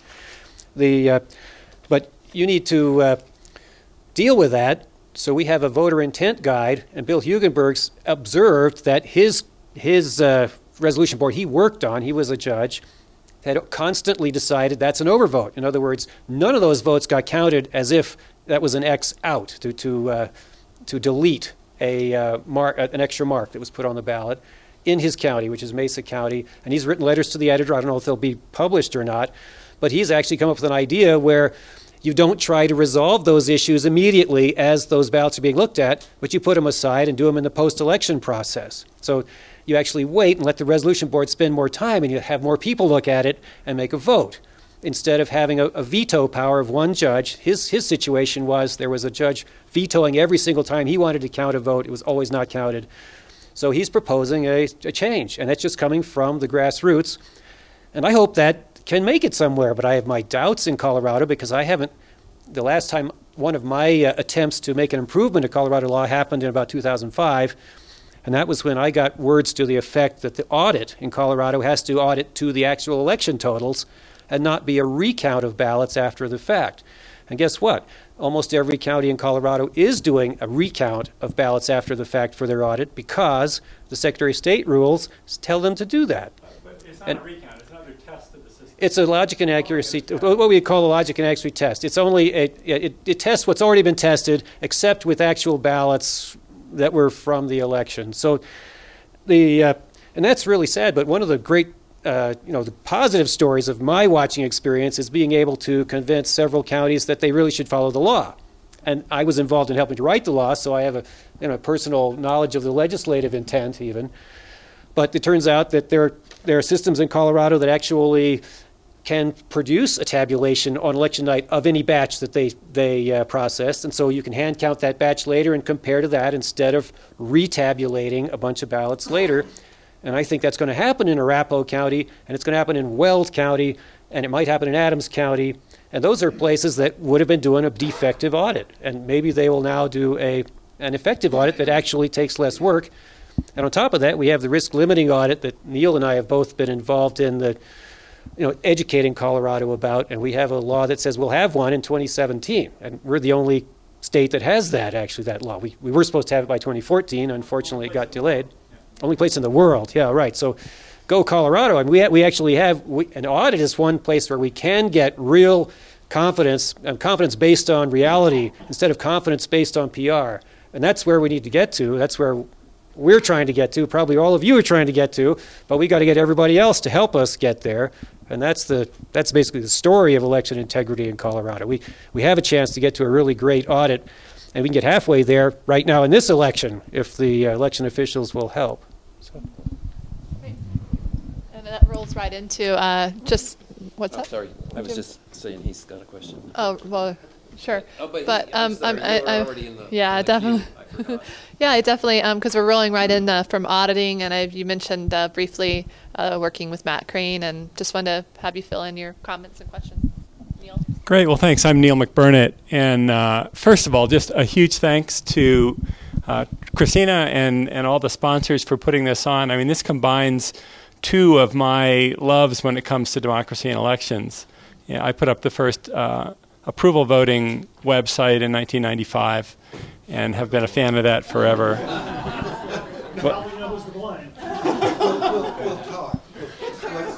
And kind of love anything other than first past the post. And I just also want to celebrate the multi-partisan support that we've had. I think in Boulder County in 2004, we had Libertarians, Greens, Republicans, and Democrats all saying, we want paper ballots. We don't want these machines that don't write anything down. So I think we can all work together to do this stuff. And I did have the honor to work with Matt Crane and folks on some of these audit things that Harvie has just said. You know, it's wonderful, as I mentioned before, to try to get the machines to work right and to do cryptographic signatures of them and so on. That's my field in computer science. But I know that we could still hack the systems with all of those checks, or there are all kinds of other ways around it. So we want paper evidence. We want evidence-based elections. Anybody that wants to know about integrity in elections and counting, look up the paper by a Berkeley guy and a Texas guy on evidence-based elections that lays out the case for risk-limiting audits and great chain of custody of all the materials. And Colorado, again, is a leader there. Boulder did the first really great elections in Colorado. We did the first risk-limiting audits outside of the state of California, where they were pioneered. We got a law passed that Harvie just mentioned to require them statewide. We've got a lot of stuff on paper, as it were, about how good they could be. And what we need is citizens to stand up and say, wow, let's move forward with that. So Matt stepped up to that. We had a Colorado risk limiting audit project funded by the Election Assistance Commission starting 3 years ago. And we used open source software to rescan the ballots in Arapahoe County, like 140,000 ballots, rescanned with off-the-shelf equipment, with an open source program to tabulate who won. But the reason we did that, because we wanted to get ballot by ballot results. We wanted a cast vote record for each ballot, which, by the way, to those that are interested in information about how the electorate thinks, we never publicize any individual full ballots. We don't know if you voted for this amendment and that judge, what candidates were you interested in? And the candidates are very interested in that information. We were just talking to Catherine earlier about, you know, any political figure is going to be interested in what the electorate actually thinks, so they know, like, how they should campaign. So we have, for those that election in Arapahoe County last year, we have ballot by ballot, essentially a transcript of who the people voted for. And the brilliance of that is now, out of 140,000 ballots, we can randomly sample just about, I think we picked 40, but with just 100 or maybe 200 ballots, you could absolutely audit the entire race and have awesome confidence that even the close contests were, that the result reflects what the actual ballots said.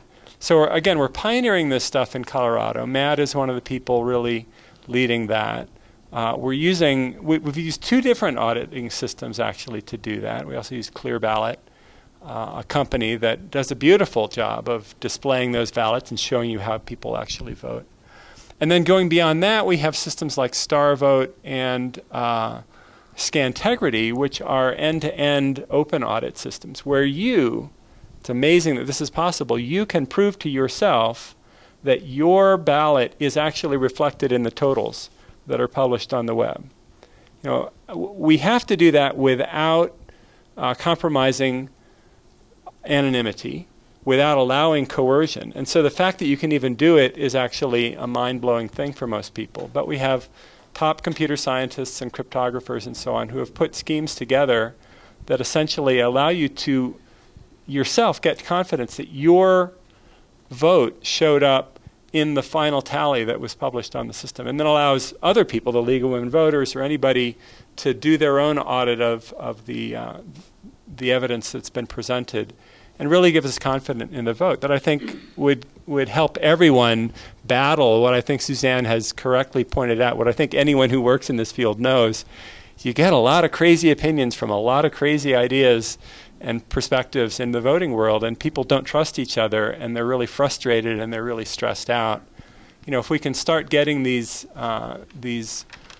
techniques that can bring integrity back to elections, imagine where we could go with that. It's just an awesome place. If I can just get one more brief plug for something that I won't explain, but random sample elections, sortition, is I think how Frank put it on this thing, is a way cool new idea that would allow us to just sample the electorate, and third parties could get evidence of how the entire country thinks about something, evidence that they could, hold up to others in the world and say, for an initiative idea, boy, Americans really believe this, and I can prove it to you. So, thank you so much again. Oh, you're so welcome. And I'll take it just kind of rolls into this is my second question, and it rolls right into it, and go back to audiences, back to the the voting machines, and wanted to get really your opinions on that while we have you. A whistleblower admitted while under oath that closed source software electronic voting machines can either be easily hacked or flip votes or intentionally programmed to flip votes.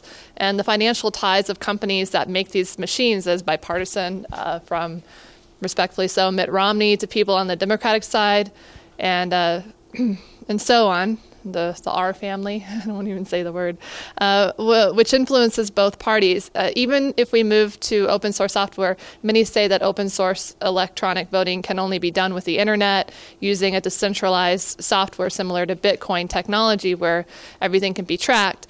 Do you think that all electronic voting is dangerous, only honest when it's open source and mixed with the internet where people can analyze the open source software?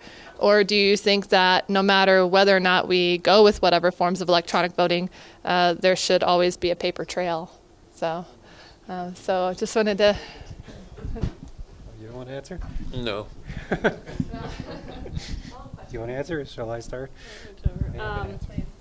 I think I said a little bit how I feel about any kind of internet voting. Now we promote that in Colorado for our military and overseas, and it's not internet voting; it's a electronic ballot delivery. And so, for military and overseas voters, they can have their ballot transmitted to them, into an email box that they then open, they print it out, they sign it, and then they can scan it back if they're unable to mail it back. If they're, for instance, deployed somewhere that the mail service isn't. And so I think in cases of emergency or cases where it's just impracticable for somebody to get it back, it's more important that we offer them an opportunity to vote.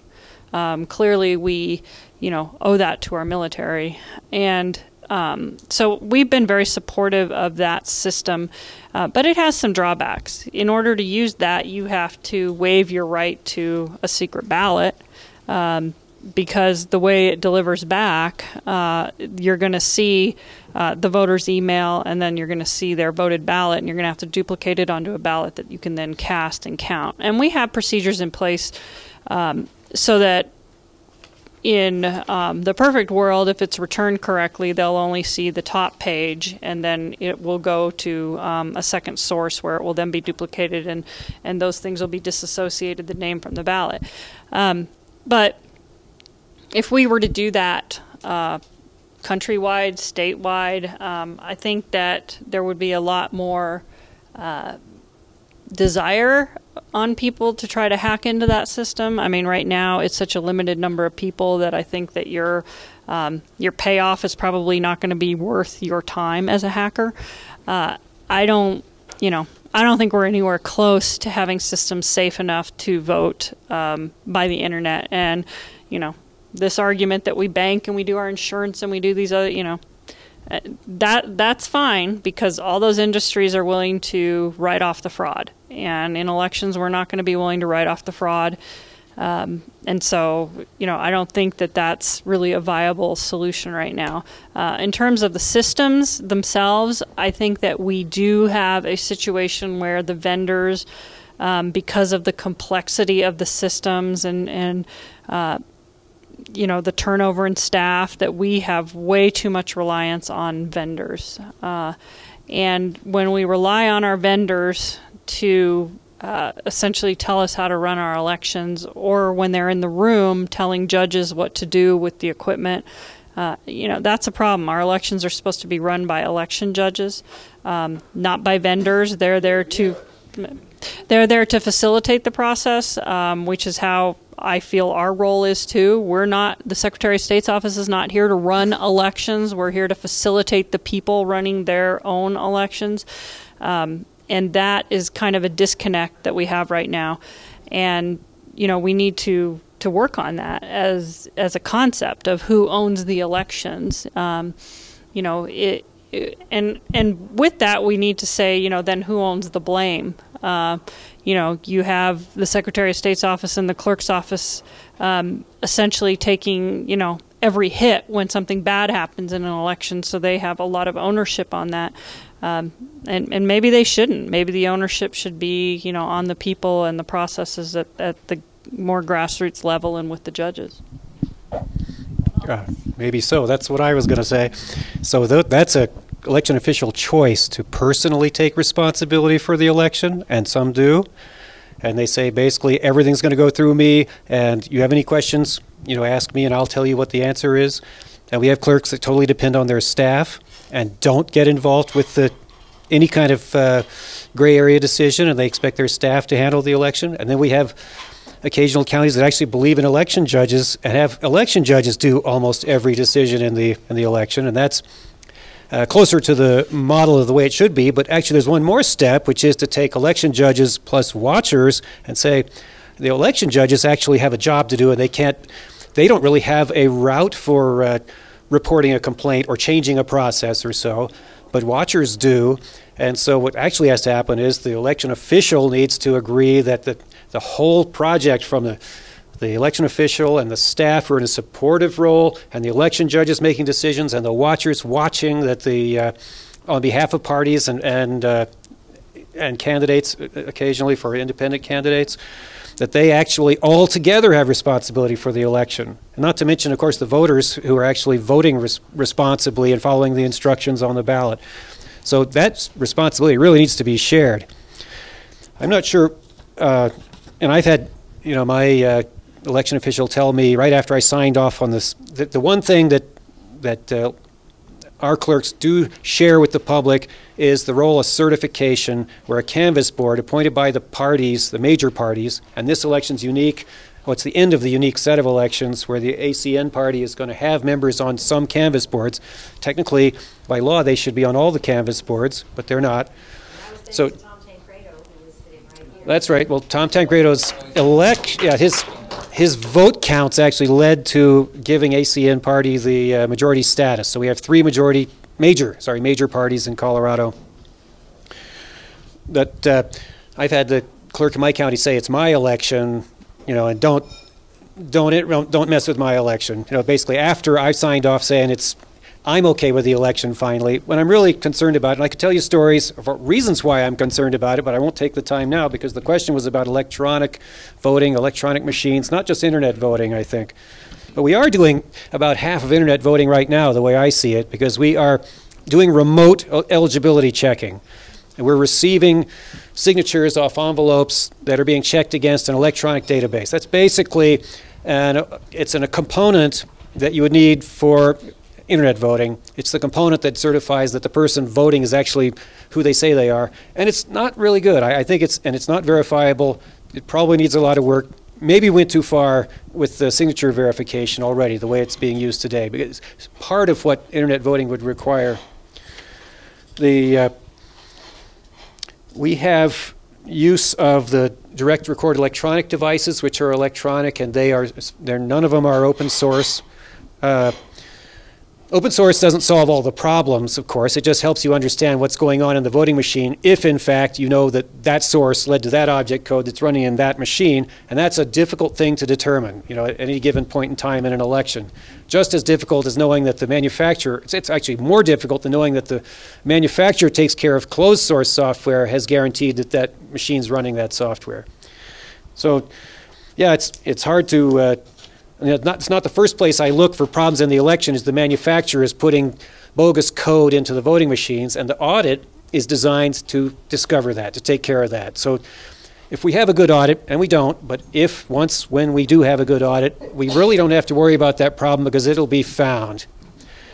The other thing I'd say, though, is we are, in spite of the fact that from 2009 till 2014, we moved solidly away from voting on DRE devices, electronic devices, and towards paper, there actually are counties that, for in-person voting, they're almost all on electronic, and there are counties that are almost all on paper, and I'm not sure there's any that are half and half. Maybe there's one or two that are half and half. It's unusual, though, that's for sure. Maybe Arapahoe is half and half. And there are unusual cases of using electronic devices you won't be aware of and very much resemble internet voting. There is basically internet voting going on inside election offices to duplicate paper ballots onto paper ballots, where a printer that's provided usually by the Secretary of State's office is printing the ballot form and the marks are being determined by it's a website actually, which goes to a company or software provided by Everyone Counts, a server provided by Everyone Counts, which is a possible vendor of a thing that approaches internet voting. And they are using that for duplicating within the election office. In addition, there's a version of that software that's used by military voters, including military voters who happen to be in Colorado, by the way, can still actually use it under the processes in place right now today. So they don't actually have to be in an inconvenient location to use it. And that's of concern to people who are worried about a slippery slope towards internet voting.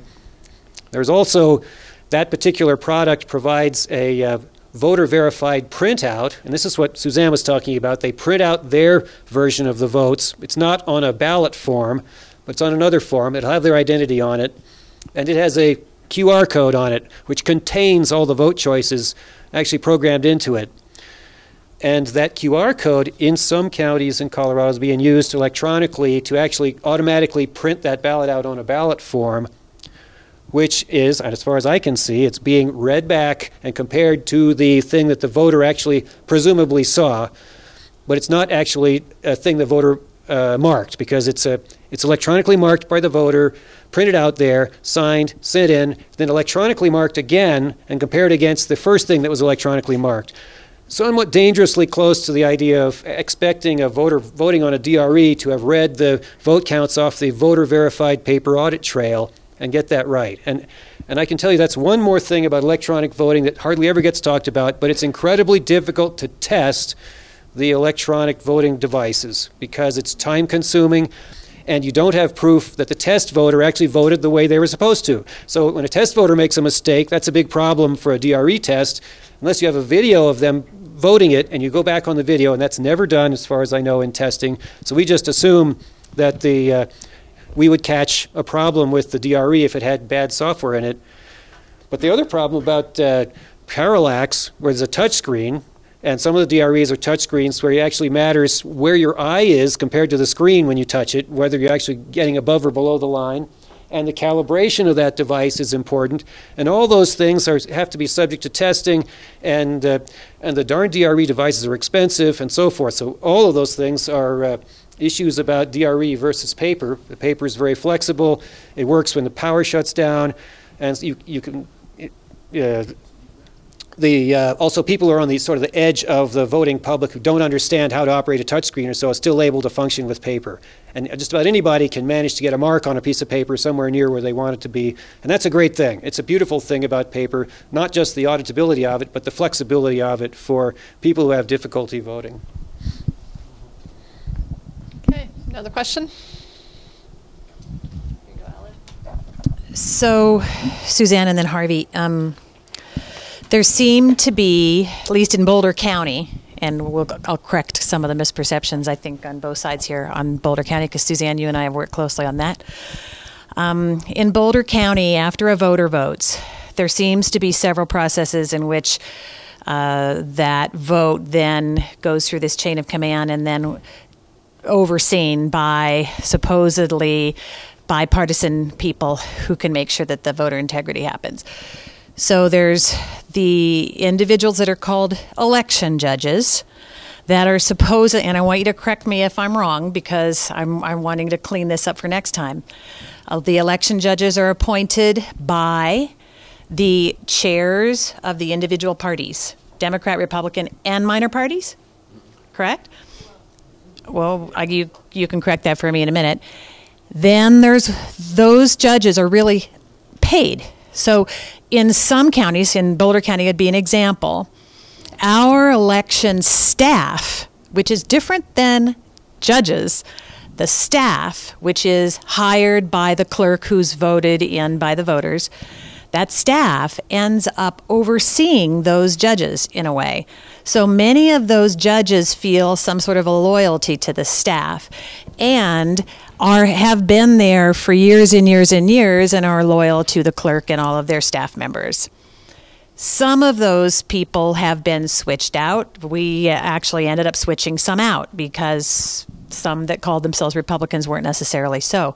So then they're supposedly in bipartisan groups, but then they put they'll put a Green Party with a Democrat, or they'll put a Libertarian with a Republican. I don't consider that a bipartisan group. Then there's the watchers who are able to go and put those challenge forms in, but are given extremely limited access, that are given these little blue paint tape boxes that they can sit in or stand in. And sometimes they're so far away from some of the areas that you can't watch it. Then the other thing we had to correct is that, and Harvie, you were there the day that we went through this, only one watcher was allowed on an entire building floor. How can you see all the processes that are going on there? And then finally, the canvas board, which is the group, and this year it's American Constitution, Democrats and Republicans, that oversee the vote.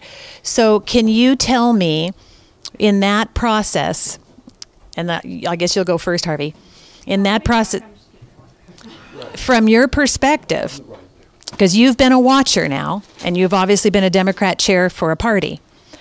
Tell me the flaws in that system and how those individuals, and this is kind of a human resource question, I guess, how those individuals have conflicts of interest, and how can we correct that? Okay. Did I get to go first? Well, first of all, let me say that it's my hope that Boulder was kind of the outlier of this election in terms of the problems that we saw with judges. And a lot of what we count on to feel like the election was fair and run with integrity is this notion of bipartisan teams, because it's not an adversarial relationship, but at least it has that sort of we're on different sides component to it. When you don't have that, everything else kind of just it's a house of cards that just sort of falls from there. So when we had the issue in Boulder with the election judges, and just for people who weren't following that process, what came to light through a couple of judges, and so then we looked at sort of the whole group, is, and I'll start with how judges are appointed. Judges are to be appointed by statute at the caucus. Well, they sign up at the caucus, and then the party chair for the county appoints them, and the clerk is then supposed to take those appointments in the order the county chair appointed. And that's how it's done in most counties. Now, and we haven't finished looking at all of Boulder's processes, but it looks like what happened in Boulder is they got a list of 95 Republican judges, and they ended up only taking 5 off that list. And then when they didn't have enough judges, once you don't have enough, the statute allows you, well, the statute first requires you're supposed to go back to the party chair to try to get more. And if you can't get more, then you can go to other parties. And so it looks like what Boulder did was probably not do anything with the list, but there were probably some people that were coincidentally judges before the 5. And so those people ended up coming back. And then they went out to a staffing agency or a temp agency and tried to get more judges. Because when we think about election judges, we think of these just incredibly, pure people who are there to, help and to, watch out for our best interests and the party's interest. And what we ended up with was when we ran the list, there were, I can't remember, maybe 90 Democrats and then 90 Republicans, unaffiliated, and Green Party members. And those ended up being put together. But when you looked at the list of Democrats, you had, I asked my staff to go through and pull up all their voter registration histories and tell me if anything has happened in the last year that would indicate to you something is amiss here. So when they looked at the Democrats on the list, that we had one that had changed affiliation from Democrat to unaffiliated in the past year. And when we looked at the list of Republicans, like 1 in every 3 had either just registered to vote as a Republican or had switched from Democrat to Republican or Democrat to unaffiliated, the same pattern with the unaffiliated voters. And it appears, the switches would have been right before the primary or right before the general. So it looks like they switched to get jobs.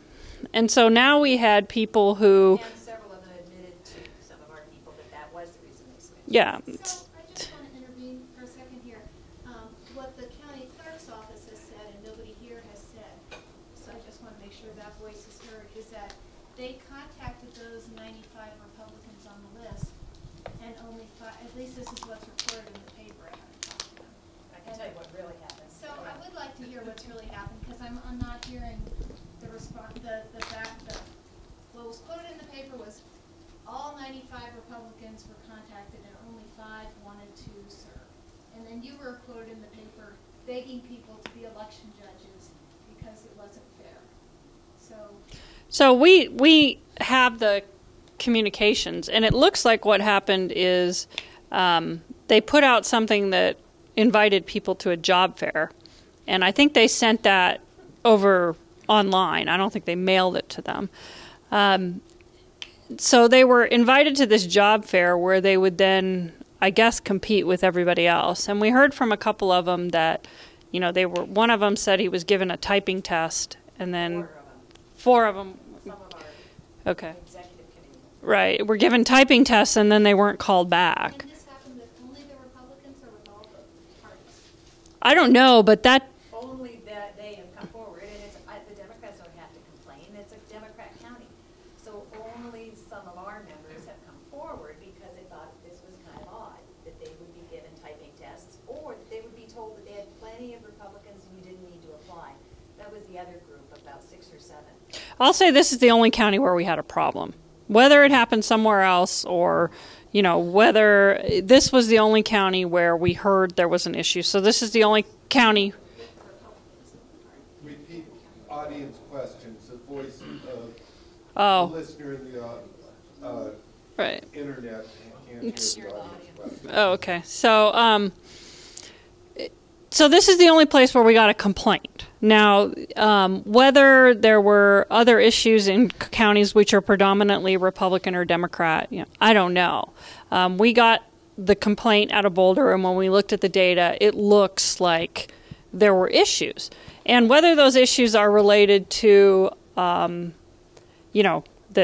nobody was willing to do it, there are just other better ways to deal with that. Some counties where they're predominantly one party or another, they go and get judges from other counties and they switch. So, Douglas might switch with Boulder, or Denver might switch with El Paso, or something is done so that at least there is some confidence. So, whatever happened, when you looked at the list, if you're a Republican, you're just not going to have a lot of confidence in those people because they're recent switches and they're really not Republicans and they're not supporting your party. And so under the statute, it says, we're supposed to take it off the chair's list, and if we can't get enough, then we go back to the chair. And that was a breakdown in communication, too, that I don't think the chair knew that this had happened, and you're here, you can speak for yourself, until it became clear when you walked in the room that, hey, none of my people are here, and what happened. And so it was problematic because once that system fails and you don't have bipartisan teams, and even of the 5 that were appointed, not one of them was in the central count area. And so you didn't have a single person appointed by the party that was in the main building where any of the counting was going on. They were all out at VSPCs. So what they did in some counties, and I think maybe what is a good practice, is like in Douglas County, which is predominantly Republican, they allow their party chairs to appoint directly into ballot reconciliation and directly into signature verification. Because then, even if you don't get enough judges from one party or another, those are the 2 areas where you're probably going to have the most concern. And so, in Douglas County, even maybe they don't have enough Democrats to fill it and they're using unaffiliated. I don't know. I haven't looked at their list. But the party chair there is probably going to feel okay about that because they're going to know that in the areas where it's really going to matter to them, signature verification where the ballot gets through and gets counted, or ballot reconciliation where you're trying to determine voter intent, that they're going to be represented in those 2 areas. And so we might not see that problem. So I think there are just ways to try to work through it. So then, you don't have your judges, and then you put up a screen so people can't see signature verification at the second stage. And you just do those things, and it just kind of becomes a pile-on.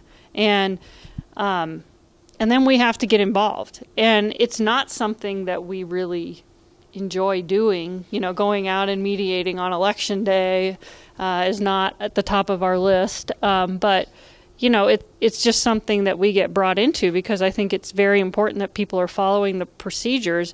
And when people don't, then, you end up without confidence in what happened. And maybe nothing was, and most likely nothing was going on. But it creates a perception. Well, I'd like to say it takes a lot of guts and a lot of organization and a lot of awareness of statute to file a complaint with the Secretary of State and make an issue get to the level where Suzanne Staiert finds out about it. And I can tell you this kind of problem happens in other counties. There are county chairs who are unhappy about their relationship with their clerk. But there's bigger problems than that, actually. So there are counties where there is wholesale use of county employees as election judges. And that's a case where you don't have the independence, even the purported independence. Those are full-time employees who they just can't talk back to a clerk they're working for. And they tend to come from the non-election staff. In that kind of county, they typically deputize the election staff as clerks, so that those people have full authority over the election, actually. Although the clerk may tell them what they have authority over and what they don't. But deputizing, that's one of the one of the statutes says a clerk can, who is an elected official, gets to deputize his or her authority to any other person, and there's no accountability for that. There's no way that I can even records request that deputization because I don't think there's a form for it. I mean, there's no way to actually find out without asking and hoping for an answer. And I've been asking that question. And some of the counties say, well, yeah, we deputize the whole election staff as clerks. Or, yes, all the election staff are election judges. Or the clerk is an election judge. It goes on. They're all different cases. And this is just one of the many areas where we desperately need to find out. We just need to find out what's going on in the different counties so that Suzanne can say with authority, yeah, we know that there's a problem here and here, but it's fine in all the other counties or whatever. But she actually won't know because that question doesn't get asked. Even when Secretary of State personnel do go visit a county, and I know the Director of Elections for the state, well, that was before Election Day. He said he'd gone to 16 counties, I think. But I bet he's not asking that question. So that's what needs to happen. We got to find out more to understand this kind of problem. And I think it's a serious problem because it's a shift in authority between the citizens and the officials who in this 4-year cycle are being elected. And there are other problems with that about the problems of clerks actually being on the ballot. One of them I just want to briefly mention is the fact that the clerks, some of them print their name in printed form on the ballot as if they're electioneering. I mean, that's what I think of it as, and conceivably tens or hundreds of thousands of instances of electioneering when the law says they have to put their signature there. And unfortunately, the law also says, or fortunately, it says the candidate's name shouldn't be on the ballot twice. And so the law is in contradiction with itself for this election when the clerk happens to be running for office. One of the clerks ran for Secretary of State. His name was printed on the top of the ballot.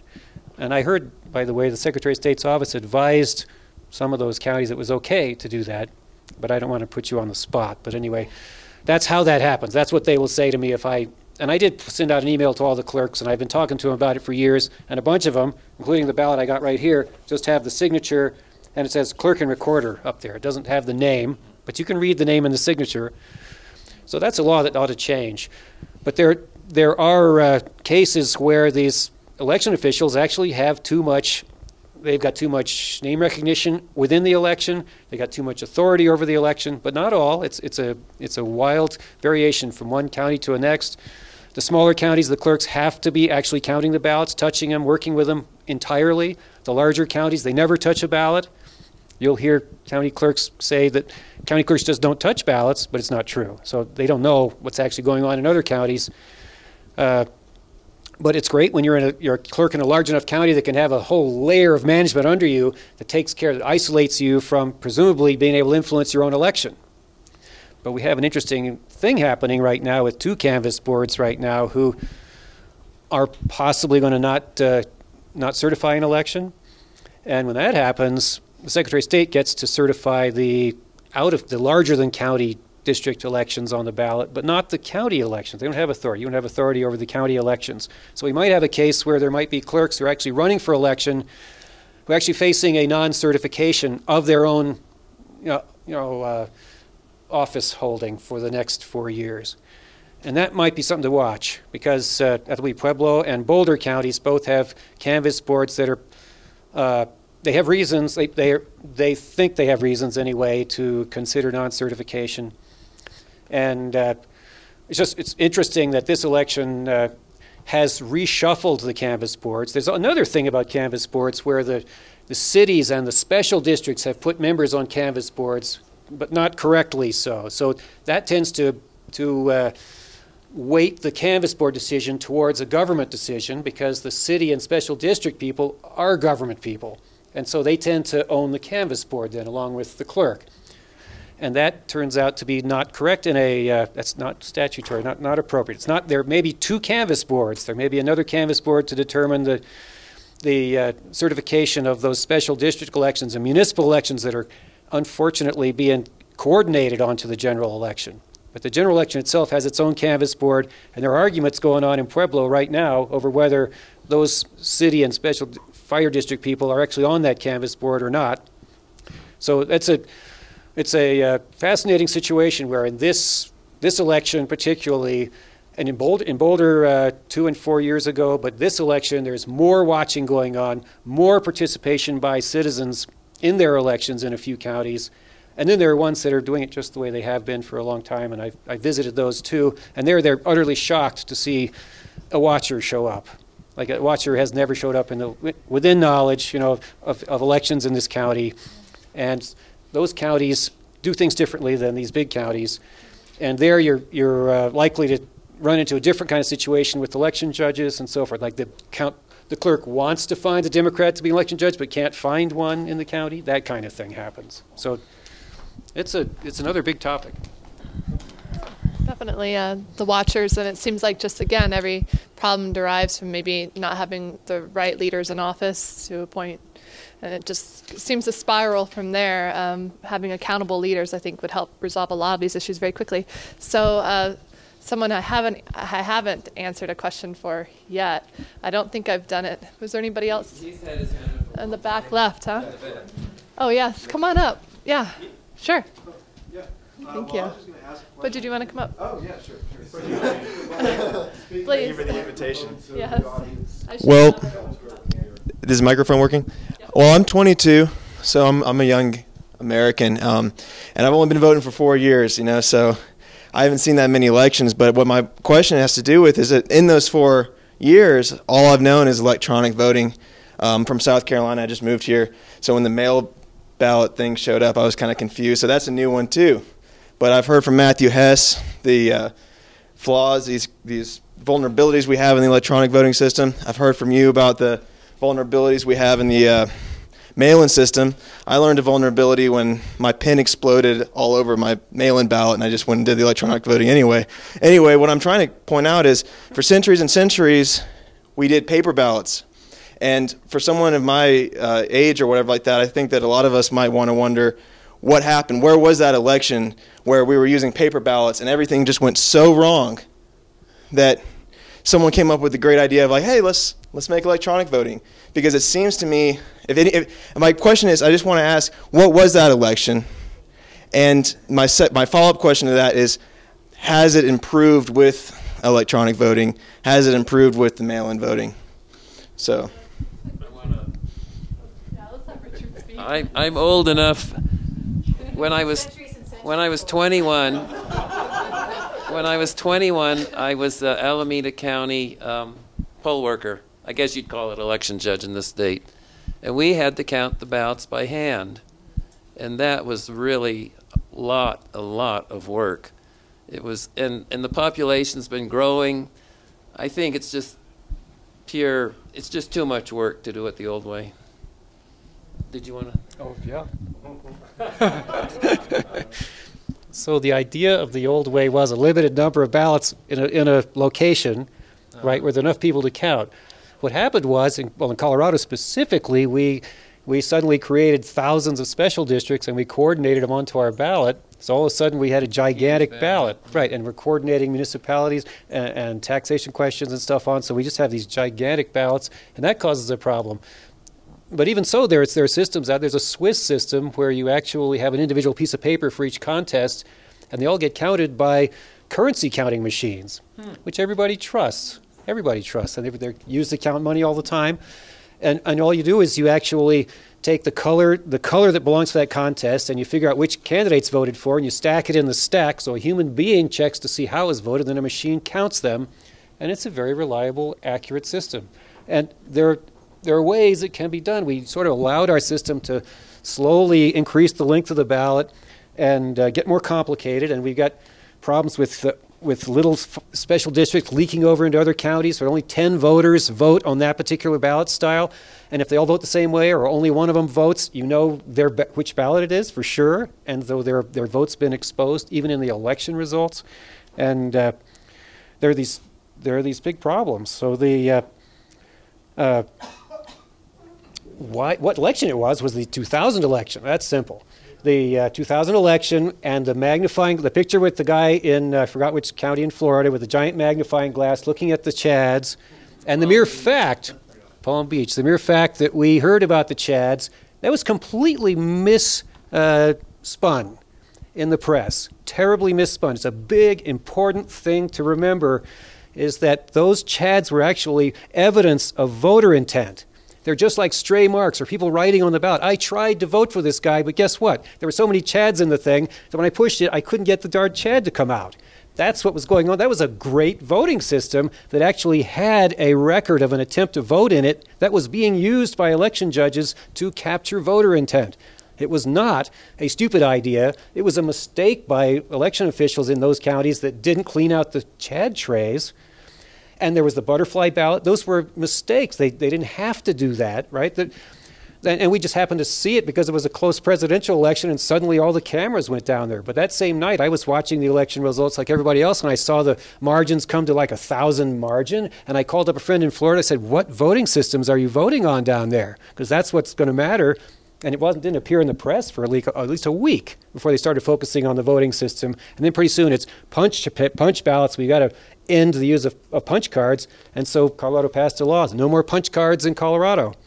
But actually, it was a paper system, and it was pretty good. And so then what happened was the vendors were interested in designing new equipment, and the DRE idea was out there, the direct record electronic, and the disability community took advantage of that because they figured they would actually get a big benefit, and they could have, from getting electronic voting.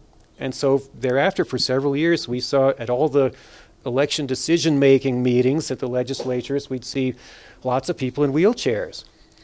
And they were a very powerful lobby, and they got what they wanted. But unfortunately, it didn't work out very well for them because there aren't that many people voting on the DREs. Very few people in the disability community are actually voting on them because they found out it's hard to vote on them. It's hard to actually get down to the polling place to do it.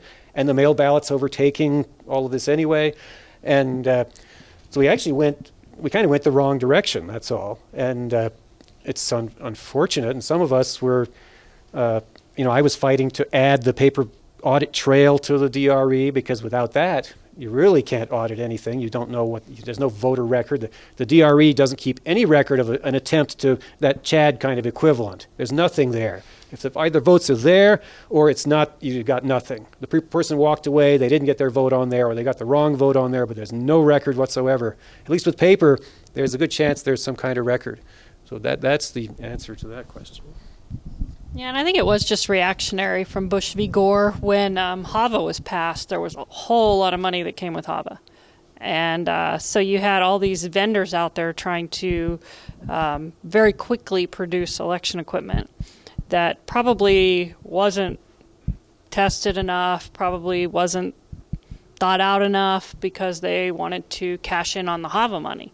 And so, when everybody was looking for what they were going to get certified after HAVA, it sure wasn't going to be, Chads or anything on paper probably. It was going to be all these vendors with their electronic equipment. And so you saw this just wave of electronic equipment. And now I think that, we've been using it for, that was 90, so 20-some years. Now that equipment is kind of, getting old and we're going to have to start replacing it. I mean, we have election people with warehouses of these DREs sitting around.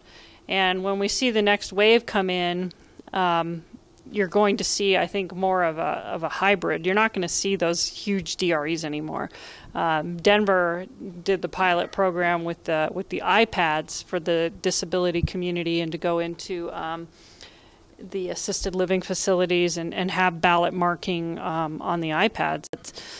And then they're adding them up together. And, in Saguache a couple years ago, they did it on a calculator and dropped 500 votes for a Democrat Congress member. And it didn't switch the election, but, you just see you can't have systems that aren't integrated like that. And so we'll see some improvements. And I think in Colorado, we'll be sticking with mail and paper for quite some time. Just because that's what all the systems will be geared toward for a while.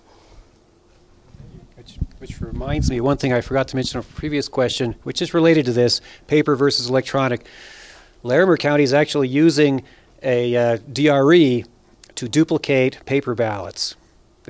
I was really surprised to hear it, but that converts the ballot from paper to a electronic electronic ballot, basically.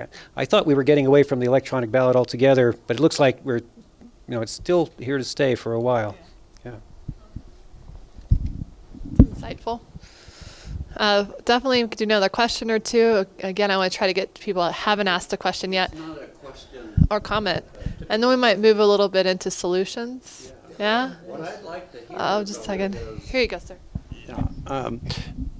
There is an overwhelming amount of information in this panel right now, and we're making notes, but there's no way we can make notes that are sufficient.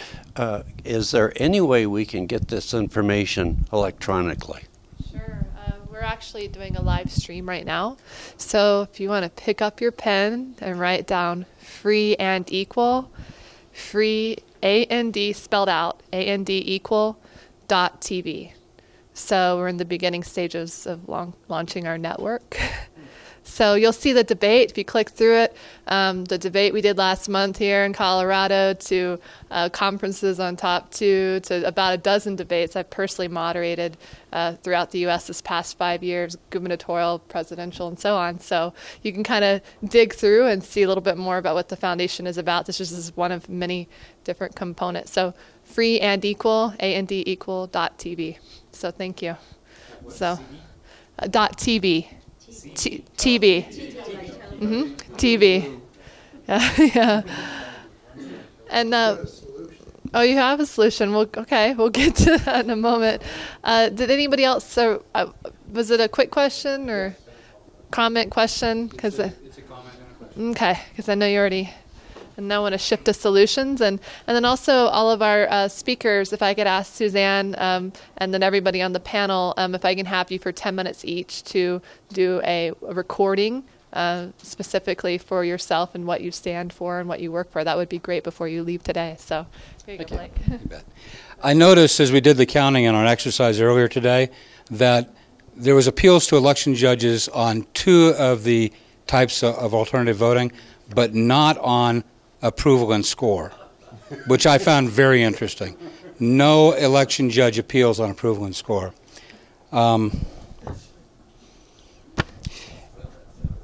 I've been working for the phone company in the fraud department, and in investigating fraud, I've been able to discover and quantify how much fraud I could find, how much I could investigate. I've also, my supervisors could do a cost-benefit analysis on how well I did. So my question to you folks is, what is the incidence of fraud, voter fraud and election fraud? Can you quantify that? And have you done a cost-benefit analysis on what you do to correct it? Thank you. Good question. Who's going first? Oh, Suzanne. We have not, I don't know how you would quantify it. I mean, a lot of it's probably undetected, and I mean, a lot of it, for the reasons I talked about before, people just don't want to get into it, and that makes it really hard to quantify or talk about in an environment that's not, kind of a name-calling type of what devolves into that. And so, we have looked at it in terms of, I mean, obviously we started out doing the non-citizens, and we did send the ones that voted and were registered and had not removed themselves from the rolls to the DA's office, and we got mixed responses. Some didn't investigate. Denver actually sent me a letter and demanded that I tell them how I gained access to that database, and essentially threatened to open a grand jury against me for even discussing it. And I actually had to hire a defense attorney to go talk to the DA. And so, I mean, that's the level that you get to in Colorado when you try to do, your job is, not only are certain people going to ignore you, but other people are going to come after you. Come after you personally and come after you criminally, because they don't want to talk about it. And so, the one DA that did go out and investigate the 40 that we sent was Arapahoe County. And we worked a lot. They have a dedicated investigator in the DA's office for elections and ethics issues. And so it was really interesting to work with him, because he looked at not just the voters, but how, not just the people that were registered, but also how did they get on the rolls. And they ended up charging a couple of those VRDs with multiple registrations of non-citizens that they knew were non-citizens when they registered them. So we really had a lot of luck and learned a lot from the 18th district about that situation. But unless you have somebody willing to put in the time to help us, you know, we're not going to get anywhere ourselves as an office. You will see every time tons of these signature cures go over to the DAs, and we haven't seen a prosecution out of those in, I think, ever. You know, we have double voting that we can measure because we have cross-checks with other states, and so we do end up with prosecutions in double voting, but actually by the time Colorado gets our statistics, it's the Kansas cross-check, and so they're usually generally charged by a different office of the FBI. And so we've had several voters prosecuted in Arizona and Kansas for double voting. And so we do, you know, certain things we can quantify and we look for. Certain things like somebody registering twice under one name and then, you know, sending in 2 ballots, it'd be hard to find that. People who do register same day get back they get a confirmation card sent out in the mail right after they do their same day registration. If that card bounces back as undeliverable, we'll know that that person never lived there, and we can send those to the DA. But again, all of those are prosecuted in, you know, various DA's offices, and just like county clerks, you know, so much is in the discretion of those elected officials. And so the DA's office may or may not, you know, or they may open a grand jury, you know. Who knows? But we haven't quantified it, and there's a lot of reasons why. We could give you stats on double voting. That's about... Do you have an idea if it's in the hundreds, thousands, or hundreds of thousands? Double voting? Yeah. Any type of election or voter. No. I mean, double voting, probably out of Colorado, we get 50 a year every election, somewhere around there, where you add up the people who double voted in Kansas, Arizona, different places like that, we'll, you know, be able to quantify that. That's about, yeah. That's about all that we can quantify on the double vote. I don't know that we'll ever know, because even the signatures that never get cured, I guess it would be hard to say, since the DAs aren't doing anything with those, whether those were actual fraud or whether it was just a signature that looked differently. So you're not going to be able to say with any certainty that that was fraud unless you have an investigation. Yeah, we don't have the tools. We've got a couple of things that come back, like the cure letter that comes back, and occasionally somebody will check the box says, I didn't return my voted ballot. The other box says, I did return my voted ballot, but was it the voted ballot we're actually talking about? Who knows? It doesn't even say, I marked a ballot myself that I put in an envelope that had my name on it, and then I signed that envelope, sealed it, and put it in the mail or returned it. It doesn't say that. It just says, I returned my voted ballot. It's not the tool that you want to find out what's going on. And on top of that, you've got pushback from the voters who get those letters. And I must have heard several different stories about half-hour phone calls from irate voters who called back to the election officials saying, how dare you question my signature on the envelope, even though they're not even actually looking at the signature. They didn't get it. They didn't say, the letter just comes in and says, you know, did you return your voted ballot? So it's not even, the voter doesn't even look at the signature and see if it is their signature or not. So they couldn't even be saying whether it's their signature, except by having known that they signed an envelope with their name on it. But is it the same envelope? Is there another envelope with the same name on it? You know, all these possibilities are out there.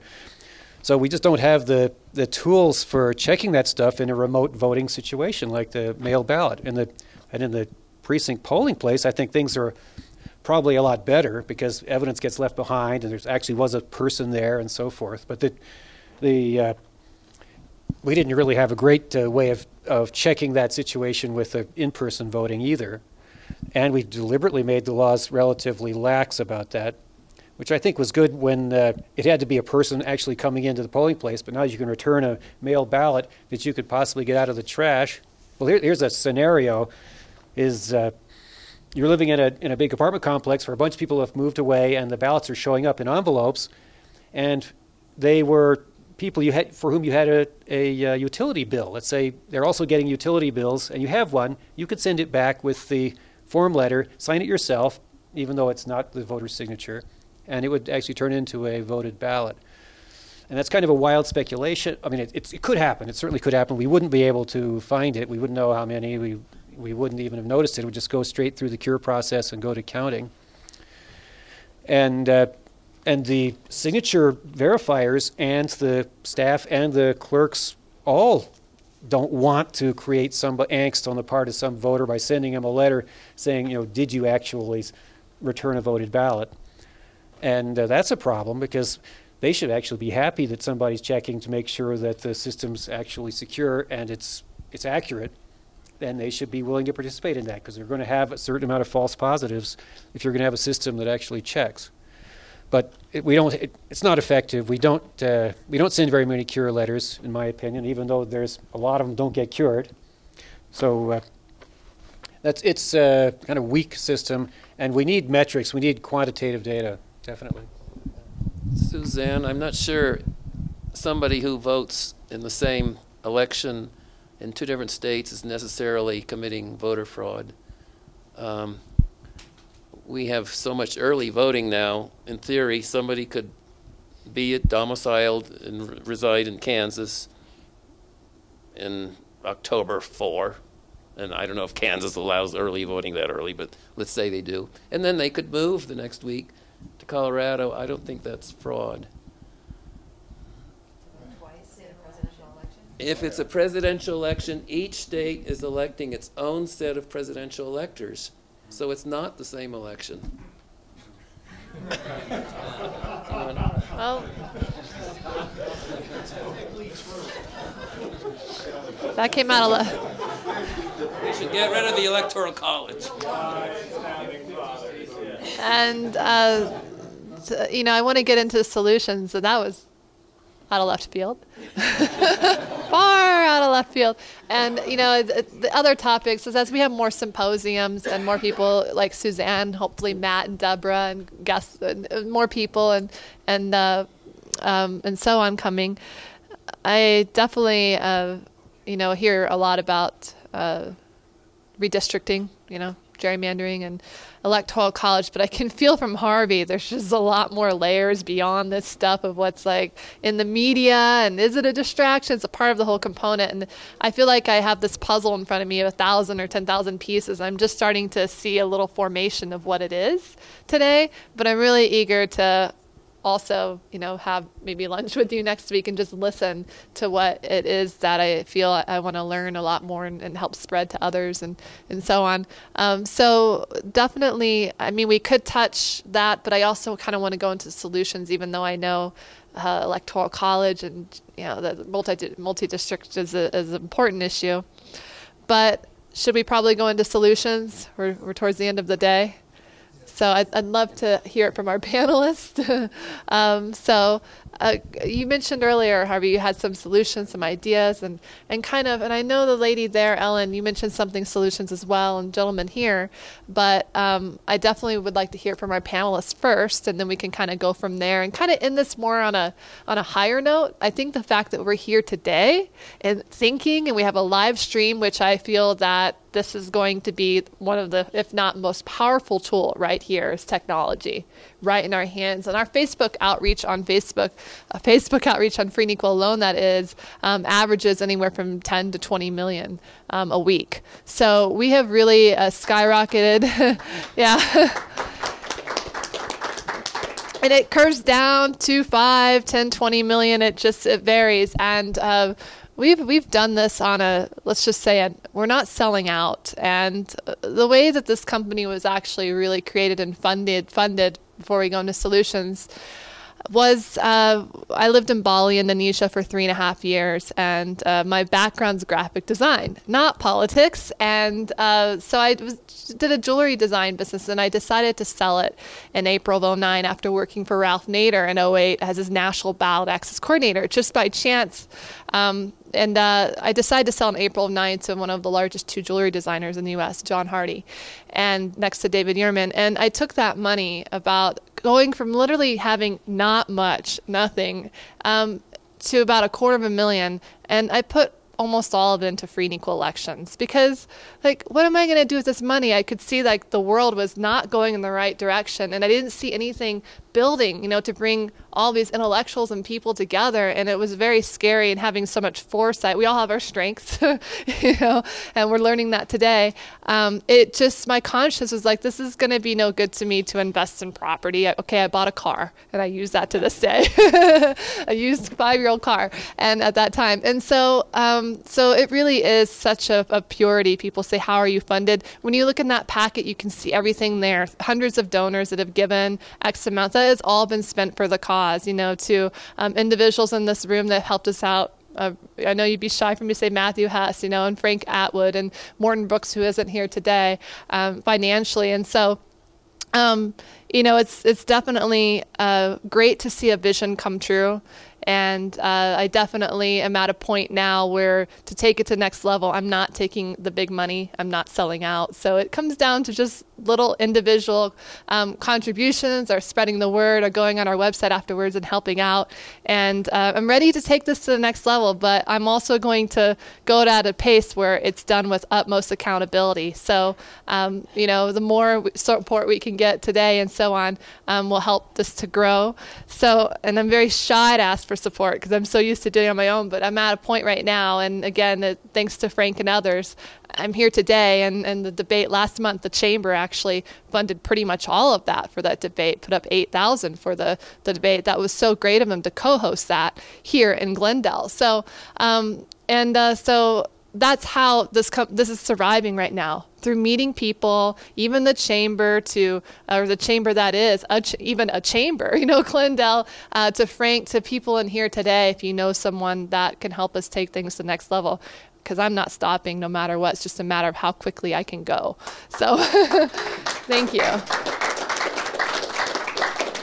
So I would be happy if you want to make a personal check, or this is my first time ever really asking for help, but I have to now, and I have to be open about that. If you have a $1 bill or $20 or a check, a lot of people are volunteering today to make this happen, donations, that would go a long way. So thank you so much. And so as far as solutions, let's go ahead, Harvie, take the court very much, or take the... Let me just say, I think Suzanne had the right idea when she pointed out how so much of this is so contentious that people assume bad faith, and I think the solution is to bring people who care about this on every side to come and talk to each other, which we're doing now. Yeah, and some of us have learned how to do that with no real problem. I mean, if I have any problems with partisanship, it's my own party I have problems with. So, or the one I was affiliated with not too long ago.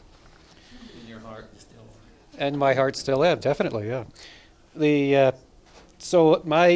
I'll just give some quick bullet points of a possible integrity agenda, and I'm going to leave out all the big ones like the money in politics or whatever. Not go there.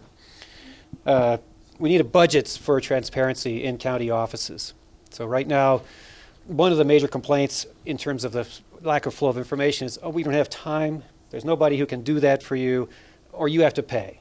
And in fact, there's a new open records law that now says they can charge us for research and for redaction and so forth, which wasn't in the law before. It got added into the law during a law which was supposed to help us by making it not necessary to drive to Pueblo County to see a copy of a record before we get a copy of it sent to us, which used to be the case in the law. It was possible for the custodian to say that. We need, on the same topic on the open records, we need an administrator for open records. Unfortunately, the Secretary of State has no authority over the open records or open meetings law, But they would be one possible entity that could take care of it, but there could be others also. But we really need that because the only recourse is to go to court, and that's absurdly expensive. And as I mentioned before, you might even be taken to court and not be able to get your attorney's fees. So we need administration for open records, and somebody who can be an ombudsman for that. We need access to the data on the ballots. We need the ballots to be anonymous. And we're right at the cusp of a possibility of having voting systems that actually provide picture images of the ballots and also digital data that show what's on the ballots according to its interpretation. Once we can have those in the public and compare them, we actually have the Holy Grail. Anybody can audit the election, and anybody can write software to check the election. And the trick is to make sure that the way to respond back to that is a responsible way. In other words, I didn't mess with the data. I can prove it's the data that the county had, but here are the problems with it. Here are the specific ballots. Send it to the canvass board. Let the canvass board or the resolution board go back and look at those ballots and see if they got the right answer. So everybody in the public becomes part of the process of integrity. Who wants to? Not everybody. So that's access to ballots or ballot images, data on ballots, even any one level of that. In Colorado, we took one step back about 3 years ago on that legislatively, unfortunately. Oversight of the signature verification, as I mentioned, we probably need to certify the signature verification equipment like we certify voting equipment, and we need to make sure the voting equipment certification actually works. We loosened it right after the big recertification from Conroy v. Dennis case, so the Secretary's office could approve small changes in software, but that's not very accountable to the public either. We don't really know what's happening there. It just happens, and we find out about it. Uniformity and effectiveness of the signature cure process. I'm pretty sure I got enough of that across already. Defend the watcher and the canvass board role. It's very likely that in this legislature, legislative session coming up in January, we will see bill or bills that will make it harder for canvass boards to make decisions, to find out things, and for watchers to watch. It's my guess, but I might be wrong. But there was definitely talk about it last legislative session, and the clerk's lobbyist I've seen him around one of the offices I was watching at, and I was actually, it's a really funny thing, is I was minded in 2 different counties. That is, I was walked around by the former chair of the EAC, which was a former Secretary of State, who was a former clerk of Arapahoe County, Donetta Davidson. She was actually at one of the healthcare facilities I went to watch at, where about 6 voters voted, and she actually kind of obstructed my access to information at that polling site. And then she appeared in Arapahoe County later on 3 different occasions to walk me around, which is, an amazing honor for me to have such a high-level person interfering with my watching. But and on the other hand, I had great people in other counties, including usually the clerk or often the director of elections or whatever, who were being helpful or not, depending. So we need to defend that role. We need monitored drop-off of ballots. Okay, we have video cameras from a great distance looking at 24-hour drop boxes right now. We have a law that says you can't return more than 10 envelopes in one election, but no possible way of determining whether it happened or not. And the Secretary of State's office actually attempted to produce a rule that would cause the people bringing in ballots who weren't the voters to sign the fact that they brought them in. It didn't happen. You got the video? You can get, yes, the video you could get, but can you tell whether somebody's returned 10 ballots in an election? No, I don't think so. So, and a lot of counties don't even use the 24-hour drop box, don't have outdoor drop boxes, have actually election judges sitting at the box, but they aren't keeping track either, but they could in principle. Vacancy committee reform. A great number of our legislators actually get into office through a committee that might be 10 or 15 people of the party. And the way the vacancy committee actually is created by the parties is very loose. It's not even clear who each county party decides how it's going to create its vacancy committee. And there's no rules for actually how the vote will take place at the vacancy committee. All of that stuff is gray area. And it completely sidetracks the election altogether. It's a huge opening for improvement. A recount law. Our recount law is very important right now. There are a number of races that are very close to the mandatory recount threshold. Our threshold is about half as sensitive as other states because it calculates by dividing by a winner's vote count instead of all the ballots in the election. And there's technicalities about that.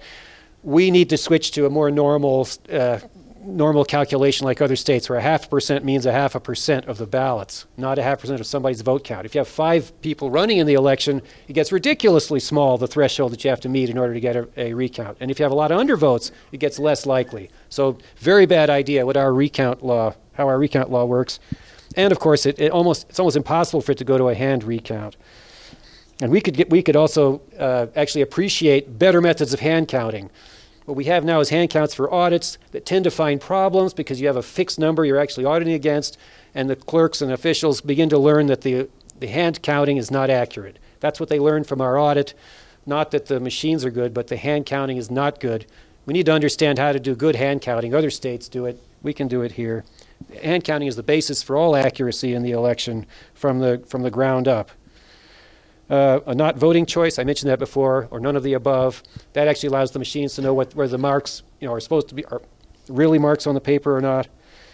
The risk limiting audit and the uniform voting system is a huge concept, which I put a question mark next to, and but it's definitely going to be on the agenda for Colorado for the next few years. And so pay attention to it. I don't even know, there are good things and bad things about uniform voting. We need a better voting system, let's put it that way. But we need competition, we need innovation. We do not want to suddenly be working with an out-of-date voting system that everybody has to use that can't be improved upon. So, sorry. Well, I guess I'm just going to go back to... I think we should clap for that. Yeah, that was a long list. That's not my long list. Yeah, I know. Yeah. And I think to Harvie's point, we need a legislature that will work on some of these things, because the election laws that we have seen over the past few years have been entirely partisan. And not just in the vote, but in their creation. And so, when we had the passage of 1303, it was a 130-page bill, and the Secretary's office wasn't allowed to even see a copy of it, nor was anybody who might oppose it until introduction. And so we had... Actually, people in this room were actually walking up to the office of the bill sponsor that was like 3 days before they actually introduced it, saying, when are we going to finally see the bill? I asked her to provide it to us. We were there, Green, Libertarian, Democrat, Republican. Do we have another one? It was amazing that we couldn't get the copy even days before it was being released. Right. So we had the complexity of an entire election code written behind closed doors without any input from anybody. Hollinghurst, Common Cause, and a couple members from the County Clerks Association. And it was just locked down tight. And we heard rumors about what was going in the bill, but we didn't get any opportunity to write it.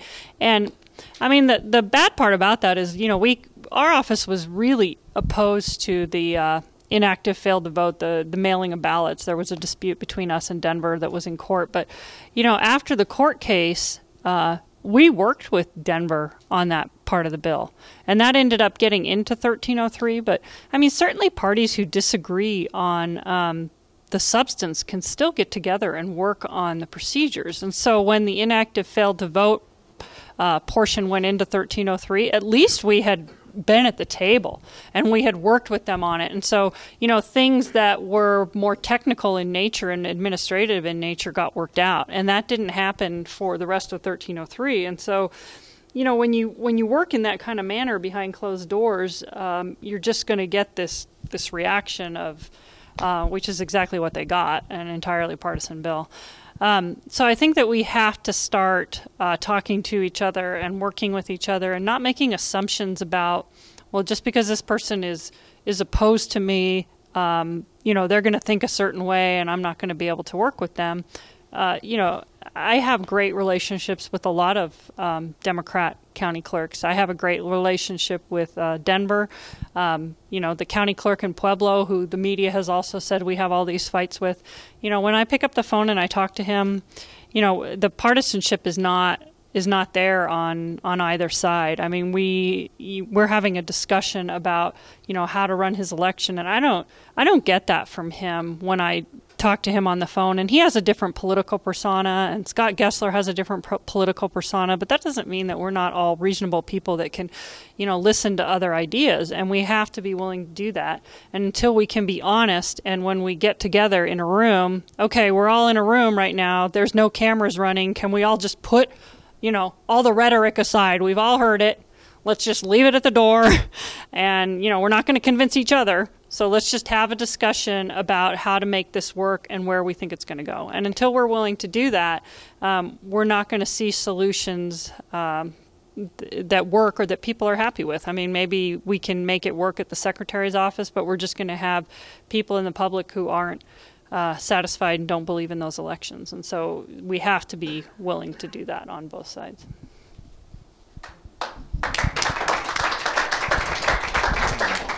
Some final words? I think the camera should be rolling, with all due respect. I mean, if you have those intelligent conversations, it's just, I think it's good for the people to see, and the transparency and all of our elections. If we can leave the partisanship at the door. Exactly, that is at the door. And I really think that on the bigger issues we can unite, and whether it's mainstream media and so on, they intentionally divide us on purpose to create that chaos. And before I wrap up, Richard, thank you as well for joining our panel today. Appreciate it.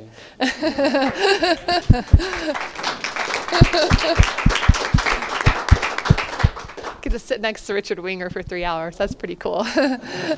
Yeah. And I wanted to also give the good news that it was pretty awesome to hear that we just got an online donation from a gentleman. Thank you out there of $1,000.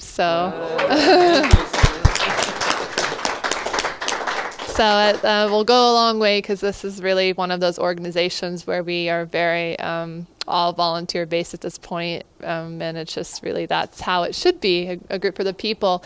And I want to, of course, go back to not forgetting ever and thanking our sponsors one more time, as I have them here. For Free Speech TV back there, again, thank you so much. Open Media Foundation, Ballot Access News, yeah, National Libertarian Party, Dr. Jill Stein,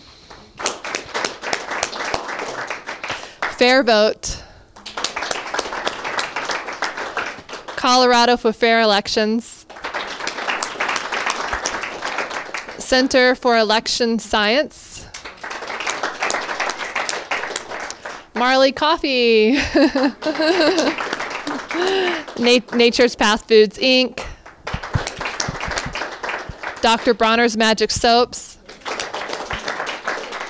Revolution in the Kitchen, organic food.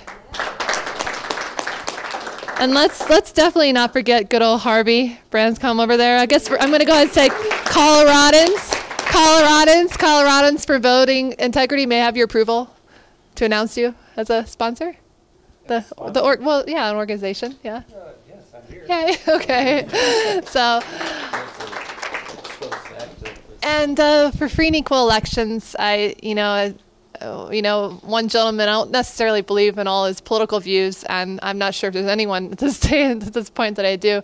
Ralph Nader once told me it was the biggest compliment, and it's the kind of energy of what's in this room right now, authenticity and others, that keeps me going. He told me a year or two ago, he said, Christina, he's like, you're tenacious. This is coming from Ralph Nader. I mean, come on, you're tenacious. And most people, they stop at first base. He's like, but you keep going, and you keep going and going. I'm like, Ralph, it's the grand slam here. There's no falling short. Falling short is not an option. Compromising is not an option. That is what has gotten us in the problems that we are in today.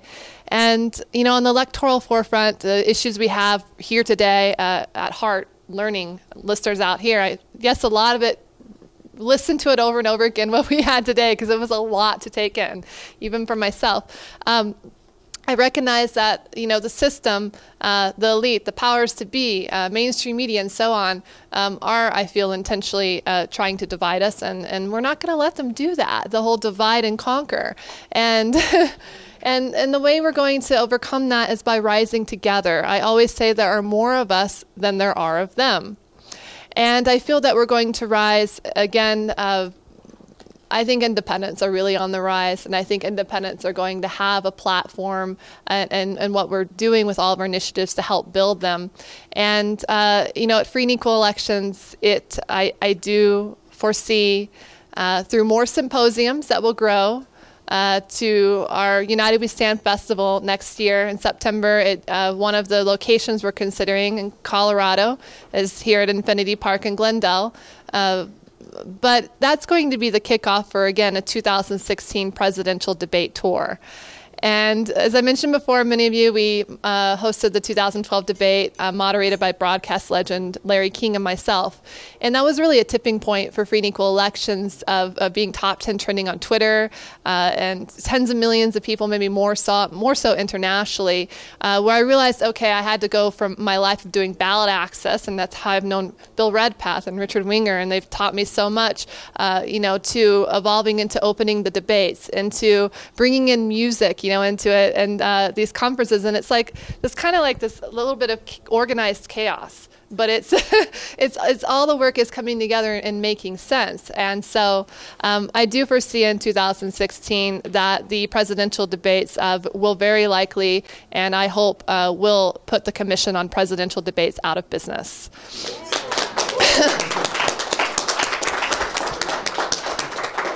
And I love, as an individual, we have somebody affiliated, works with the League of Women Voters. I've actually spoke with the League of Women Voters US a couple months ago about our debates. There's interest there. I commend them on parting from the Commission on Presidential Debates back in 1988. And when doing so, they said the Commission has perpetuated a fraud on the American voter. So for our listeners out there today, if you go on your phone, and I want to say it slow, Google on Wikipedia, Commission on Presidential Debates. This is your power. This is the answer. This is the tool. Commission on Presidential Debates. On Wikipedia, you'll see there the League of Women Voters saying specifically this has perpetuated a fraud on the American voter. So as Rob Richie was saying earlier in our panel this morning, Suzanne, you weren't here, the debates are vital. Ralph Nader told me in 2008 when I was able to tour him around the DNC for a whole bunch of press interviews, just him and I for like a whole day. He looked at me and he said, Christina, do you know I could interview with every single one of these media outlets, and I wouldn't even reach 3% of the voters of what the Commission on Presidential Debates reaches? And it just like this light came on. And I looked at the funding behind it, Budweiser, these big corporations, to it being run by the former chair of the Democratic and Republican Party. That we are being played. It is a Yes, if you look at the list of all the board advisors, I mean, it's CIA. I mean, it's like, it is legit. Like this is we are being fooled. So what better way to counter the system than to create a movement outside of the two-party system? Because, Dr. Ron Paul, he tried to fix the party system from within, but when he did that, what happened? They kicked him out, right? They would rather crash the party than let someone else take over. So that's when I thought, and respectfully, so I've worked within the National Libertarian Green Party. They're great supporters, but I see as they become larger, national separates from the local state levels, and they inevitably become infiltrated. And I've seen that firsthand. And so I see a lot of candidates, whether they're Greens, Libertarians, even independent Ds and Rs, I see them as individuals. I see beyond the labels. And those are the kind of tools, no matter whether they're running with a party or not, you're not going to be able to hide behind a party any longer in the near future. So on that note, what better way to bring about music? This last May, we did a festival out in California, and thousands of people. We had lines around the blocks, and we had musicians like Immortal Technique there for the kids, very exciting for them, to Marianne Williamson, spiritual writer, author, ran for Congress out in California, to Dr. Jill Stein, and so many others. Ben & Jerry's Ice Cream has been supportive sponsors in the past, going non-GMO. fair trade and all. And so we're going to raise the bar. And I think the fest next year, we have some interest from, musicians I've been corresponding with, from Snoop Lion to Michael Franti to, you see all the celebrities out there coming out on topics that don't know where to go. And what better place? I say Colorado is at the forefront of change. I really do. And I like traveling out here, and I'm going to be honest, I am pleasantly so surprised with your authenticity. I mean, I always give the benefit of the doubt, but as a Deputy Secretary of State, like, Suzanne, come on, another round of,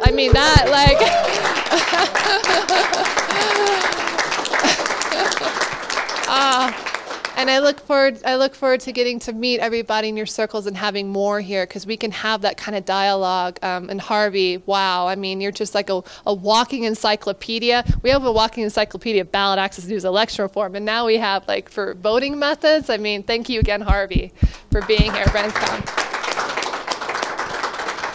And then on that note, again, you can go to freeandequal.org.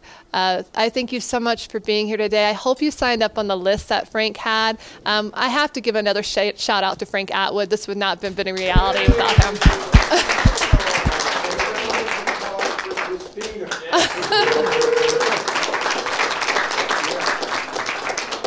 Congressmen, all of our panelists, Aaron Hamlin, everyone, Bill Redpath, Rob Richie, and I'm sure I'm missing a lot more, but my heart goes out to all of you. And I just like to say I'm the 33-year-old gal that wants to help save our country. Somebody has to do it, and it's like, oh man, and my dad is finally understanding what I'm doing. It's pretty awesome. After all these years, it's like, oh, you're doing a really good job. So that was like, you're on the right track when Dad approves totally.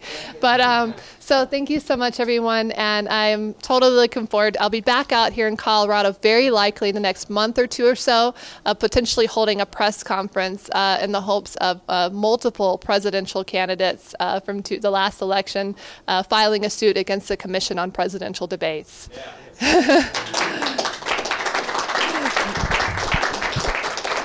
Thank you so much, and I appreciate it. And again, if you can support us today, that would be great. You can come up to Frank Atwood or myself. That would be wonderful. I would love to meet you if you could support our cause. So thank you.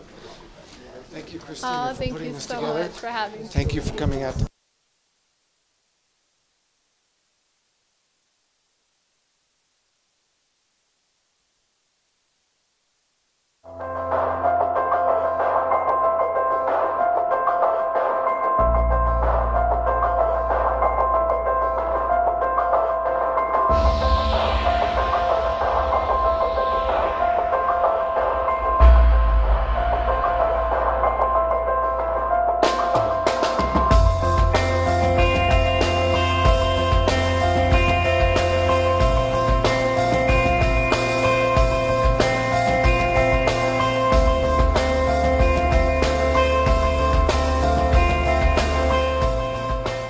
you.